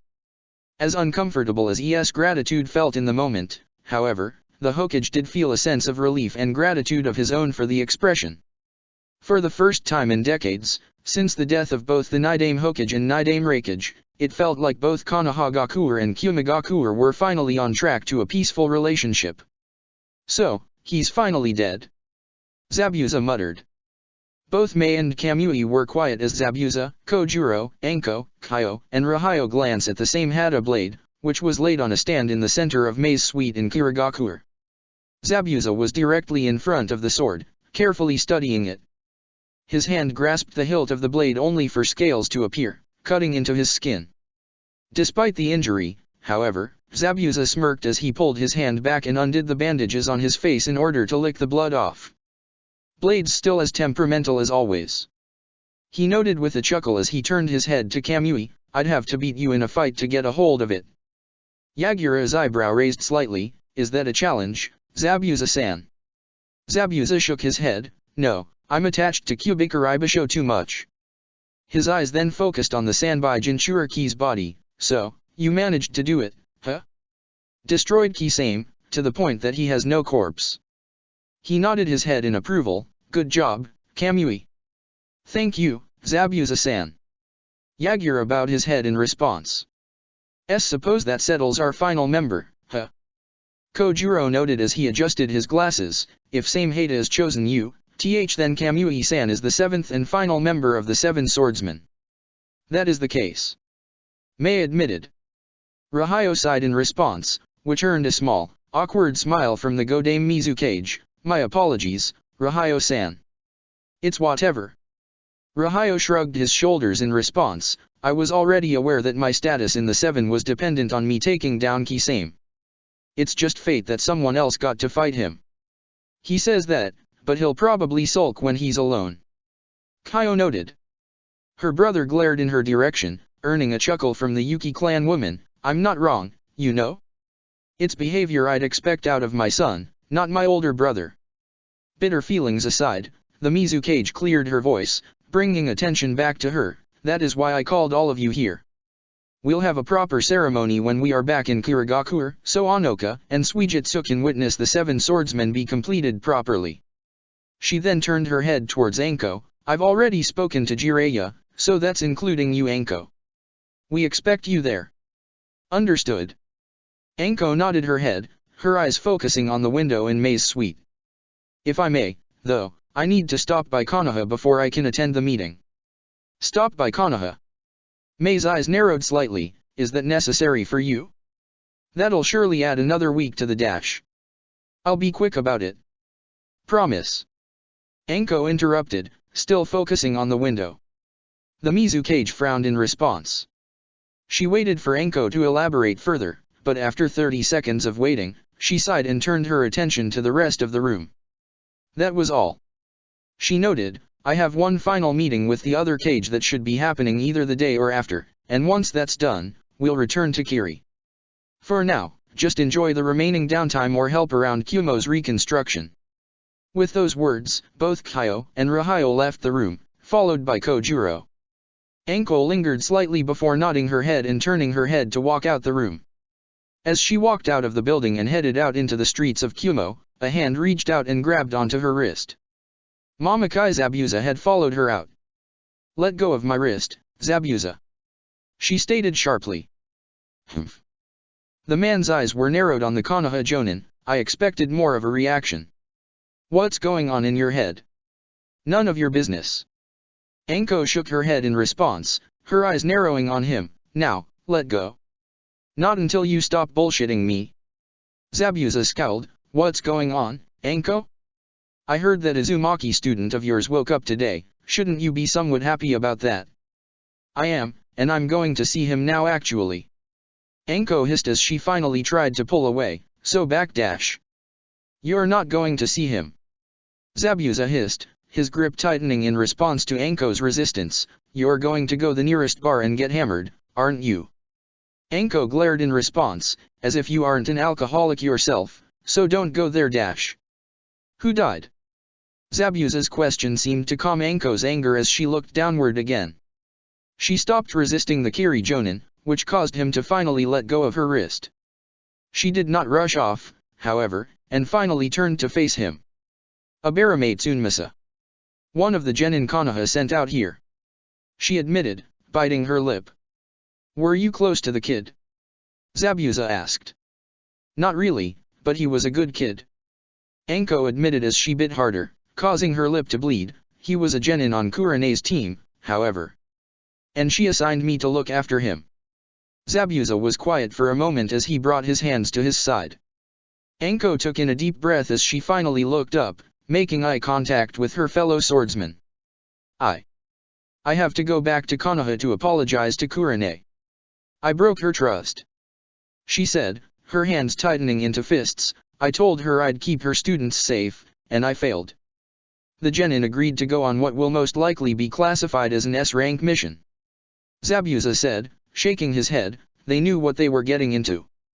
This Kurene woman, she'll not hold you accountable. She should. I sure as hell would. Anko shouted. God, what kind of shinobi am I? I can't even keep a single genin alive? I'm dash. Her words died on her lips as she blocked Zabuza's fist from connecting with her face. What the hell? She hissed, first you ask me what's on my mind and now you try and fight cause of it? Fuck you. I needed you to shut up so you can actually think about the situation before you get lost in your delusional self-pity. Zabuza replied sharply. You are not responsible for what happened. I was in charge of their training. Anko hissed in response, it's my fault dash. I was told they all got involved in a fight with the Akatsuki leaders. Zabuza said sharply, I doubt you or I would have survived that, especially when we were as green as those genin.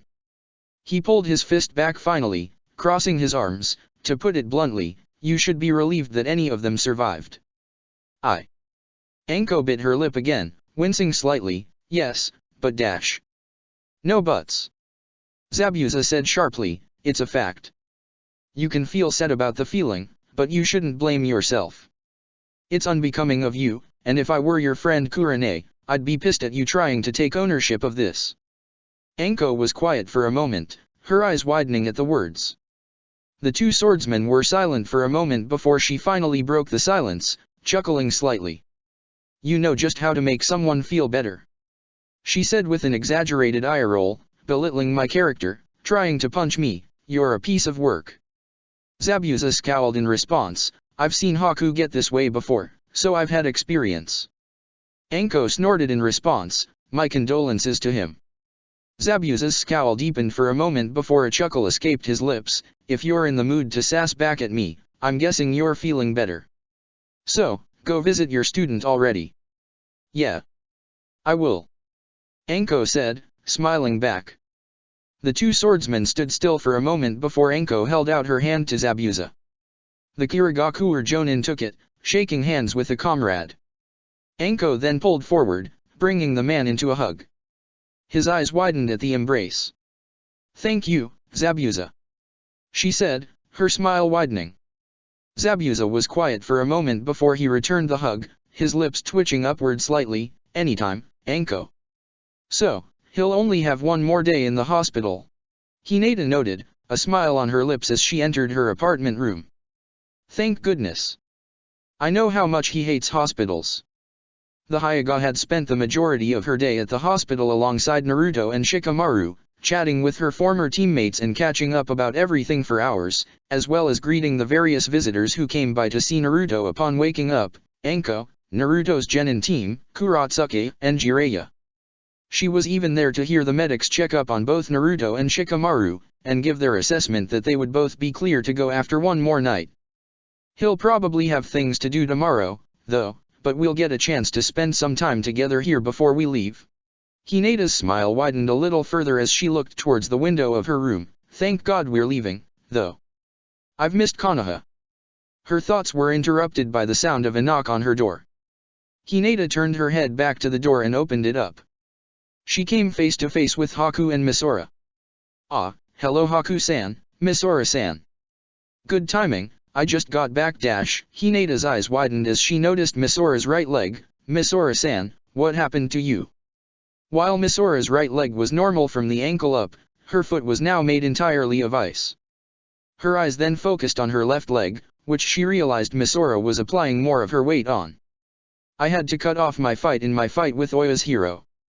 Misora explained, sighing, the ice prosthetic you see was designed by Haku, which is why he is here with me to make sure it does not spontaneously melt. When we get back to Kiri, I'm going to work with Onoka-san to create it with seals so that concern won't be an issue. Haku added. I see. Hinata frowned as she bowed her head at Misora, I am terribly sorry about your leg. It could be worse. Misora shrugged her shoulders. Anyway, on to the reason we are here. It was at that moment that Hinata finally noticed that Misora was carrying a sealed jar. The Kiri Kunoichi held out the jar towards her, which caused Hinata's eyebrow to raise. What is this? She asked. Misora only gestured towards the jar, prompting Hinata to grab it. She then opened the lid and looked inside. Her eyes widened and her breathing grew heavy while her grip on the jar grew shaky. Inside the jar was a Byakugan. Hinata remained staring at the eye for a moment before she looked up to Misora and Haku. Hinata-san, you were aware that Ao passed away in this invasion, yes? Haku asked. The image of the middle-aged Kiri shinobi entered her mind. She recalled their first meeting in Kibo village, followed by their mission to track down Yotakata where they argued for the majority of their trip. Her grip finally tightened on the jar as she shook her head. I was not aware. He died in the fight with Oya's hero. Kiri lost a great man, and we're a worse village as a result. Misora admitted, her eyes moving downward. She took in a deep breath before continuing. Nevertheless, with his death comes his will. And while we are still in the same village together, it is easier to fill your role while we're here. My role. Hinata's eyes widened. He included me in his will. The eye in your hand is your part. Ao requested that, upon his death, that his Byakugan be returned to you and the Hyuga clan. Misora explained. Bastard took out my right eye, so I took his when I killed him. Anything on his body was fair game for me to take. Unless you think I should have just gone without a right eye. Hinata recalled Ao's harsh words when she confronted him about his Byakugan. As his voice echoed in her head, her grip tightened even further on the jar as she looked back at the eye. Did he say why? She asked. He said it belonged to you all. He was just borrowing it. Haku answered. Hinata shook her head. That's not what he said back then. Well, it's what he said on record to Mizukage-sama. Misora replied. If that was his stance in the past, then you managed to change his mind on it. Hinata did not reply and only stared at the eye. A few more seconds passed by before Misora bowed her head. I hope you will accept this. If you will excuse us. Misora said as she turned around. Take care of yourself, Hinata-san. Haku added. The Hyuga waved goodbye to the two Kirigakure shinobi as she quickly closed the door upon their exit. She then walked further into her room and placed the jar on her nightstand. Ao, thank you. Hinata mumbled, tears starting to roll down her eyes. She sobbed to herself as she mourned for the Kirigakure veteran. God, I hate hospitals. Shikamaru chuckled as Naruto stirred in his hospital bed. The blonde had the decency of staying in bed, still and polite whenever a patient or visitor stopped by, but the moment that they were left alone, he would always start groaning and complaining. It's not the worst thing in the world to take a moment and rest, you know. Shikamaru said with a chuckle. Says you. Naruto laid back into his bed, crossing his arms. I'm not like you, who can just simply do nothing and find that relaxing. Yeah. Shikamaru shook his head in response, at least you and I are both getting released tomorrow. Which is hilarious considering I've been conscious for 3 days longer than you, but I'll be cleared to leave at the same as you. A snort escaped his lips. Your Kyuubi Uzumaki whatever healing powers are bullshit, you know. Heh. Naruto rubbed the back of his head sheepishly. I guess, but I guess they're the reason I'm still alive at the moment. And thank God for that. Shikamaru said as he brought his hands behind his head. Naruto was about to reply when a knock sounded on their hospital door. Shikamaru turned towards Naruto and shook his head.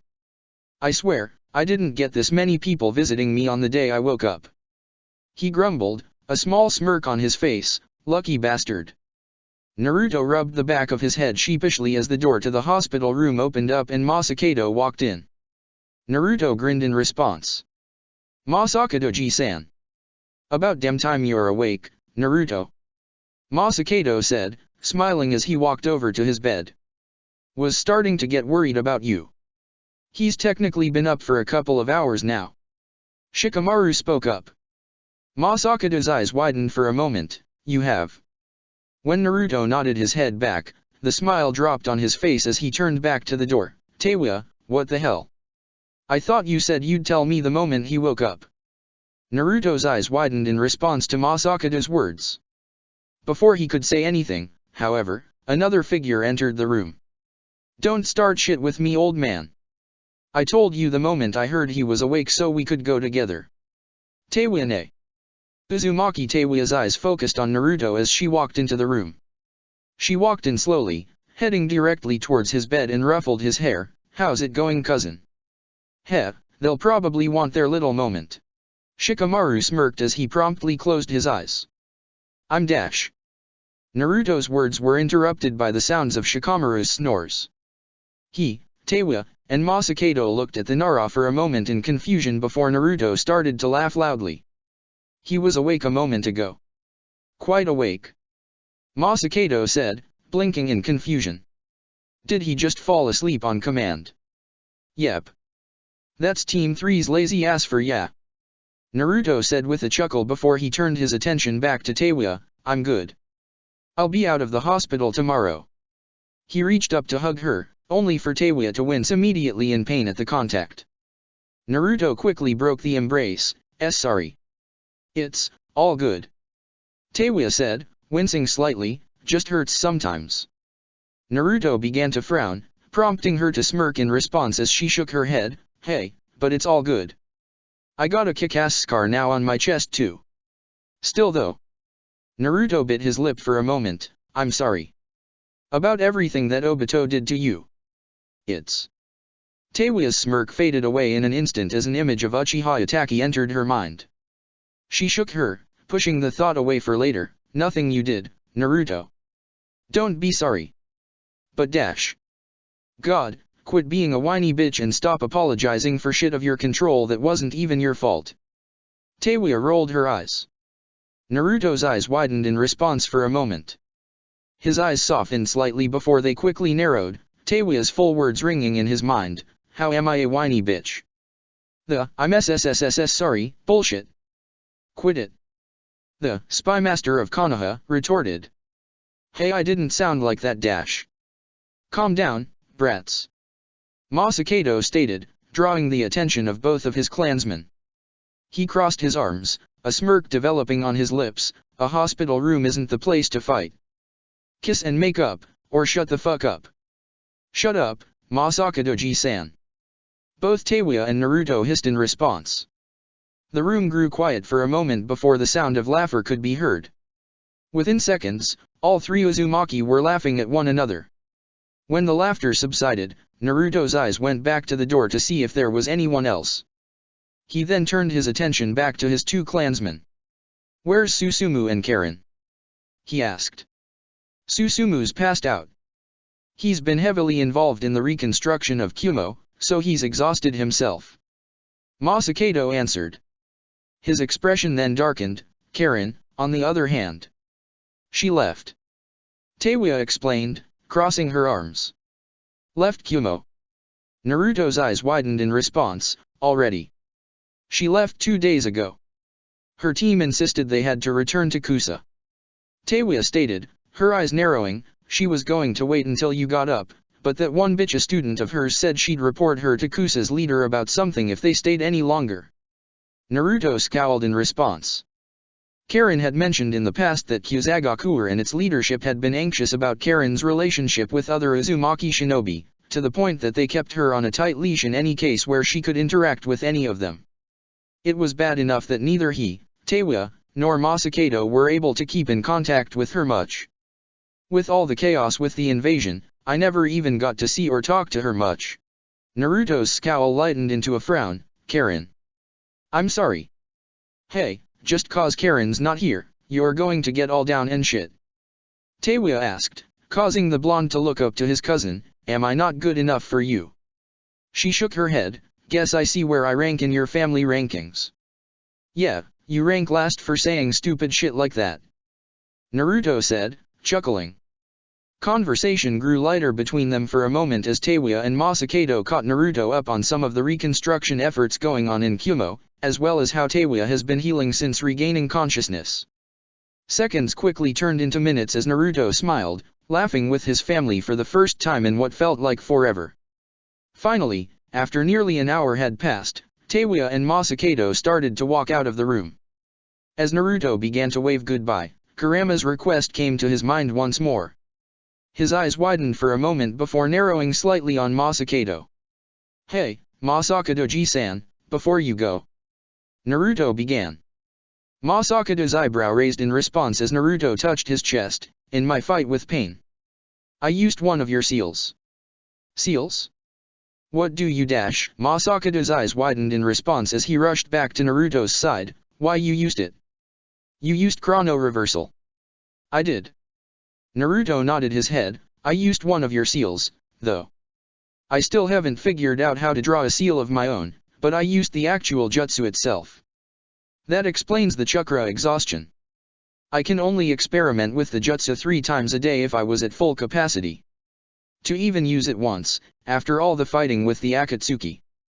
Masakado shook his head. I'm starting to see why you were passed out for so long, Naruto. The fox told me I shot my chakra network. Naruto admitted. I did a lot of damage to it. Not surprising. Especially since you didn't make the seal ahead of time. Masakado noted. Naruto and Teiwa both tilted their heads in confusion, causing Masakado's eyebrow to rise. You know, using a Fuinjutsu is less chakra intensive when you are the one who made the seal itself, since the seal will react more favorably to the chakra of the person who wrote the seal. Naruto's and Teiwa's eyes widened in response, which caused Masakado to nearly choke. How long have you both been Fuinjutsu experts and not known that fact? Hey, I don't normally go and use other people's seals against them. Teiwa said, shaking her head. It's not often Fuinjutsu experts go head-to-head with another, after all. Bah. But that's common sense. Masakado shook his head, scoffing, oh, whatever. He sighed, turning his head back to Naruto. Still, though, you got a glimpse of how to use the jutsu then. Now, you understand how essential it is to master it. Naruto nodded his head. Pain used some weird Rinnegan jutsu that locked me in a domain that I couldn't escape. I would have died if it wasn't for that seal. Naruto's hands tightened. Masakado-ji-san, I need to master how to create the seal. You do. The former Izukage nodded his head. With those words, Masakado and Teiwa bid farewell once more, leaving Naruto alone. Shikamaru continued to snore softly, leaving Naruto alone. The Uzumaki laid his head down as he tried to get comfortable in his hospital bed. I still got to get better. He told himself, his hands tightening. After all, it's not done. His mind flashed back to Obito and Kabuto, causing him to scowl. There's still plenty of reason to get stronger. As the next day began, Naruto and Shikamaru were checked up on once more by the Kumigakure medical shinobi, as well as Tsunade. Once they were cleared, both shinobi were released from the hospital. Naruto was promptly met at the entrance by Jiraiya, dressed in full Hokage attire, who escorted him to the Raikage's conference room. The Konoha shinobi were the last to arrive. Mei, Kurotsuki, and Gaara were already sitting down in their respective chairs, with their cage hats placed in the center of the table. Sitting amongst them were the other Jinchuriki, Killer Bee, Fu, Yotakata, Han, Rashi, Yujito, and Yagura, who did not have his Kamui Henge active. Hey, Naruto! Kurotsuki called out, waving her hand at her friend. Hey! Naruto waved as he and Jiraiya took their respective seats, with Jiraiya placing the Hokage hat down on the table next to the other hats. It's a relief to see you're doing good, Naruto. Han said, smiling at his surrogate brother. How are you feeling? Good. I understand Uzumaki Naruto has been unconscious for a long time, but can we catch up on pleasantries after the meeting? He asked, crossing his arms. We still have plenty to discuss. Well, we're here. Let's begin. Jiraiya noted as he brought his hands together. Before we get started, though, I would like to address the elephant in the room. Mei said, drawing attention to her and the Jinchuriki sitting next to her. I would like to properly explain the unique circumstances of our Sanbai Jinchuriki. Mei was quiet for a moment as she turned to look towards Yagura. The two Kiri shinobi remained still until Yagura nodded his head. With his blessing, the Godame Mizukage turned her attention back to the others in the room and recapped his story. The other Kage and Jinchuriki were quiet as they allowed both her and Yagura to explain the circumstances of Yagura's brainwashing under Uchiha Obito, as well as the details of his release from his control. Upon finishing the explanation, he turned his head towards Naruto and Jiraiya, glaring at them. You knew about this? He asked. It was under request of the Godame Mizukage that this information remained confidential only to those who were already in the know. Jiraiya explained, narrowing his eyes back. It's imperative this remains a secret. Mei nodded her head. Certain individuals in Kirigakure will not understand. Even proving that he was under that Uchiha's control would not be enough. Yagura's life would be in constant danger, and it could potentially split the country once more. She brought her hands together as her eyes began to move around the room. Hoshigaki Kisame revealed the truth to all of the Jinchuriki in their battle, so I don't have a choice in revealing to all of you, but I implore all of you, keep this information to yourselves. The room was quiet for a moment, with all eyes focused on Yagura. After a few seconds passed by, Yujito cleared her throat, drawing attention to herself. We aren't stupid, nor cruel.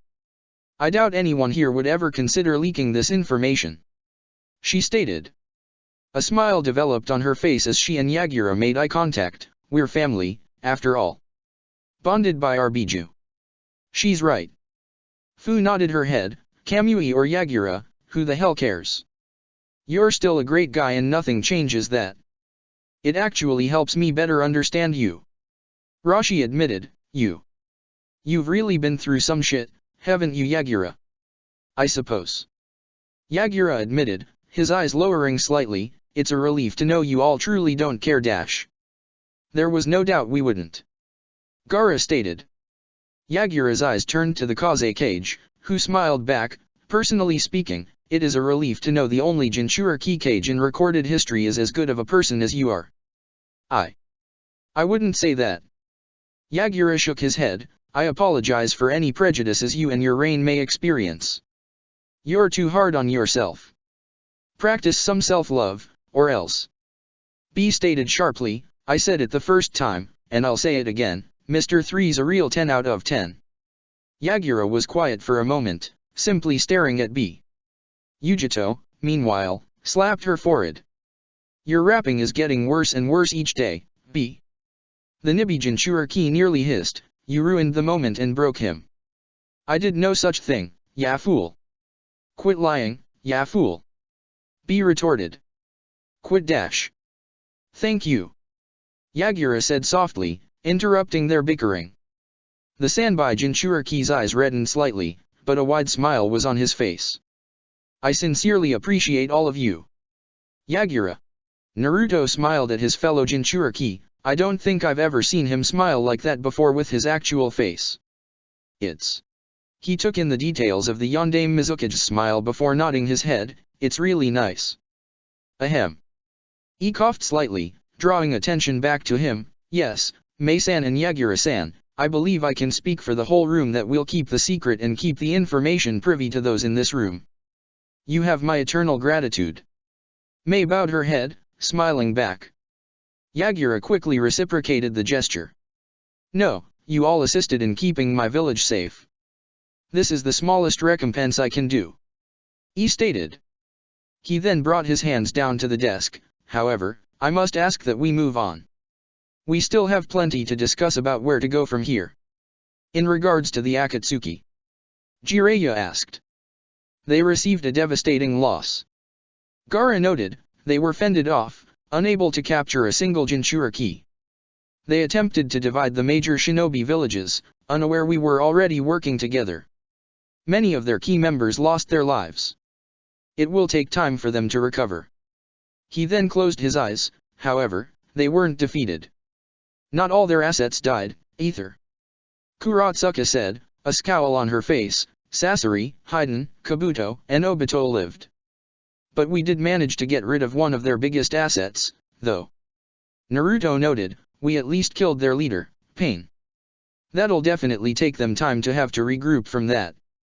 I'm not so sure about that. Jiraiya admitted. All eyes immediately went to the Hokage. You all described Pain as 6 men, 5 with orange hair and 1 with red hair, right?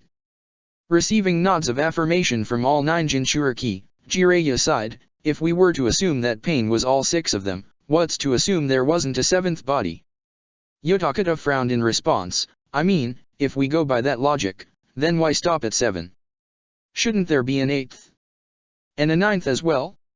It feels a little paranoid to think there might be a missing body just because there could be. But that feels fair to me when none of those men match the description of Uzumaki Nagato.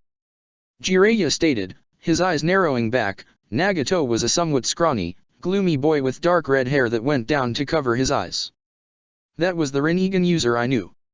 Well, are we certain that Pain was this Nagato guy? Fu asked, crossing her arms. It could be that this guy ended up killing him and taking his Rinnegan. No, this guy was the one Jiraiya taught. Naruto said, shaking his head, he was an Uzumaki, at the least. He responded back to me talking about being an Uzumaki. So, we are to assume there is a 7th body we didn't find. Han crossed his arms. I suppose that would make sense how that one body was able to revive the others, if we were to assume that the Rinnegan users we faced were something akin to puppets. However, that means the Rinnegan user is still alive. He lived, then. Naruto grit his teeth as an image of the Deva path entered his mind. I'll find your real body. Then, you'll be dead. So, let's address that point from earlier then. Gaara stated, opening his eyes once again. The Akatsuki still have plenty of their resources, including this Nagato and Uchiha Obito. They'll regroup given time. With this in mind, how do we respond? Given enough time, they'll regroup and just attack our villages, like they did with this invasion. May noted. It would be prudent for our villages to remain working together. He nodded his head, so long as Akatsuki is still around, that's a definite fact. His eyes then narrowed. I've had shinobi scanning the country around Kaminari no Kuni and so far, no signs of any Akatsuki agents have been found. They were either quick to rush off and lick their wounds, or they are even better at staying hidden than we thought. We can all send out shinobi to be hunting them down. Kuratsuki nodded her head, because Gaara-san's right. We can't just wait for them to turn up again, otherwise we'll just be repeating this invasion again. Jiraiya sighed, and unfortunately, with Ataka's death, we have no way of getting information about any future attacks. We'll have to be active in hunting them down, then. Han stated, I can be involved in hunting them in Tsuki no Kuni, if needed. I'll back him up. Rashi stated. We still need to be careful, however. Yagura noted, closing his eyes, I doubt their plans have changed much. Us Jinchuriki will still need to exercise caution. Killer B shook his head, throw caution to the wind, we wanna win. We're in a higher class, so for the second time, let's kick their ass. No, you Jinchuriki will still need to be careful, and that goes double for you, B. E hissed. B frowned, but before he could start another rap, the Raikage continued to speak, I agree hunting down the Akatsuki, and I'll support all of you going on the hunt, but we need the info first. Seems like we'll need to start positioning more spies around the elemental nations in general. May noted, chuckling, suppose, though, if we all stop spying on each other, we can put more in the random villages around the elemental nations. One thing you all will need to do is to start looking out for more missing ninja, though. Yotakata spoke up, bringing his hands into his kimono. Part of Akatsuki's recuperation is probably going to be replacing lost members. It's best to be on the hunt for as many missing ninja as possible. I agree with that. He nodded his head, we also need to keep on the lookout for any ninja who look like they could go rogue. That, as well as keep an eye on every grave site we can.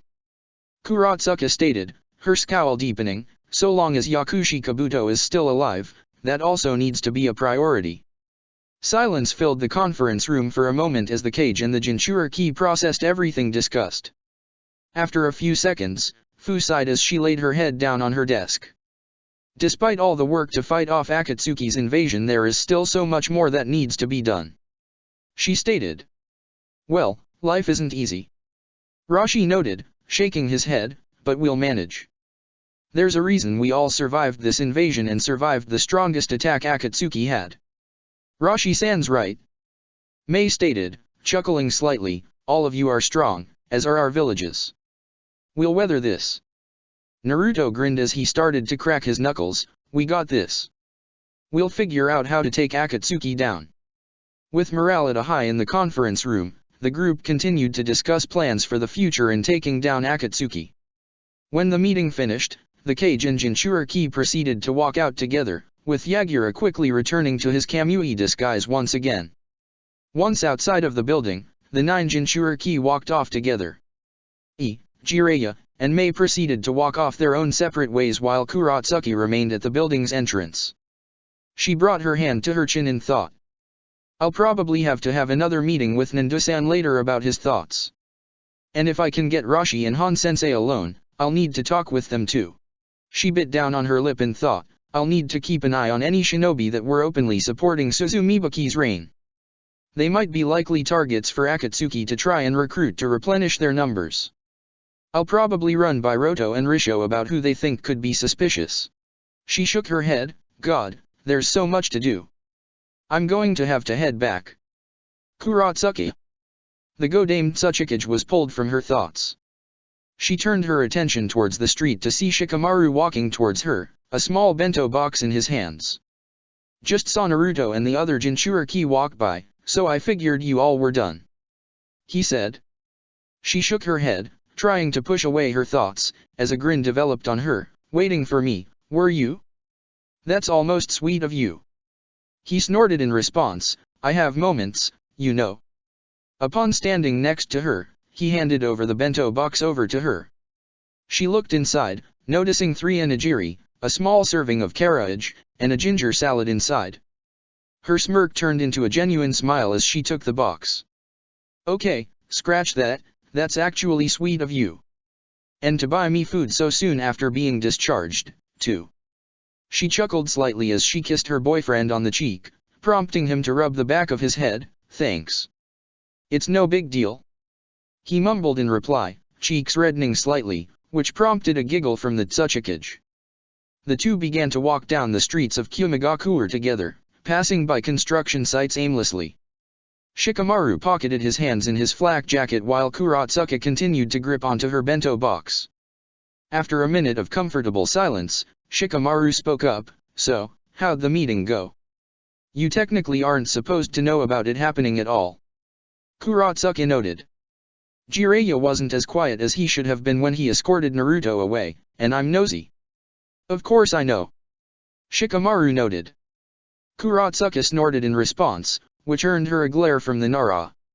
A few seconds passed by before her laughter subsided and she answered. It went fine. We just have a lot to do. There's still a lot of loose ends. She said, sighing slightly. Honestly, you caught me in the process of thinking of what to do. Once I return to IWA, I'm going to have to be in business mode for a while. I imagine. Shikamaru said, sighing, I'll be right there with you, though. I'm going to have to train like hell when I get back to Konoha, amongst other things. The two grew quiet for a moment. Shikamaru pulled his left hand out of his flak jacket while Kuratsuka let her right hand fall to her side. Their hands quickly made contact with another as they gripped onto each other. I'm not looking forward to going back, Shikamaru admitted, biting down his lip, to facing Mom. Kuratsuka squeezed his hand tightly, a sad smile on her lips. If there's anything I can do, please write to me. You helped me with everything with my dad and Gramps. I want to do the same for you. Thanks. Shikamaru squeezed back. He took in a deep breath. I really don't want to say it to Mom. I know she's going to cry, and I think that'll probably be what breaks me. You saw me cry in IWA. A lot. Kuratsuka reminded. There's no shame in crying, Shikamaru. I know. He sighed again. It's just dash. 'Cause I have already seen you cry, Shikamaru. Kuratsuka noted. Hell, I've seen you cry over my problems. It's not about crying. Shikamaru admitted, sighing, it's just. I don't know.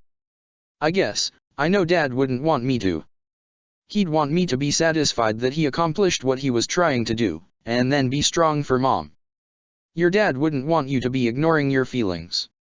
Kuratsuka said, her eyes looking downward. He just wants you to be happy, Shikamaru. The two were quiet for a moment.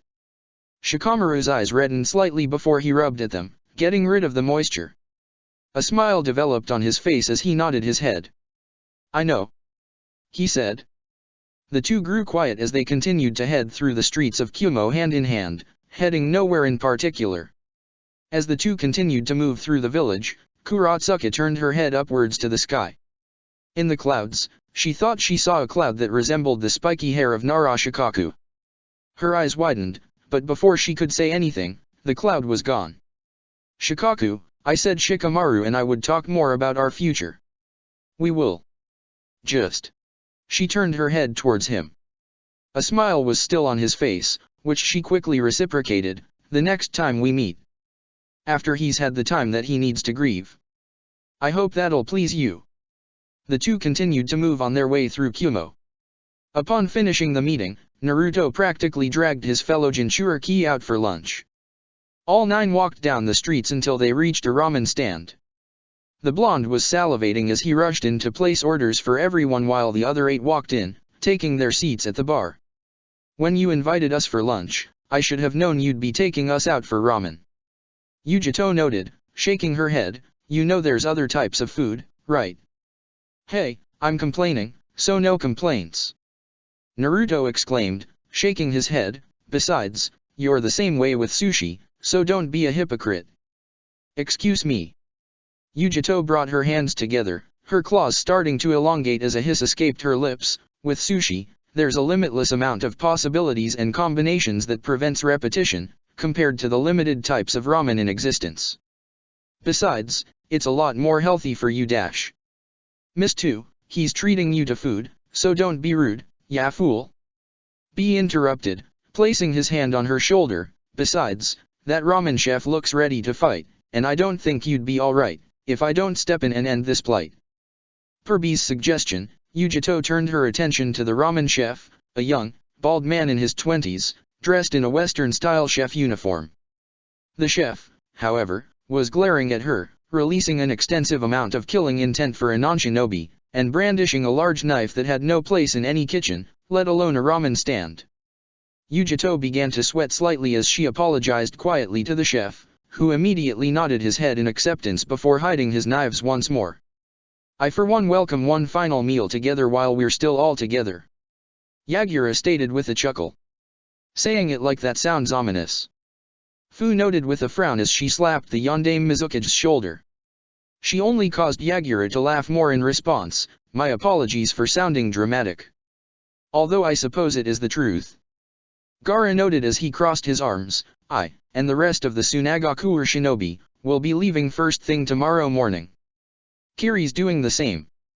Yotaka nodded his head, it's a long road back home. I know you and Hotaru are used to traveling leisurely, hopefully you'll be able to pick up the pace when we go back home. Yagura stated. Leisurely. The Rokubai Jinchuriki snorted, we move fast. It's us who will have to slow down to keep at your pace. Iwa's leaving the day after tomorrow noted. Han added. Konoha is doing the same. Naruto said, rubbing the back of his head. Ero Sennin said they were waiting for me to wake up and get out of the hospital. I think we just need to get shit adjusted and dash. Sorry to interrupt, but who's Ero Sennin? Yujito asked. Huh? Naruto blinked in confusion, have you never heard me call Jiraiya that before? He's Ero Sennin. Silence filled the seats for a moment as the Jinchuriki processed a Konoha shinobi referring to Jiraiya, one of the legendary Sannin and the Godame Hokage at that. As Ero Sennin. Heh. Hee hee hee hee. Ha ha ha ha ha. Rashi started to laugh louder and louder each second. Tears nearly fell from his eyes as his laughter grew even louder, ha ha ha ha ha ha ha. Holy shit, that's perfect. His reaction started a chain reaction, as Yujito, Yagura, Han, Yotaka, Fu, and Killer Bee all started laughing in response. Even Gaara had an amused smile on his face as he shook his head in response. Ero Sennin, that's... Yotaka snorted, concealing his face with his kimono sleeve as he started to laugh louder as well, that's perfect. None of you have heard me call him that before. Naruto said, blinking in surprise, it's, like, how I talk about him. Hee hee hee. Naruto, I'd remember something as fucking perfect as that nickname if I had heard it before. Rashi stated between his laughter. He then turned to Han, Tengoku no Sato is getting a new character. The Ero Sennin. Han nodded his head in agreement. Give me his role in the story and I'll start working on some character art for him. Hey. Fu elbowed Naruto, a smirk on her face, Hokage-sama's gonna kill you when he finds out about this. Naruto shrugged his shoulders, which earned a snort from Yujito. The audacity to call your leader something like that. Yujito shook her head, her laughter growing louder, not even B is that disrespectful to Raikage-sama. I really need to step up my game. Make my bro feel some real shame. B stated. That's the spirit. Naruto gave a thumbs up to the Hakusabi Jinchuriki, give that asshole a good nickname. Yujito, again, snorted in response, I swear to God, I've never met a shinobi with as much audacity as you. Yeah. You're gonna miss me, Naruto said, sticking his tongue out. Yujito was about to bite back with another snarky comment, but she stopped herself before she could finish her comeback. Instead, she nodded her head, a smile on her face. Yeah, I will, she said. I'm going to miss all of you. The laughter all faded at her words. The Nibi Jinchuriki noticed the others staring at her, causing her to frown. Don't all stare at me at once. It's unsettling, she stated. Sorry, Rashi said, shaking his head as he turned away, rubbing his beard slightly, but I agree. Feel like I've known all of you for years now. It's going to be weird living with you all for as long as we did only to go back home. I understand. Yotaka nodded his head. It's only been a month, but it has felt much longer than that. All the stress and the fighting can warp your perspective on time, I suppose. Han noted, chuckling slightly. Regardless, I share similar sentiments. It's somewhat surreal, to be honest. At my lowest moments, I always cherished my relationship with Rashi and wished I could meet the other Jinchuriki. He pulled down his face mask, revealing his smile, and here we are today, and I am equally grateful to all of you. Indeed. I owe all of you a debt I'll never be able to pay off properly. Yagura admitted, bringing his hands together. Despite everything that has happened in Kirigakure, I have found all of you, who I am able to be my authentic self with. And that means more to me than any of you ever realize. Hey, everyone. Stop getting sentimental, Fu said, shaking her head as her eyes started to redden. I don't want to cry, damn it. I thought this was supposed to be a fun outing, not some sappy bullshit. You say that, but you look like you might cry. Let it out, Miss Seven, let your tears fly. B said, smiling at her. Fu sniffed in response. I'm really going to miss all of you. It's not like we are going zero contact. Gaara spoke up, shaking his head. I will always be open to letters. And as I said on the island, all of you are welcome in Sunagakure, even with no mission or purpose. You all are welcome anytime in my mansion. Party at the Kazekij's? Sounds like one that'll last all day. B declared. Actually, I may have some time we all can see each other again. Naruto admitted. Oh, party instead in the leaf? Oh, what a relief. B immediately turned his head back to Naruto. Well, number 9, I won't need much persuasion, so what's the occasion? Well. The Uzumaki rubbed the back of his head sheepishly. When I get back to Konoha, I want to dash. Order up. The blonde was interrupted as the ramen chef served 9 miso ramen bowls to each of the Jinchuriki. They turned their attention to their food. I'll tell you all in a moment, Naruto declared as he broke his chopsticks. The other 8 mimicked the motion. Within seconds, all 9 Jinchuriki started to dig into their final meal together in Kumigakure. I think this was the place.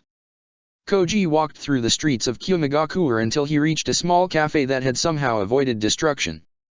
As a result of being one of the few spots that did not get destroyed in the resulting invasion, the building was teeming with people, with a large line of people at the door. As he walked up to the bakery, he looked inside the window and noticed one of the tables. Karui was sitting down in a chair and was looking out the window. Upon making eye contact, she smiled as she waved at him to come in. With a nod of his head, the Konoha shinobi made his way into the building, awkwardly moving past the people in line to enter the cafe and walk over to Karui. Thanks for meeting with me, Akimika-san. She greeted. It's fine, Koji said with a small smile before shaking his head. Also, just call me Koji. That's my. He bit his lip before shaking his head. I just don't do with those formalities yet. Okay, Koji-san. Karui nodded her head as she took her seat at the table. Koji briefly looked at the table, noticing the multiple plates of sandwiches, eggs, cakes, and various pastries, as well as a kettle and teacups. He then looked back at Karui, who rubbed the back of her head. I remembered you ate a lot that one day we ran into you and your team, so I tried to get a lot of things here I'd recommend. She admitted, hope you got an appetite. I wasn't really hungry, but I'll still eat. Koji admitted, his smile widening as he took the seat across from her. Thank you. You didn't have to do this. No, it's the least I can do. If it wasn't for you and your teammates, I'd be dead. Karui admitted, looking downward. Koji's smile faded away as he shook his head. We owe our survival to Narashikaku. I didn't have anything to do with Dash. He ultimately saved our life, yeah, but if you all didn't intervene, Samui, moi, and I would have died long before that guy found us. She said, bringing her hands together, so, yeah. I owe you just as much.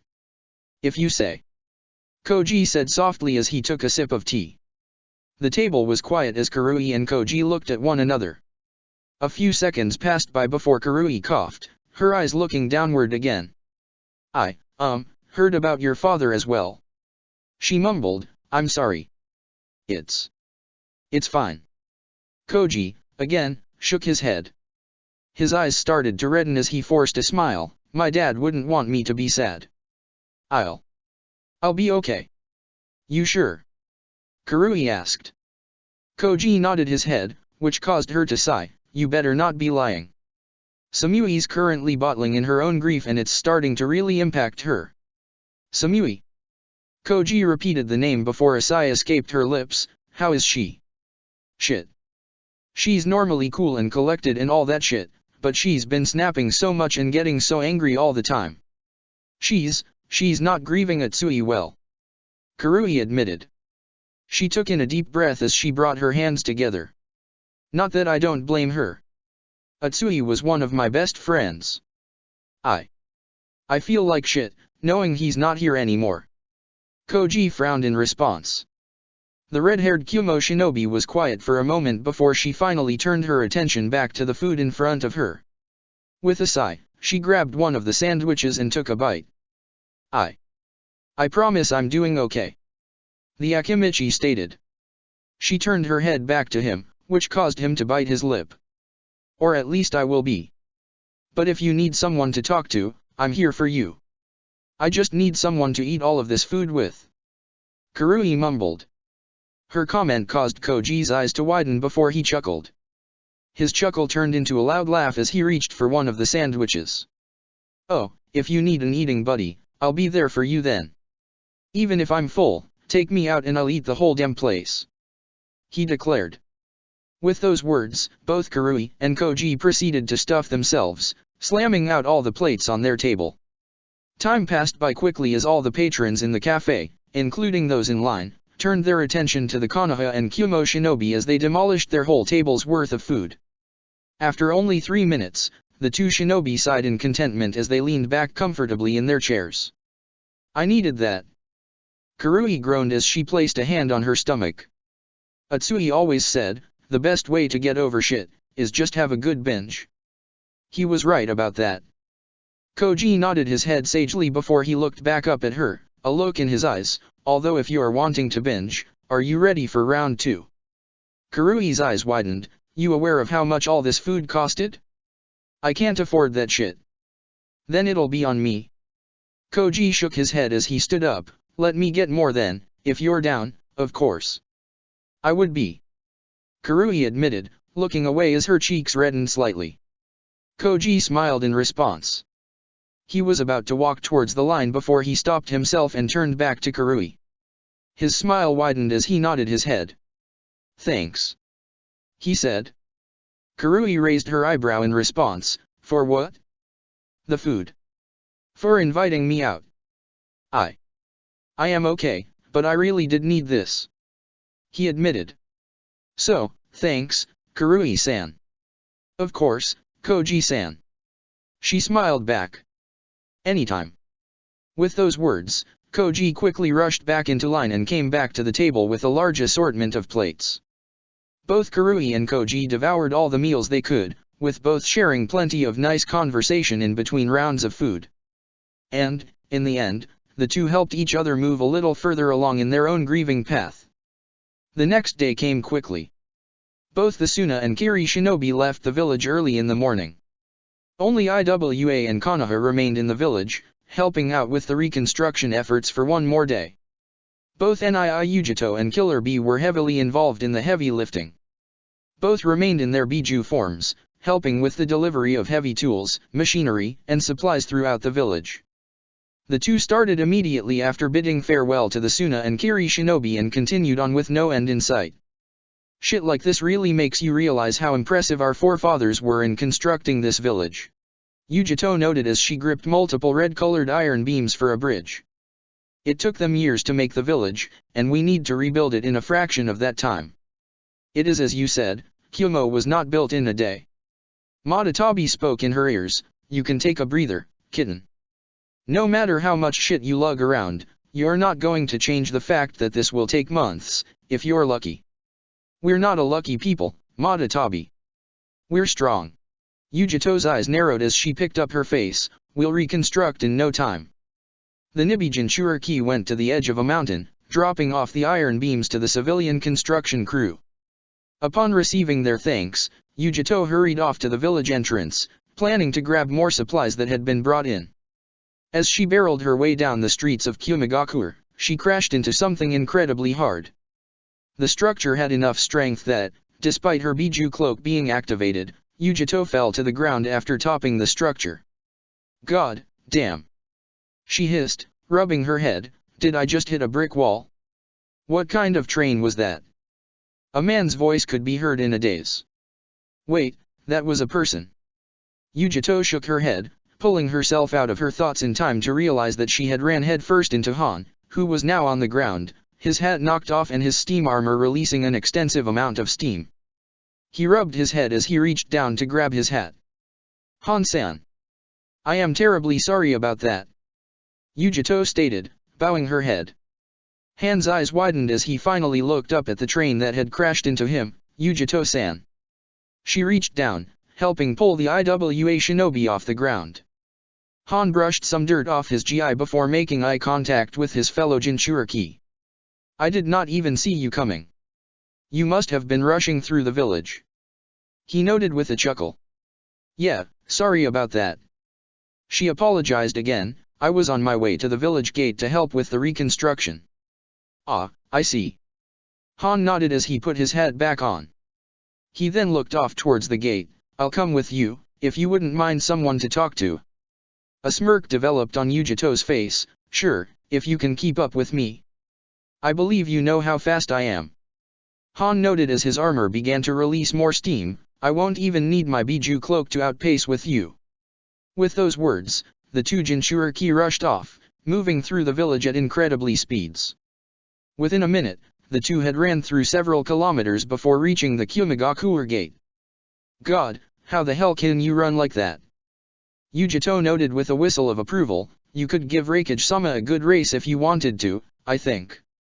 I would actually be interested in racing him. Han admitted with a chuckle, if that was dash. Damn, Yujito-sama, how many trips has it been so far today? The two Jinchuriki turned their heads. A construction worker walked up towards them. Yujito rubbed her chin in a moment before shaking her head. I've lost count. Not enough times, though. She noted. Well, if you're back for more, the new roof tiles for some damaged homes in the residential district were just finished that you can deliver. The man noted, pointing to multiple wooden crates, just remember to take it easy at some point. After all, everyone needs a break at some point. I'll rest when it's done, no worries. Yujito said with a chuckle as she hurried over towards one of the crates. As she grabbed onto one of the crates, her eyes widened as she felt a strong presence. She turned towards Han, who was now donned in his Biju cloak. He grabbed onto another crate before looking at her. Well, lead the way. He requested. She raised an eyebrow, you don't have to help if you don't want to. No, I've been helping here and there when I can. I don't mind. Han said, shaking his head, I'll help out until you can go to break. I'm not taking breaks today. Yujito said, chuckling, if you want, you can help me with this load and then head off. That'll be plenty of help. Then I suppose I can keep working the day with you. Han stated. Yujito's eyes widened in response before she shook her head, your village leaves tomorrow, you shouldn't be working all day like this. Get some rest. I will. When we're done. Han replied, chuckling. Yujito bit her lip in response before shaking her head. I can't accept that, Han dash. Consider it my gratitude for organizing our training back at the island, as well as all of the meals in your company. The Gobi Jinchuriki interrupted. Yujito's eyes widened for a moment. She stared at her fellow Jinchuriki for a moment in silence for a moment before shaking her head, her cheeks developing a fade shade of pink underneath the Biju cloak. You would cut our time down exponentially. I would appreciate that. Yujito stated. Han smiled in response before gesturing towards Yujito, then let's get started then. Lead the way. With those words, Yujito rushed off towards the residential district, with Han following behind. The two Jinchuriki would continue this for hours. Adding an extra Jinchuriki to a full day's work of reconstruction efforts set the village's planned reconstruction time ahead of schedule by a great amount. It was something that Yujito was always going to remember and be eternally grateful for. The next day came quicker than the last. As the sun began to rise over Kumigakure, the shinobi of Konoha and Iwa stood by the village entrance, their backs facing the roads back home. Yujito, Killer B, and a handful of Kumo shinobi stood by, sending them off. We'll remain in contact about any sightings of Akatsuki. Should I learn anything, I'll be quick to report. He said, his eyes moving from Jiraiya and his shinobi to Kuratsuki and her. We'll do the same. Kuratsuki nodded her head. To think, all the 5 great shinobi villages, actually working towards one goal. Jiraiya mumbled, a small chuckle escaping his lips. With this mind, it feels like peace might actually be within our reach. Peace, huh? He repeated the word for a moment before shaking his head. He bowed his head once more, as I have said multiple times to you both, thank you. Kumo thanks you. We are glad to have helped. Naruto spoke up, grinning as he waved at and the Kumo shinobi, you can always count on us, That's Raikage to Y-. He scoffed for a moment, shaking his head as he locked eyes with Naruto and nodded his head, I'll hold you and your village to that, Uzumaki Naruto. Uzumaki Naruto, our time together was a real boon. So no, we'll see you again real soon. Better be ready for number 8, the greatest of the great, to stop by before too late. B stated. Yujito turned to B for a moment and shook her head, before turning back to Naruto, he's right. We'll love to see you again. Expect us sometime, alright. You both are always welcome. Stop by the Uzumaki compound anytime. Naruto declared. Masakado opened his mouth to respond, which caused the blonde to turn to his elder clansman, yes, I said anytime. Don't try and argue back, old man. I'm the clan head.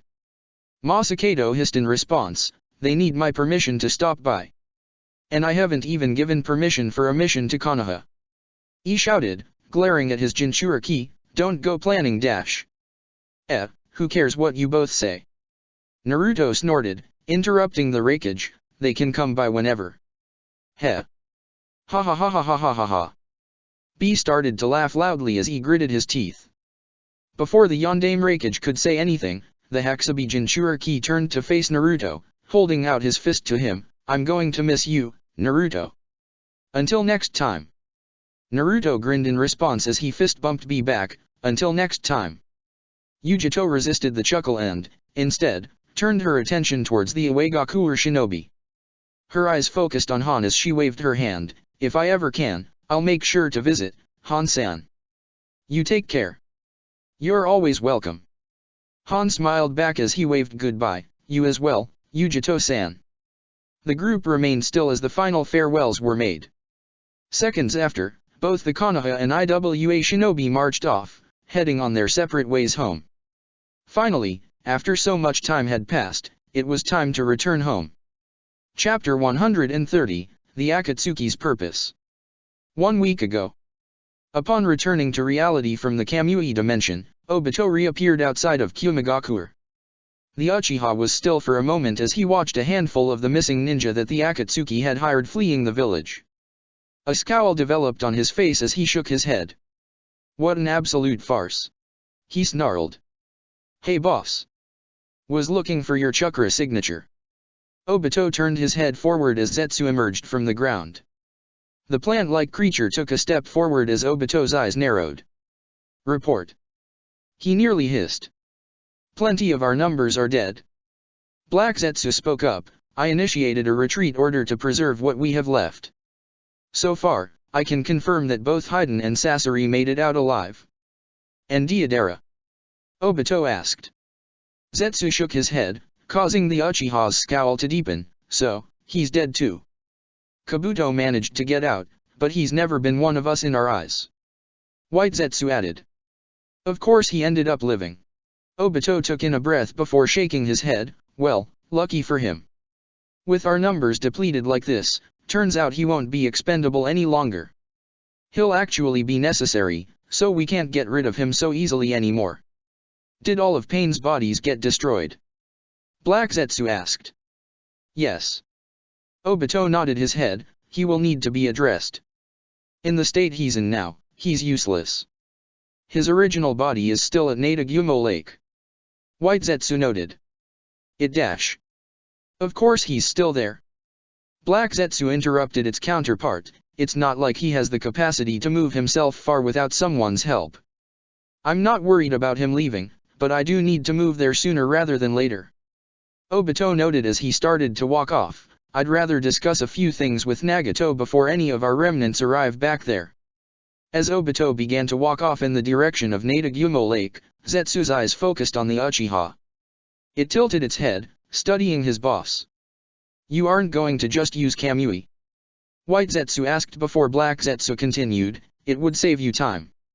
Kamui isn't particularly safe for me at the moment, and I don't know how long Kakashi plans to linger there. Obito noted. I'll get there quickly regardless. The trip on foot there will give me a moment to think about what to do with Nagato. Oh. Black Zetsu tilted its head, a smirk developing on his face. Are you debating about killing him? Obito's response was to pick up his face and start running towards the lake. His lack of response only earned a chuckle from Zetsu as the creature sank into the ground, disappearing without a trace. I think I lost him. After running for what felt like days, Yakushi Kabuto finally came to a halt in the countryside multiple kilometers away from Kumo, ending his use of the swift-release Kekkai Genkai. He remained still, making sure that he was no longer being pursued, before finally relaxing, taking the moment to catch his breath. Damn Yuji no Han. Damn his speed. Kabuto knew that the Gobi Jinchuriki was fast, but he never assumed he was this fast. If it was not the newly acquired swift-release Kekkai Genkai, the man would have caught him, and that was not a fight he wanted to do solo at the moment. With the adrenaline rush of the fight with the Jinchuriki over, as well as Han's pursuit finally finished, Kabuto was finally able to reflect on the invasion properly. Of the almost perfect destruction of the village that ended up becoming all for naught. Of the lives of formidable allies that were lost, unable to continue assisting Akatsuki. Of the Edo Tensei that he summoned that were sealed away. Kabuto's teeth began to grind as he recalled the final moments of Orochimaru's Edo Tensei as his former master was sealed away by Sasuke and Sakura. With tightened hands, Kabuto immediately ran through hand signs. Summoning Jutsu, Edo Tensei. No coffin rose from the ground. Kabuto remained still for a moment, his hands beginning to shake as he repeated the same hand signs. Summoning Jutsu, Edo Tensei. Again, no coffin rose from the ground. Kabuto's breathing became heavier and heavier as he repeated the same hand signs a third time. Once again, no coffin rose. He proceeded to shake his head, his eyes reddening. He's gone. I wasted Orochimaru-sama's spirit. I won't be able to consult with him anymore. I won't be able to show him my progress when I accomplish our goal. Damn it. His tears fell from his eyes for a moment before a scowl developed on his face. He wiped away tears quickly before hands tightened on the temple of his glasses, and for what? This invasion was handled so fucking poorly. His scowl deepened as memories of Pain's goal came to his mind, the goal of destroying all the major shinobi villages and ushering in peace. He began to grit his teeth. We could have handled this so much better. We were so focused on the Jinchuriki and capturing them when we could have just focused on wiping Kumogakure out. Killing the Raikage, killing the shinobi, destroying the village entirely, killing, not capturing, the Jinchuriki. We had the resources to better accomplish this goal, and yet we focused on this Biju project. Kabuto took his glasses off as he began to grind his teeth more and more. Pain-sama has the wrong plan. There was a much more efficient method. An image of a masked Uchiha entered his mind, and I think I know exactly where that idea came from. Letting go of his glasses, Kabuto took in a deep breath. He remained still for a few minutes, focusing on recovering his energy and as much of his chakra reserves as he could within a moment. After his rest period finished, his eyes narrowed as he turned his head towards the planned meeting ground for the Akatsuki after the invasion's completion, Nadagumo Lake. Obito, you better not have left Pain to die after that fight. Kabuto nearly hissed as he ran through hand signs, swift style, acceleration. In an instant, Kabuto disappeared in a blur, scattering leaves in his wake as he rushed off. Raise Non. That shout echoed through Nagato's mind as he watched through the eyes of his Deva path as Uzumaki Naruto pulled the body towards him as he slammed an orb of chakra directly into his face. A strong, painful sensation rushed through the Akatsuki leader's mind before his eyes were forced shut. Arg! He shouted. After a moment passed, Nagato opened his eyes. He tried to concentrate on his Deva path, to continue with his fight against the Kyubi Jinchuriki, but despite his best efforts, he was unable to connect with the body. His consciousness only remained in the bushes of Nadagumo Lake, surrounded by the spiders that called the area home, and was unable to access the Kamui dimension any longer. Naruto had accomplished his goal, the Deva path was no more. No. Damn it. Nagato bit down on his lip, it really is. Yahiko was no more. Nagato's body began to shake. If he were not already restrained to hold him up in place, he was certain he would fall to the ground. As he was positioned now, however, all he could do was simply stare forward in quiet despair. The invasion was a failure. Akatsuki failed to capture even a single Jinchuriki. Akatsuki lost so many of their strongest assets.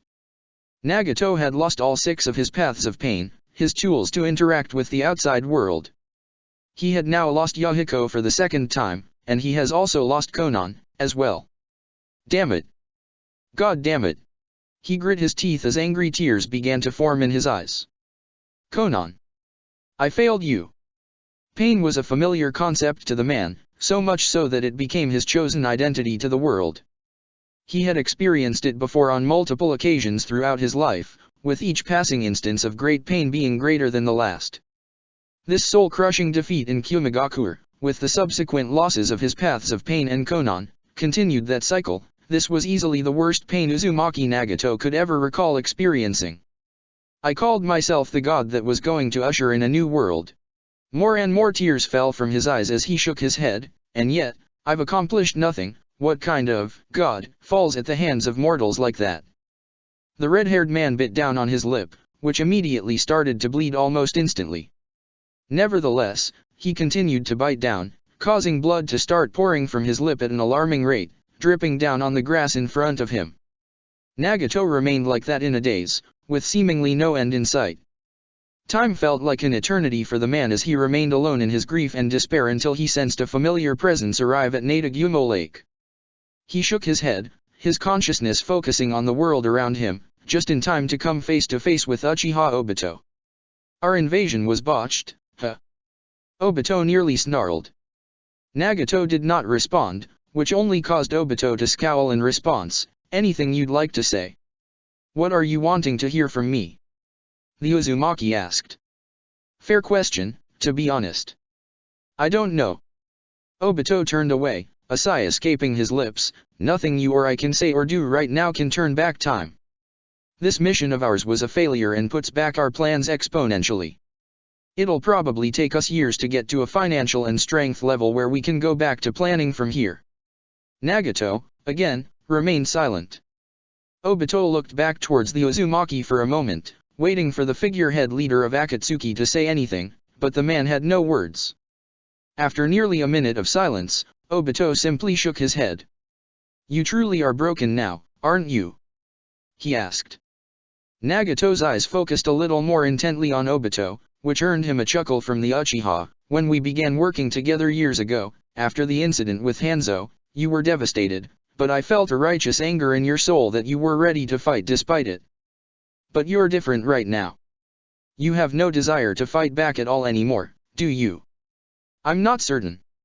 He answered quietly, his eyes moving downward, I need time. We weren't strong enough. You. Obito corrected sharply, his eyes glaring at him, you are not strong enough. You are the one who is crippled beyond repair, with no paths of pain to assist you. You even destroyed your last one in a petty attempt to get revenge for Konan. His glare intensified, I thought better of you, Nagato. I never saw you as someone to lose yourself in the moment to your emotions like that. It seems when things don't go your way, you become a liability. And our goal cannot afford any liabilities. Nagato was quiet for a moment, his eyes widening as he processed Obito's words. A few seconds passed by before he finally glared back at the Uchiha. If you are as strong as you are claiming to be, then I did not witness it during our fight. If you were, Konan and Yahiko. Nagato began to grit his teeth as he shook his head. I made a mistake in my judgment during this battle, but do not speak to me like you are superior. And you are mine. Because you're a god. Obito asked with a chuckle as he took a few steps forward. Nagato's Rinnegan narrowed as Obito grew closer. Within a second, they pulsed as chakra began to release from his body, Shinra Tensei. A strong gravitational force rushed forward at Obito. The force, however, passed through his body. This only caused Obito to chuckle further. I probably didn't even need to use Kamui to block that, did I? I know just how low your chakra reserves are. Obito noted. Although, thanks for trying to attack me. It does prove to me what needs to happen. Killing me won't help you. Nagato shook his head, Akatsuki is my organization. Our remaining affiliates won't work under you. But would they work with you if they saw you like this? If they saw the real you? Obito asked, causing Nagato to bite his lip in response, although, you're right that whatever's left of AIM won't want to work with me, but I highly doubt Sasori or Haiden would truly care if you die. I'll rebuild Akatsuki just fine on my own. He chuckled as he reached Nagato's side. He then reached forward with his right hand, towards the Rinnegan, now, go rest with your friends, Nagato. I'll take over from here. Before Obito could pull the Rinnegan out of Nagato's head, an adamantine chain rushed forward, surrounding Obito's body. The Uchiha's eyes narrowed as he was pulled backwards. He was now face to face with Yakushi Kabuto. I serve Pain-sama's Akatsuki. I will not serve yours. Kabuto stated, his eyes narrowing. Yakushi Kabuto, your timing is impeccable as always. Obito growled out. Within seconds, his body became intangible and the adamantine sealing chains fell to the ground. Pain doesn't even exist. Are you really claiming loyalty to that man? Kabuto turned his briefly to look towards the true body of Pain. The man did not resemble the leader he had grown to know. He was a pale, red-haired man whose body was emaciated, completely strapped inside a mechanical worker, with large black receivers attached to his body. The quiet, commanding confidence that always surrounded Pain was absent and was replaced, instead, with a sense of defeat and despair. The sole recognizing factor between this man and Pain was the Rinnegan eyes. As he continued to stare at Pain's true form, the man made eye contact with Kabuto. His eyes widened as he recognized his state. Just like me, when Orochimaru died in Konoha. Kabuto's hands shook slightly, recalling his own pathetic state in the mirror as he hid away in Orochimaru's labs in the aftermath. This is a man who truly knows what pain is. Nothing changes. Kabuto shook his head, this man is still Pain. He is still our leader. He then turned his head back to Obito, and that makes you a traitor. Nagato's eyes widened at the declaration while Obito sneered, turning his full attention to Kabuto. I'm so goddamn sick of you. I should have never allowed myself to be talked into letting you join. He hissed as he began to make hand signs, you don't know shit, you've never known shit, and you need to be put in your place already. Funny, because I feel somewhat similar. Kabuto smirked as his body began to change, his skin developing dark gray scales, fins on his hands and feet and a spiky, black dorsal fin on top of his head. You're not the mastermind behind the scenes you think you are. You are a petulant brat who needs to be put down.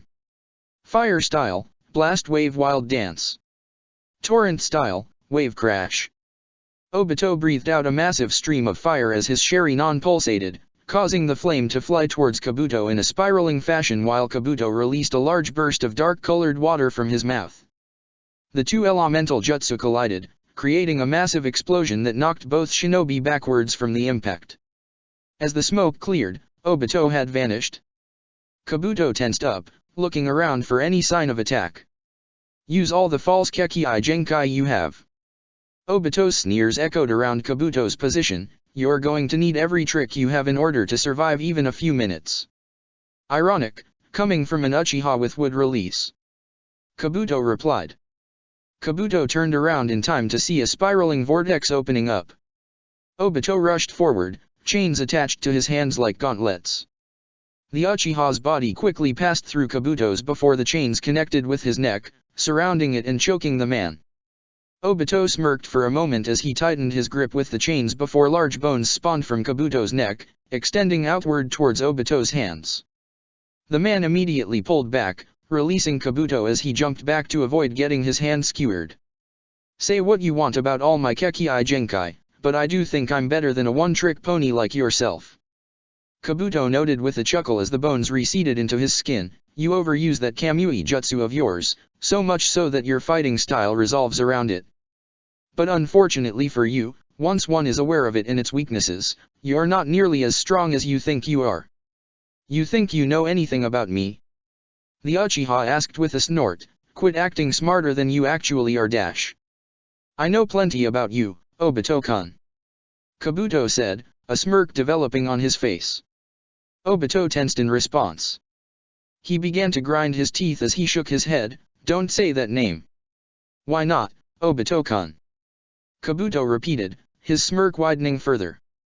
Damn you, Kakashi. The Uchiha growled out, revealing my name, and letting a freak like this learn that. Oh, no need to curse Kakashi-san. I actually learned your identity prior to this invasion. Kabuto admitted, I did some research. Discovered you had to have been an Uchiha who died during the Second or Third Shinobi World War and did some digging around to find out who you specifically were. A convenient theory. Obito shook his head. Do you think I'm lying? Kabuto asked. He laughed, earning a glare from the Uchiha, as he began running through hand signs. Then I'd like you to explain this, then. Summoning Jutsu, Edo Tensei. A coffin arose from the ground directly in front of Kabuto's body. Who are you summoning? Not a single shinobi will be able to help you fight me. Obito shouted as he brought his hands together, fire style, grand fireball jutsu. Obito breathed out a massive fireball directly at the coffin just as it opened. The coffin then sank back into the ground as the Edo Tensei took a step forward before becoming consumed by the flames. Ack. The Uchiha's eyes widened at the voice as his eyes now focused on the Edo Tensei. Kabuto's summon was a young girl with straight brown hair that went down to her shoulders and purple, rectangular markings on her cheek. She wore a black top and shorts with red stockings and a pink apron skirt tied around her waist. She had the Konoha forehead protector on over forehead and her eyes were colored black, typical of all Edo Tensei summons. If I truly didn't know you were Obito, then how'd I know to go acquire this particular asset to my Edo Tensei collection? Kabuto asked, his laughter growing louder. Obito did not pay attention to the man. His eyes, instead, were focused solely on his summon, Rin. Obito, why are you hurting me? She spoke softly, Obito's fireball still burning onto her body. Her Edo Tensei made no effort to remove the flames and seemed focused on remaining in the blaze in pain. Why? Rin. Obito nearly shouted as his Sharingan pulsated. In an instant, the flames around her body vanished as Obito charged forward towards her. He then pulled the girl into a hug, nearly crushing her body as he embraced her. Rin. Rin. Rin. He said her name over and over, his eyes starting to water. It's really her. Obito's mind repeated the thought, as if not acknowledging it would cause her to go away. It feels like her. It sounds like her. It's her. Kabuto continued to laugh as he shook his head. His eyes briefly moved away from Obito and Rin towards Nagato. The red-haired man was staring at the Uchiha with wide eyes, which only caused Kabuto's laughter to grow louder as he walked towards him. I'm assuming you didn't know about this side of Uchiha Madara, did you? Kabuto asked. Pain turned his head towards him, his eyes still wide in shock. How? How did you know about her? Once I confirmed that Tobi was a man named Obito, I learned about this squad member of his that he was particularly close to. Kabuto noted, adjusting his glasses slightly. Nohara Rin, she quickly became one of my most necessary Edo Tensei. Just for this moment. Nagato did not reply, only turning his head back to face Obito and Rin. Kabuto did the same, chuckling some more as he shook his head. He called you broken, yes? To the point that you had no use to him? Prepare to witness the face of someone who is truly broken beyond all use. Kabuto noted. As Obito continued to hold on to Rin, crying into her shoulder, the girl did not reciprocate his gesture in the slightest. After a few seconds, she pushed forward, knocking the Uchiha backwards. Obito's eyes, still red with his tears, made eye contact with her dead, black eyes filled with anger. You, what did you do? She stated sharply. Do. Obito repeated, blinking, what do you mean? To Minato-sensei and Kushina-san. Rin nearly hissed, her hands tightening, You killed them. I. Obito bit his lip in response, I didn't mean to cause them harm. In fact, they'll be brought back dash. Brought back how? Like this. Rin asked, gesturing towards her eyes, I'm dead, Obito. They're dead. What's dead stays dead. It won't be like this. You see.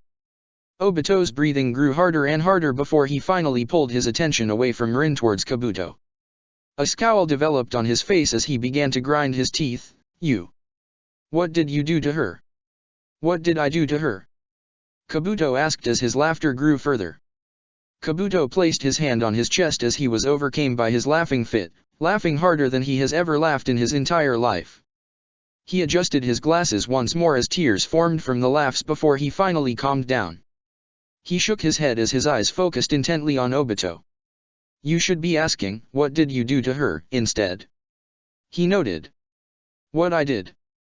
Obito's scowl magnified as he began to radiate killing intent. I've done everything for her. Kabuto tensed up in response for a moment. I've never experienced killing intent like this. Not even Anko-san showed this much killing intent towards Orochimaru-sama. I truly tested his boundaries, haven't I? Despite the feeling of dread that had rushed through his body, Kabuto managed to chuckle again. Perhaps that was your problem. What dash? Before Obito could charge forward, he felt a slap to his cheeks, knocking him back slightly. He looked towards Rin with wide eyes, who was glaring intently at him. How could you? She demanded. After everything Minato-sensei and Kushina-san did for us, how could you ever raise a weapon at them at all? Rin, Obito shook his head, he's lying dash. Summoning jutsu, Edo Tensei. A coffin rose up from the ground once again. The coffin stood next to Rin, completely sealed. If you'd like to face the source of her information, feel free. Kabuto offered. Then, we can find out if I am a liar or not. Obito turned towards Kabuto. He stayed still, glaring at the man, before shaking his head. Immediately, the coffin sunk back into the ground. I didn't want to believe him. Yakushi-san said so many harsh things about you that I couldn't believe. But then, he confirmed it all. Rin tightened her hands into fists as she glared at her former teammate. Obito, why? Rin, you have to understand. Obito shook his head again. He then reached out for her to touch her shoulder. Everything I did dash. Don't touch me. She hissed, swatting his hand away.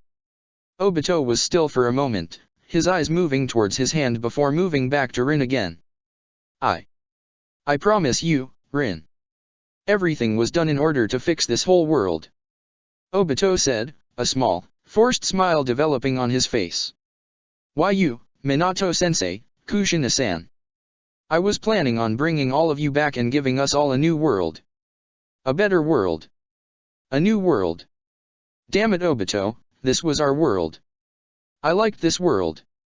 Rin hissed, I don't want you to do anything to it. The Uchiha flinched in response, that's, things will be different once you see what this world has to offer. I promise you. And is this world going to be built on the blood of our fellow shinobi? Rin asked. I heard you just tried to kill Kakashi, after all. Kakashi. Obito repeated the name as he began to grind his teeth, he would dash. Rin slapped him once again, interrupting the man a second time. The Uchiha stood still, his cheek starting to redden heavily. Obito, why are you leaking killing intent saying his name? He was our friend, and you want to kill him so badly that you can't even talk about him. She shouted, what kind of monster have you become? Monster. Obito's eyes widened once more. The Uchiha took a step backwards from Rin. His hands began to shake slightly as he turned back to Kabuto, his eyes unable to make eye contact.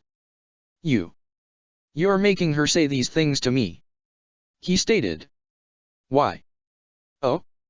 Your words lack the venom they once had. Interesting. Kabuto chuckled again as he shrugged his shoulders, all I did was summon her to show proof that I knew who you were before this invasion. Anything she says to you, those are her own thoughts and words. But you should know that, since aren't you supposed to be close with her? Shouldn't you be able to tell her own genuine thoughts and words? Obito was still for a moment, unable to focus on Kabuto's body. A few seconds passed by before he heard footsteps. He immediately took a step back, his eyes not leaving Kabuto's face. Stay back. He shouted. I'm not approaching you, and you're terrified of me? Why? Kabuto's chuckles grew louder once again as he turned towards Nagato, this is the man who claimed you were too broken to be useful. Obito turned his attention back to the Uzumaki. Nagato's eyes were focused intently on him with an unreadable expression on his face. He proceeded to shake his head after a few seconds. You have no place in the Akatsuki, Uchiha. He stated sharply. Another footstep entered Obito's ears. He took another step back. I said stay back. He growled out, oh or else I'll dash. His words died on his lips as he felt a strong, sharp pain. He immediately choked up blood as he reached down to his chest. The approaching footsteps was Rin.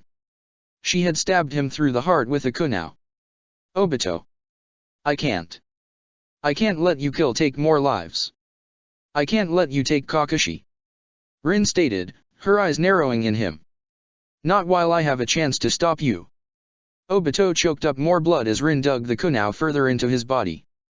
The Uchiha made eye contact with his former teammate one more time. Her eyes were filled with hatred, made more apparent from the deadness of her Edo Tensei state. No. Rin. You can't be.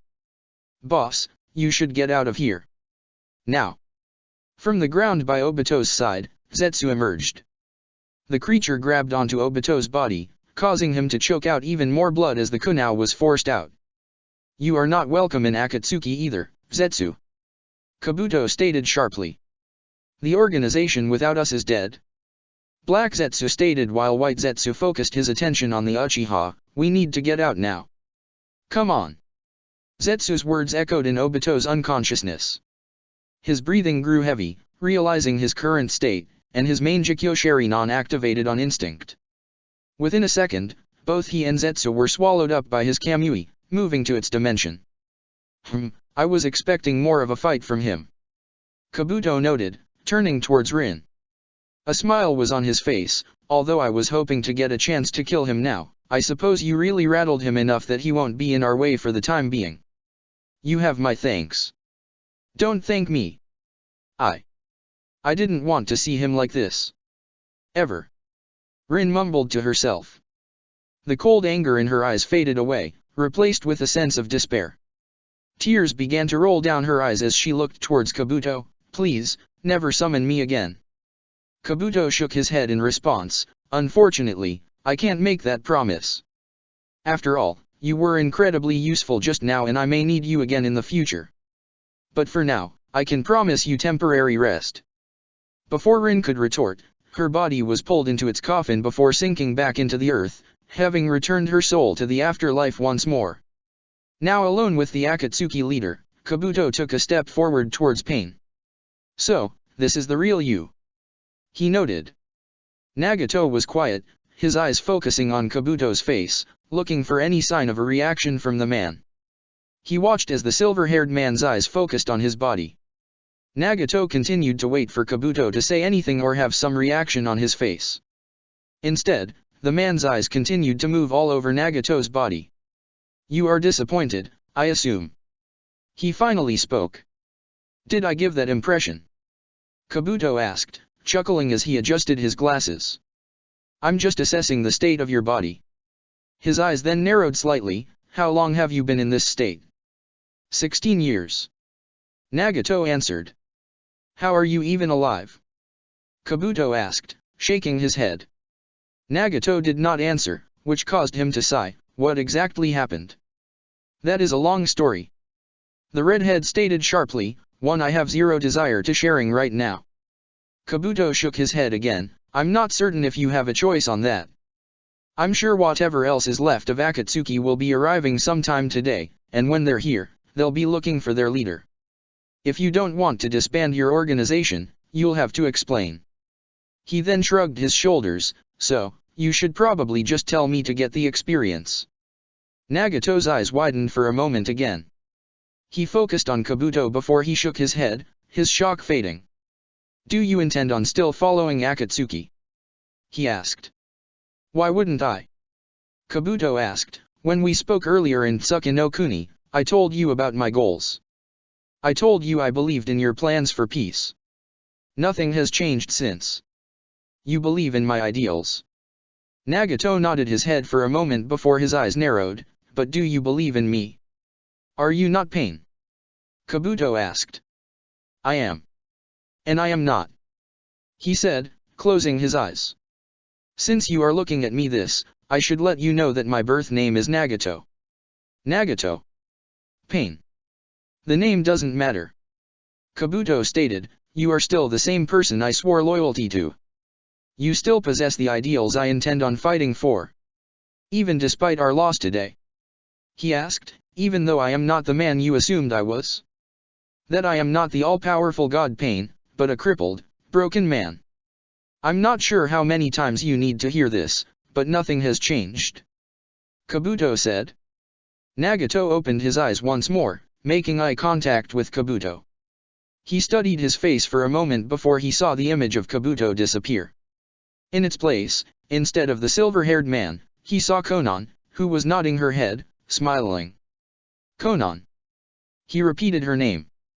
The image of his recently departed friend disappeared and Kabuto returned in her place. The man tilted his head slightly, a frown on his face. What about Konan? Kabuto asked. Nothing. You reminded me of her for a moment. Nagato shook his head. He took in a deep breath. Very well, Kabuto. Let me share some things about myself. Kabuto tensed up as Nagato began to share with him what had happened to him 16 years ago, when the budding organization of Akatsuki under the leadership of Yahiko came face to face with Sanshou no Hanzo. A tear opened up in the Kamui dimension as both Obito and Zetsu stepped foot. Zetsu's eyes began looking around the area for a moment, scanning for any other presence. Heitake Kakashi is not here. At the moment, it is safe to be here. Black Zetsu stated before turning to face Obito. Now, Obito. What the hell happened back there dash? Rin. Obito mumbled, his face contorted. Zetsu's eyes narrowed on Obito. The Uchiha was breathing heavily as blood continued to pour out of the stab wound on his chest, dripping down and forming a puddle underneath his body. Obito's whole body was shaking heavily, seemingly using all of its strength to remain standing. Hey, boss. White Zetsu spoke up. Are you listening dash? Why? Obito moaned, closing his eyes. Zetsu was still as Obito continued to ignore them, lost in his own pain. A few seconds passed by before Zetsu pulled itself apart, White Zetsu and Black Zetsu separating from one another. The two creatures walked closer to him, both staring at his wound. Why hasn't his body healed yet? White Zetsu asked, frowning. The altered cells in his body should have healed up his wound by now. But The creature's words stopped for a moment as it continued to walk, the blood dripping from his wound. What's going on? He's fighting it. A part of his subconscious probably wants to die. Black Zetsu said, scowling, so, it's stalling his own healing. He wants to die. White Zetsu's frown deepened. Then, could he actually die? No. Black Zetsu shook his head. The cells in his body will heal him. It's just taking longer than it should. Rin. Obito mumbled his friend's name, tears falling from his eyes. Are you seriously allowing a wretch like Kabuto to get to you, Obito? Black Zetsu nearly snarled as it grabbed onto Obito's shirt, pulling him towards its face. Did Madara choose wrong? You knew about that Edo Tensei jutsu, and know that he can control every aspect of his summons. Why are you letting that stupid girl's words get to you? That wasn't him. Rin, that sounded like her. Obito replied, shaking his head, that couldn't have been him, those were Rin's thoughts, those were her dash. Shut the hell up. Black Zetsu shouted as it dropped Obito's body. The Uchiha promptly fell to the ground face first, wincing at the impact. We've come too far for you to be second-guessing everything just because of one summon. Move past it. Black Zetsu shouted, the infinite Tsukuyomi is for her benefit, so what exactly are you still doubting? Get over yourself right now, Obito. You're right, but... Rin. Obito mumbled to himself, his voice growing softer. Rin. The Uchiha closed his eyes.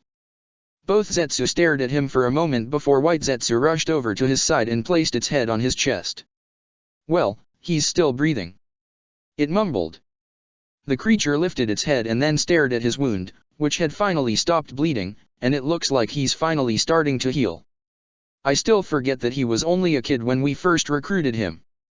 This incident, along with the invasion being a failure, must have taken him back for a moment. Black Zetsu sighed, we'll let him rest. When he wakes up, he should be back to normal. Then we can strategize with him. Yeah, we're going to need to. White Zetsu nodded in response, we probably need to put a hold on our plans for now, right? Some would. The world is too alert for my liking to start hunting Jinchuriki again. We have many problems to address. This will take years, potentially decades, to fix. Black Zetsu stated before starting to glare. However, we'll need to address something with Obito.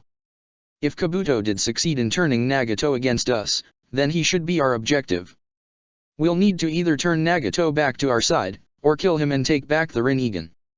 Once Nagato finished his story, both he and Kabuto remained silent. The Akatsuki leader stared at Kabuto, waiting for any visible reaction. Kabuto, however, stayed focused entirely on the black receivers in the Akatsuki leader's back. Seconds turned to minutes as the two stayed quiet. Do you have nothing you wish to say? Nagato's words were interrupted as Kabuto took a step forward towards him. The silver-haired shinobi walked towards his back and reached for one of the black receivers. He gripped on it slightly, causing Nagato's eye to twitch. And what are you doing? He asked. So you felt that, huh? Kabuto noted, rubbing his chin in thought, I suppose after all this time, they may be linked to your nerves. That may take some extra time, then. Extra time. Nagato repeated, tilting his head slightly, for what? To heal you, of course. Kabuto answered. Nagato's eyes widened, but before he could question, Kabuto continued to speak, but the timeline is going to take a while. Your body is damaged in a way that I've never seen. To be honest, this might take a full year. Maybe 2. You can heal me? Pain asked. I'm going to try to. Kabuto said, chuckling, and while I'm sure it'll be hell, I feel confident I'll manage. That almost sounds too good to be true. Nagato noted, shaking his head, I've had my body examined by a few medics affiliated with Akatsuki. None were able to help in any way. You say that like I am a normal medic. Kabuto snorted in response as he adjusted his glasses, I am not only a medic, but also a scientist. I'm the former right hand of Orochimaru, with plentiful experiences in the operating room on both him and his pawns whenever performing necessary experiments. He then pointed at Nagato's body, and you have the Rinnegan, as well as Uzumaki clan genetics in your blood.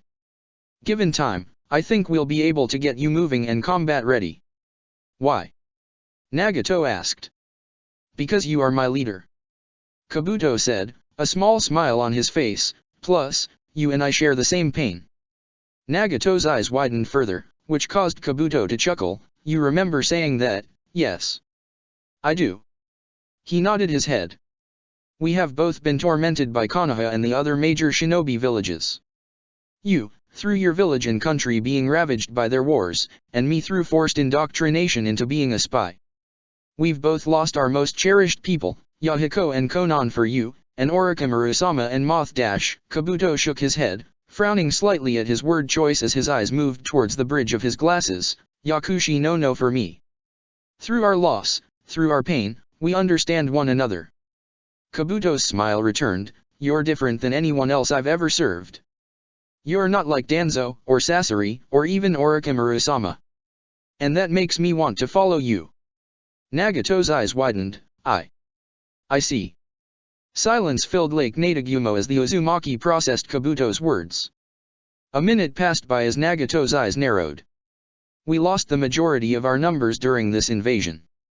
He stated, in addition, Obito intended on killing me before you arrived, and Zetsu has clearly chosen his side. It'll take some time for the Akatsuki's strength to recuperate from this. That is correct. We'll need preparation work to get the organization back on its feet. However, we haven't lost all of our resources. And we still have greatest assets. Kabuto declared, you are still alive, you still have your Rinnegan, and I still have my Edo Tensei. We have plenty of time to regroup and reform. Plenty of time to add more Kekkei Genkai to my body. And plenty of time to heal your body. His hand then tightened into fists, and then, you'll be able to achieve your ideals. Achieve my goals myself. Nagato mumbled as his eyes moved towards his own body. He had spent so many years in his current state that he could not even remember what it felt like to casually walk with his own 2 feet on his own, in his own body. The idea felt so foreign to me. Nagato smiled on his face as he nodded his head at Kabuto. Yakushi Kabuto, you have my eternal gratitude. For staying loyal to me.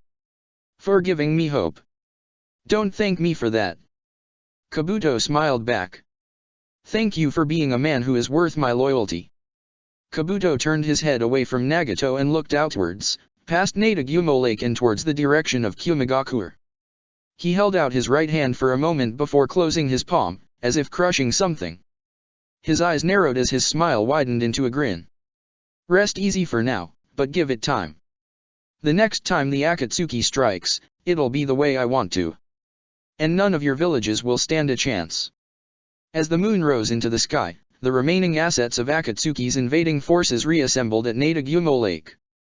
Upon their arrival, Nagato set out to meet his numbers face to face, with Kabuto standing at his side. Is that Pain-sama? That looks nothing like him. That can't be him. I think I recognize him. No, that has to be Pain-sama. Look at his eyes. Kabuto chuckled as he heard the discussion between surviving Omegakure shinobi. As the group continued to discuss, he noticed 2 Omegakure shinobi, Ajisai and Oboro, look towards Nagato's body in adoration. The Akatsuki leader made eye contact with both, causing both shinobi to bow their heads in response. They recognize him. The rest will follow as well. Kabuto noted. His eyes then moved towards the collection of missing ninja that had survived.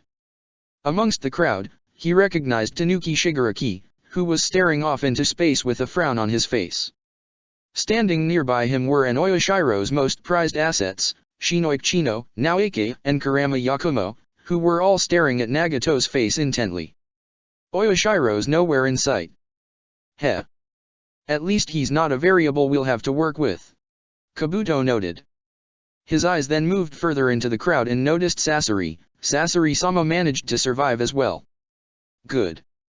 He'll prove to be one of our most useful assets. A smile developed on his face as he noticed Isaribi in the crowd. He made eye contact with her, who smiled back in response. Isaribe-san lived. That's a relief. Oi, good to see you made it out alive, heretic. Kabuto turned his head towards his right to see Haiden approaching him, a grin on his face. Kabuto grinned back in response as the Jashinite walked up to his side and held out his fist, which Kabuto returned with a fist bump. Did you doubt I would? He asked with a chuckle. I'm almost hurt, Haiden. Nah, wasn't worried. It's not your time. Jashin-sama has plans for you. Haiden answered, shaking his head. His grin proceeded to widen. You're going to carry out so much bloodshed and carnage in his name, so there's no way you'd be going down yet. That's Jashin-sama's plan for me. Kabuto snorted in response. What a coincidence, that was exactly what I was planning on doing myself. Ahem. All the shinobi throughout Natagumo Lake stirred at the sound of Nagato clearing his throat. The red-haired man's eyes moved from person to person for a few seconds before he began to speak. I am aware many of you have never seen me in this state, so I think it would be prudent to properly introduce myself. My name is Nagato, the leader of Akatsuki. He began. I chose the moniker of pain, as my knowledge of the cycle of pain has always been my driving force. It is what the Akatsuki was built to combat. It is my goal to dismantle it through force. In the current state of the world, the cycle will continue onwards, and the major shinobi villages will follow their same path. They came united against us here in Kumigakure out of desperation, but with time, that unity shall fade. One leader, or one action, will set things off, and war will return once again, held in the minor elemental nations. The minor villages will remain at their mercy. Pain's eyes narrowed on the Omegakure shinobi. AIM will once again be at their mercy. The crowd of Omegakure shinobi stiffened in response. Oboro looked away from Nagato's gaze while Ajisai balled her fists, grinding her teeth in response to his words. Nagato was still for a moment before turning his head away towards the scattered missing ninja. To some of you, that may mean very little. Some of you have deserted your village for unrelated reasons, and some of you actually miss the bloodshed during times of peace. Nagato briefly turned towards Haiden, who stared intently into the Akatsuki leader's eyes. The redhead nodded his head. I recognize that, and to your wishes, I promise you all an affirmation of your desires. For the fulfillment of my desire to break the cycle of pain will come with the destruction of the major shinobi villages. I wish to change this world, and twist it from a world governed by pain and hatred into one governed by fear, a fear of getting ravaged by a just God that will keep the people in line. Nagato stated, closing his eyes for a moment. Humanity has proven time and time again that it cannot be expected to grow on its own. Every moment of peace is temporary, every positive change is reversible. As such, only a divine power will be able to change things. And in this moment, we shall be that divine power. Today, we were dealt a painful blow, but our organization will grow. We are a higher power and will learn from our mistakes. Corrupt individuals in our own organization have already been removed, all that remains are those who are capable of changing this world. Nagato opened his eyes, his Rinnegan pulsating. The crowd of shinobi all stared intently at him as chakra began to pour from his body throughout the whole lake. This. Sasori smirked as he bowed his head at Nagato's body. This is the chakra presence I recognize. This isn't just an empty shell of pain, this man truly is pain, and is just as strong as he always has been. Those eyes. Chino mumbled to herself, her Katsuri Yugan activating almost unconsciously. I believe him. Why do I believe him? Why do I believe him so much? To any who have any doubts, I implore you to speak with me more about our mission. I can assure you all that the world we shall create will be beneficial to you all. Nagato said sharply, so, I ask of all of you, follow me. Together, within the next coming years, this wretched world, run by hatred and pain, and fostered by the major shinobi villages, will come to an end once and for all. Pain's words echoed throughout the lake. The crowd, Omegakure shinobi and missing ninja alike, were silent as they processed his words. A few seconds passed by before the silence was finally broken. All hail Pain-sama. Ajisai stated bluntly, placing her right hand over chest, all hail Nagato-sama. Her words started a chain reaction as the crowd began to shout loudly in unison. All hail Nagato-sama. All hail Nagato-sama. All hail Nagato-sama. Well, looks like everyone was bolstered once more. Kabuto noted, nodding his head. Haiden mumbled, drawing Kabuto's attention to the Jashinite. The man stared intently at Nagato for a moment before he bowed his head. Never felt like following a human before, a heretic at that, but your words, and the destruction you promise, you must clearly be chosen by Jashin. Whatever helps keep you loyal. Kabuto shook his head, resisting the urge to chuckle. He then turned his attention back to Nagato. He grinned at his leader as he adjusted his glasses. This is the beginning of a rebirth for Akatsuki. This is your rebirth, not as pain, but as Nagato. What should have been a low moment for Akatsuki, a resounding defeat that could have dismantled the organization, had done the opposite. What remained of Akatsuki had become more united than ever before. It was an unfortunate consequence the rest of the elemental nations would come to understand sooner rather than later. Check the description for the links to the author.